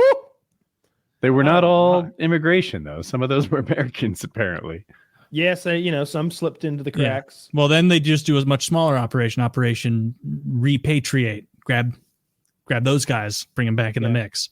If they weren't, damaged in the travels. In the operation, yeah. In the Operation Wetback. In Operation Wetback. Jesus fucking Christ. I'm a historian. Oh, what's your focus? See, that's Operation Wetback. That's it. That's it. This guy has no interest of history outside of this one. He dabbles in World War II a little bit. He dabbles in World War II. He really only knows one side of it. He's incredibly defensive of Hitler. Yeah, that's why when people talk about racism today, I just don't think it's as bad as it once was. Like it's just not. Like it used to be so much worse. Yeah, I agree. Of course it is. It's been trending in the right direction my whole life, I think. Yeah. Always. There's never been a back step. Maybe you could say somewhere in the Trump administration, some people felt like we culturally took a step or two backwards with race relations. But I think a lot of that's inflamed by Vladimir Putin over there. I think Russian propaganda and bots are responsible for so much of the infighting within America. Oh, dude, it's our own political lines that does the most of that. They pick divisive stories with racial bends because those get clicks, and they have people out there believing that these issues are so much more ingrained in American culture than they are, because they see some interracial murder and it's only news to them because it's interracial. They enjoy stoking those flames. Anthony Cumia getting the attention. Yeah, they're all writing for Cumia. Dude, Cumia's Twitter is every now and then, once every 6 months, I'll log in and see what's going on over on Anthony Cumia's Twitter. Holy shit. He's unrelenting is the word. Every day. Yeah. Every day. He has a bunch of alerts on his phone. Wouldn't it be great if one day he was commits a crime and it's written about anywhere in the country, boom, his phone immediately. So, and then he posts about it. He goes hard in the paint every day. What's his motivation? Well, racism. What is he trying to do? Get people to dislike black people? Wake up, America! He just posts a lot, and he's like, "Oh, wake up! There's so much violence from these community," and it's like all day, every day. They took my radio show. God damn it! And it's like, they took my radio show. And go back to doing impressions. Do your Jesse Ventura again. Oh, he can't jump into those waters. Those are too deep for him. That's fucking Will. No, he didn't. Sasso? No, he has an incredible Jesse Ventura. No, he's Will Sasso, and there's another guy. Mark. It's not Mark Norman. Who's the other guy that does one? Dan Soder. Dan Soder. Theirs are so much. Theirs are on such another level that no one need enter the room. Like it's a whole different thing. They sound like him. They sound just like him. I've seen them do the impression to his face, and then him come back with "that's pretty good" or whatever he sounds like, and it's like, holy fuck, they're exactly alike. They've got it down so patent.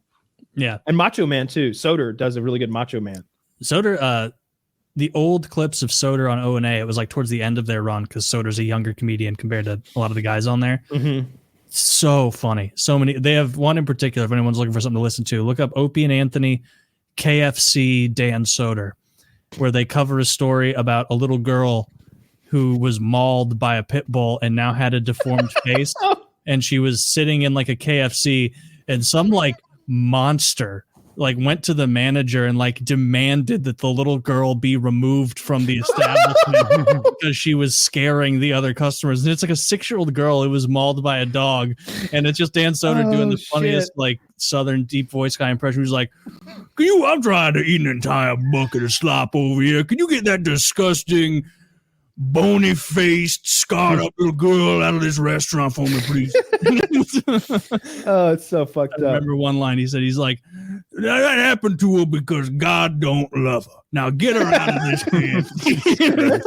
It was so fucking funny. That's a great clip. Sorry to ruin a couple lines of it. But you mentioned the dog mauling. You did mention the dog mauling the child, and it came to me. I watched this movie. I'm on my horror movie kick. The movie's called When Evil Lurks. It's subtitles. It's Spanish. I might have seen this. And I think it's some sort of demonic possession. You kind of jump right into the middle of the lore, and you sort of learn the lore of the demons or the whatever, as you go, almost everyone kind of knows what's what, and you occasionally get a little exposition, but not a ton. But there's a scene in that where a dog gets possessed by the demon, and they sort of give you context clues to let you know that it's happened, because the guy takes his clothes off and his clothes may be contaminated. We're worried about that. He's taking them off because they are contaminated by the evil, and the dog goes over and sniffs the clothes. And you're like, shit, I don't know about that. And that's a big fucking dog. It's this bulldog with a head that looks like a bowling ball. It's just perfectly spherical, just like a Pac-Man, like a Pac-Man head.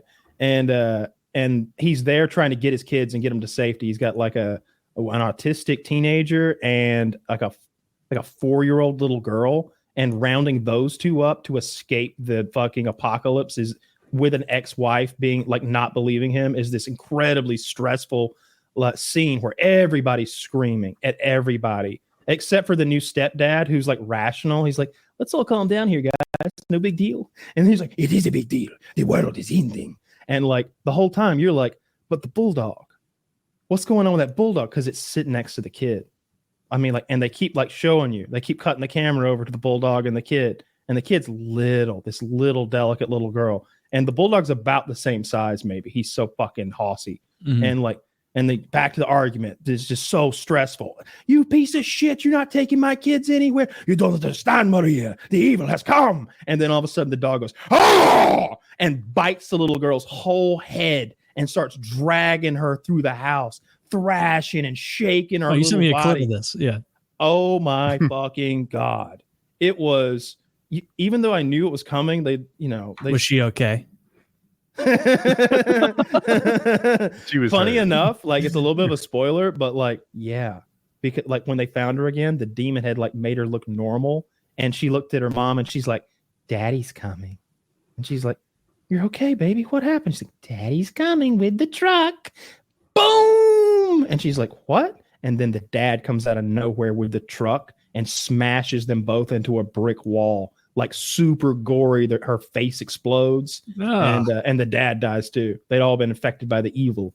Well, who wins in the end? Seemingly the demon. The evil ends in the end. That was just halfway through the movie. Those were just side characters getting mauled. Those were side characters. Okay, so there was a more main character who defeats the demon. Oh no, he loses in the end, and the demons win. Actually, it's a dark film. I don't like that. I don't want to see the demons win. I like when the demons win, dude. I want to see him win a few. That way I go in not feeling so like, hey, it could go either way here. Go either way. I don't need to always know we're going to get victory. I'd rather see like a killer get away with it. I like it when the bad guys win sometimes, because otherwise there's no point in watching it. You already know how it ends. I watched this YouTuber. He was an expert in medieval combat. My fucking YouTube feed. And anyway, they were breaking down Game of Thrones battle scenes and how realistic they were. And one guy had me smiling because he was describing Jon Snow's plot armor as if it was armor. And he's talking about like, yeah, the plot armor on this one is fantastic. It apparently protects him from arrows and halberds and smashing and mud. And then I was like, all right, that's good. Yeah. It's like, well, sir, the show wouldn't work if this guy just gets murked by an arrow at like the beginning of one battle. Dude, it should. I love that. I like it when main characters die. I know I always praise it for it, but Walking Dead, nobody's safe. As long as it's earned, which Game of Thrones did a good job of that. I wish I could wipe my brain of all memory of Game of Thrones and also wipe seasons 7 and 8 from existence entirely. Game of Thrones is better on rewatch. Season 7 and 8 were bad. Okay, I'm not going to argue that. Yeah. But they are better if you watch them back to back, taking 2 or 3 in a day, and just enjoy the show. One of the things that made season 8 bad, for example, is episode 3. There's only 6 this year. And every one you want to be an absolute banger. They made you wait a year and a half for 6 episodes. And now you're really invested and you want them to be bangers. And if they don't live up to this really high Star Wars-like expectation, you're mad. Mm-hmm. But when you're watching 3 today and you're watching season 8 in 2 days, it's better. I'm so glad those douchebags didn't get that Star Wars show or whatever they ruined Game of Thrones to do. They got three body problem. They made that instead. Is it good? Woody watched it. Not good enough. He's a fan of the book, so I think he's I'm biased to like it, more. and I think it's meh. Yeah. That okay? Well, then it's truly bad because I've watched series like that where like I love the source material, and then as I'm watching it, I'm like, I like it. No, I don't. I don't like it. Fuck. That story's too high concept to be translated to TV. I genuinely think because there's just so much going on in the later book about just wacky fifth dimensional beings and crazy shit, and weapons that fold space into 2 dimensions, and it gets bonkers. I don't even know how you put all that on screen. So, have you heard the term hard science fiction? Sure, yeah. Okay. It's a new term to me. I didn't realize it, but there's science fiction where, it's all Star Wars. Everything is fake and you're going faster than light and whatever. And then there's hard science fiction where everything is based on the reality of our understanding of science right now. And Three Body Problem is that. And it's really kind of cool to see them like, I don't know. By the end of it, you get to these like expanding universes and micro black holes and all things that are theorized to exist. And I've said many times, like my cognitive horsepower is just redlined keeping up with that book. I was also like flying at the same time, but anyway, it's hard science fiction, and I've learned that I really like that when I have the time for it. There's a good book by Arthur C. Clarke, who's kind of one of the big 3 of that kind of sci-fi, called The Sentinel. And it's technically the prequel to 2001: A Space Odyssey. And I believe the idea, I've never read it, but I believe the idea is that a von Neumann probe has been sitting dormant at Jupiter since the dawn of civilization. And it was that came down and made our ancient monkey-like ancestors take that next evolutionary step. And then they waited at Jupiter for us to get to. I guess they were waiting there until we were capable of getting there. That was like a something they wanted us to be able to do before they would talk to us. I think that's part of the book, but it's the prequel to the other one. And I think it's about that that technology and about the idea of like seeding civilizations and stuff. If a listener doesn't know what a von Neumann probe is, it's this satellite, I'll call it, that goes into space, finds the materials that it needs to build another one of itself, and does so. Now there's 2 of them doing this, and then there's 4, and then there's 8. And before long, you take over the universe with these self-replicating probes. And it could be a mesh communication system. It could be a military force. Who knows what? Yeah, they said that it would take like 2 million years for self-replicating von Neumann probes to sort of go to every star system in the Milky Way, like over like a geologic time scale like that, like at sublight speed, just going at like pretty fast. 2 million years is an amount of time that has passed many times over. So why don't we see them? Yeah, right. So why aren't they there, right? Yeah, and then you get into the whole, what is the filter paradox? I'm losing the Fermi Paradox, and then there's and the many explanations for that. But the zoo hypothesis is the fun one, that they're out there, they're doing their things, but we're like a quarantined off area because we're a promising civilization, and they want to wait until we're ready to join the galactic community of planets. And wonder how big they quarantined us. Is it bigger than our solar system? I don't know, Woody. I don't think they'd even. Got to talk to Alex Jones about that one. They'd keep tabs on us, and they would just like move as they needed, right? Because until 60 years ago, they could have been real close in.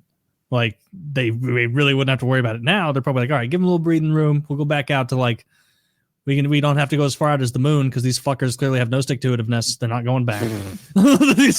They can't be bothered to go to the fucking moon. If they were in our solar system, we wouldn't know. Like if they were just sitting there chilling, like we would have no idea. Like we wouldn't see them. Yeah. They can't even find those other planets that they can see the gravitational effects of, and they're in our solar system. Our solar system? Or you mean galaxy, maybe? In our solar system.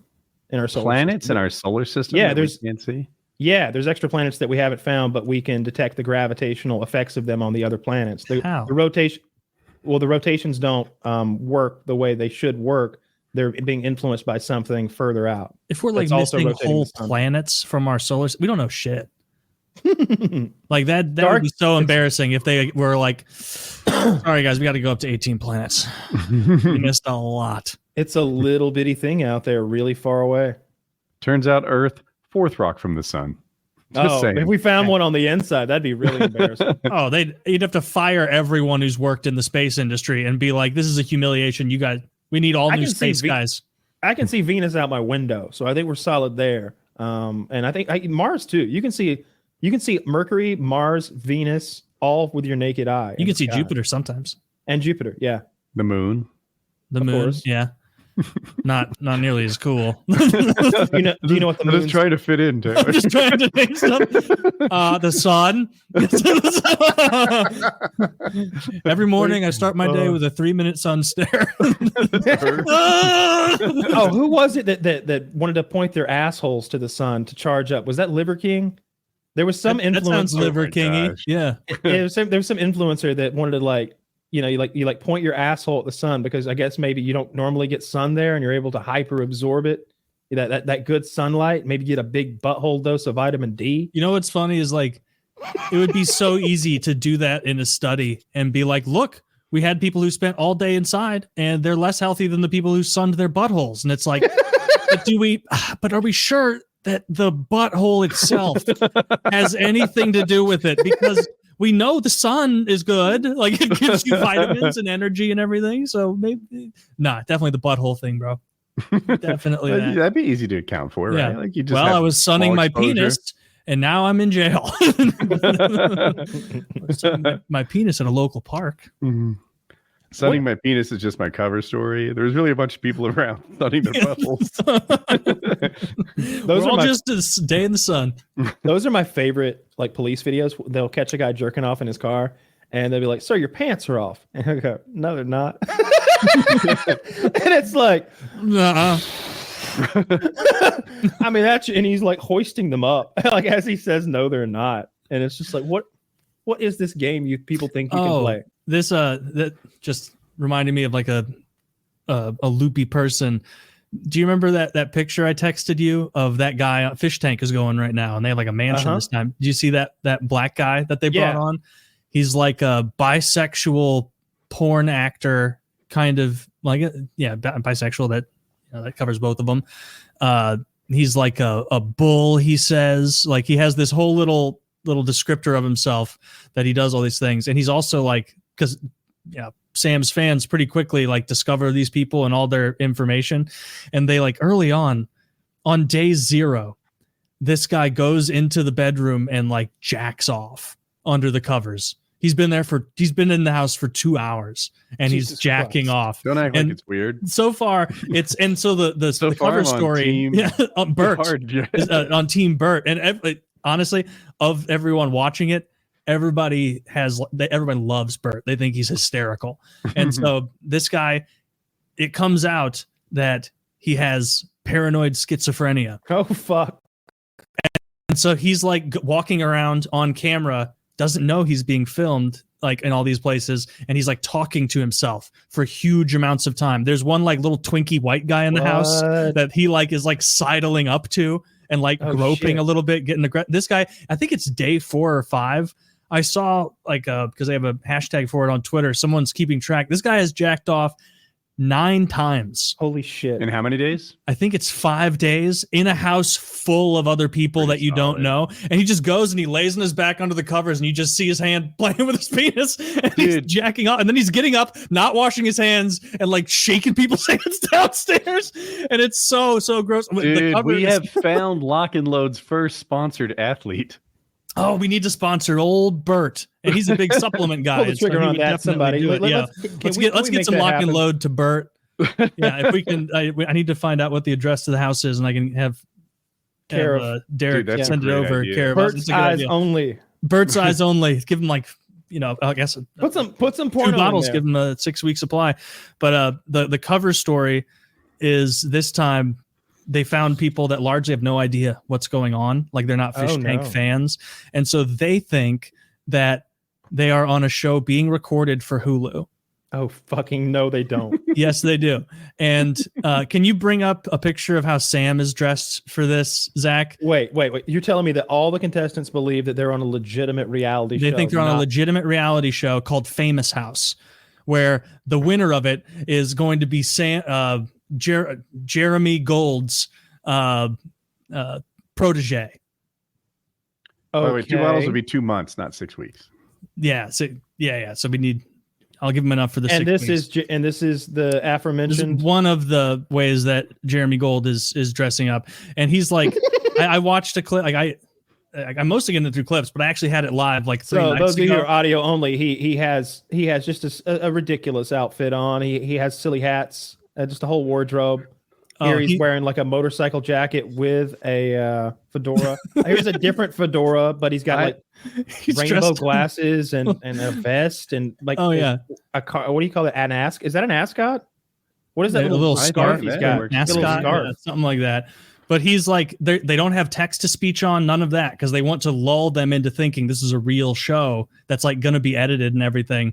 And oh my God, these look like real people. Yeah, they think they're in something called Famous House. The guy I'm talking about is bottom middle. Shout out Bert. Bert rules. He's so funny. He's talking to himself nonstop. And one of the, like, Sam made them sit down and do like 50 different versions of. So Sam came in, he's like, all right, guys, we're doing the pumpkin carve off here for a chance to win a TCL 65-inch TV. And the whole chat is like, holy shit, that's the $190 TV from Walmart, like the worst quality flat screen you can have. And so he comes in, he's like, this is brought to you by TCL. And then he like struggles to memorize every sell point there. And he like, he makes them sit and watch him and respond.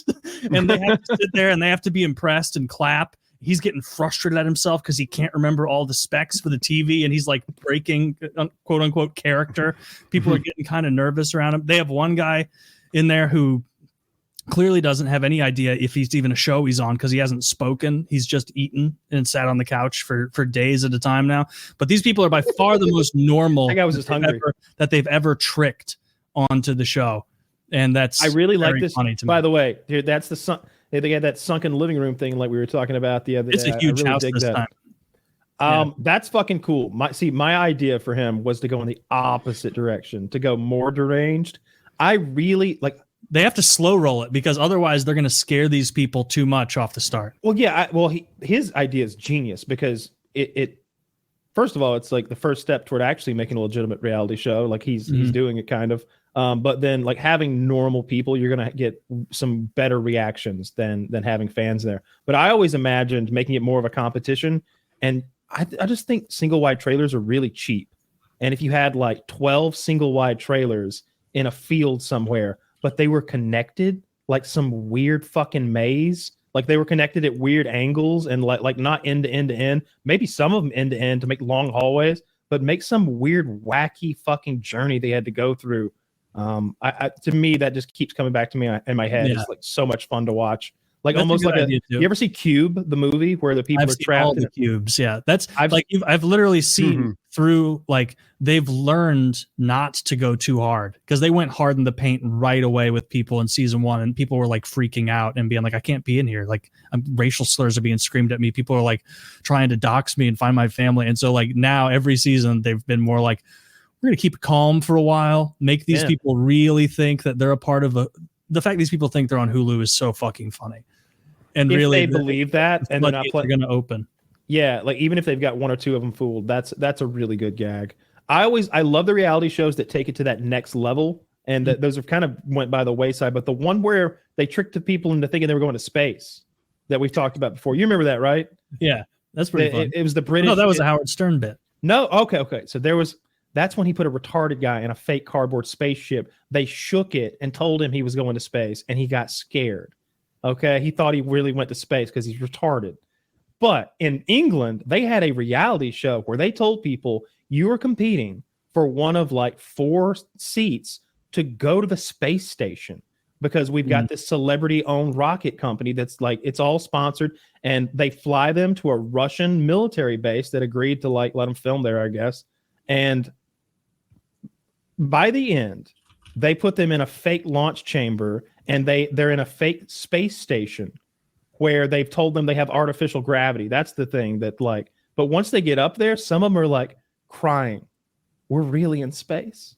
We're really in space. They think they're in space, but they're in a fucking set that looks like a space station. And it's that and the Japanese one. Remember the Japanese one where they locked the guy naked in the house? No, I don't remember that. Bro, how do you not know this? All right, first of all, there's a movie about it on Netflix. I can't remember the name. I think it's called The Game Show or The Game or something. They put this Japanese guy on a reality show where he's naked in a house, live streams 24 hours a day, more of a room, like an apartment room. And the only way he can get out is when he comes up with $1 million yen worth of like money from mail-in from magazine ads. He has to like cut those things out of the backs of magazines and send them in and get $1 million worth of free products or something. And so he's like locked in there for months and months and months.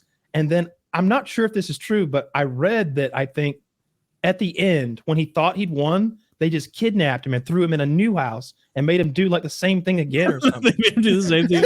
Like, I think so. It really fucking happened. It's crazy. That's pretty out there. You always see those pornos where they're like, you know, they have the Japanese game show where they're fucking the ladies through the holes. I don't think that's real though. That seems like more of a fun game show. Oh, y'all probably never seen any debauchery like that. Would be on your feed. On my feed, no, it's nothing but you know, Japanese sex game shows. That's do you have a porn account? Or the last thing on the fish tank, that the only text to speeches that have come over yet is like production occasionally when Bert is alone in a room, only when he's alone. They are using, and they haven't revealed anything that there is a text to speech option, and they know he's schizophrenic. And they'll say like, "Hi, Bert," like nothing but stuff like that, and he like is turning around like wild-eyed and like looking for things, and then he's going downstairs and like he's not telling anyone that he heard a voice. He's not telling anyone because he doesn't want people to think that he's. Hang on, now this is the big scary black guy, the biggest man in the. This is the big guy. You need, they need Sam to come in. Wait a minute. This isn't the paranoid schizophrenic. This is the paranoid schizophrenic. Okay. So it's the enormous paranoid schizophrenic that they are teasing by saying his name like a ghost from a hidden speaker. Yes, and he talks alone to himself all the time. And also to the other members of the house, he wants to be an actor, and he's like, "Yeah, I would love to play like rapists, murderers, but they like don't cast black guys in that right now." And it's like really aggravating. And it's like, stop! You just met these people. Don't say this. What would you want to sublimate? What would you? And then this little white Twinkie guy, like he pushed like Bert pushed his like twin size mattress up to this other guy's, and is like getting real close to this guy, spooning him. He there's a clip of him like the little Twinkie white guy was standing up and Bert's hand kind of followed the ass, getting a little grab there. This guy's horny as hell, and he just injected himself with something, and so like, he's on some kind of steroid. Wait a minute, where did he put it? His butt? His thigh. Okay. What does that tell you? Nothing. I mean, nothing. I'm just curious, I guess. He's a very fit guy. I mean, you can put steroids anywhere, like anywhere where there's a big muscle. Yeah. So like, I'm gonna be. I've put them in my thigh before. That's what the doctor tells you to do if you don't have like a Merrick Health type doctor. Like I know the first doc. I know Wings. I think puts it in his thigh. I think he said that, but that may just be the leanest part of him. Yeah. I bet he's got a big old booty back there. You need a needle. Do they get heavy? No. I don't know if he can reach. Can he reach around though and inject his deltoid? I bet it's easy for him to inject his thigh. He needs to take a semi-glutide. I think it would change his life. Why doesn't he? It's crazy that someone that clearly has like a medically morbidly obese type thing going on. Like, why wouldn't you take that? And is it injection? What is it? Yeah, it's like weekly injection. It's an injection. Yeah. Yeah. They getting into that, man. On that. He can't pay for it, dude. Come on. Go to China. Yeah, I'm sure you can get some online. I bet you can get some bootleg Ozempic. You guys want to call it a show? Sides of my face are very itchy. All right, you'd be all right. He's fine. Yeah, no, it's Halloween. We do 5 hours. Yeah, it's 5 hour Halloween. Don't be a Halloweener. All right. Oh, he's totally a Halloweener. Look at him. Shut up. We've got another guest coming. Why are you trying to? Jesus, Yeah, dude. Joe Rogan's going to be so disappointed if we end the show before he gets here. Yeah. I can't believe you said that to me. All right. Well, check out the lock and load. Makes your come awesome. PKA 724.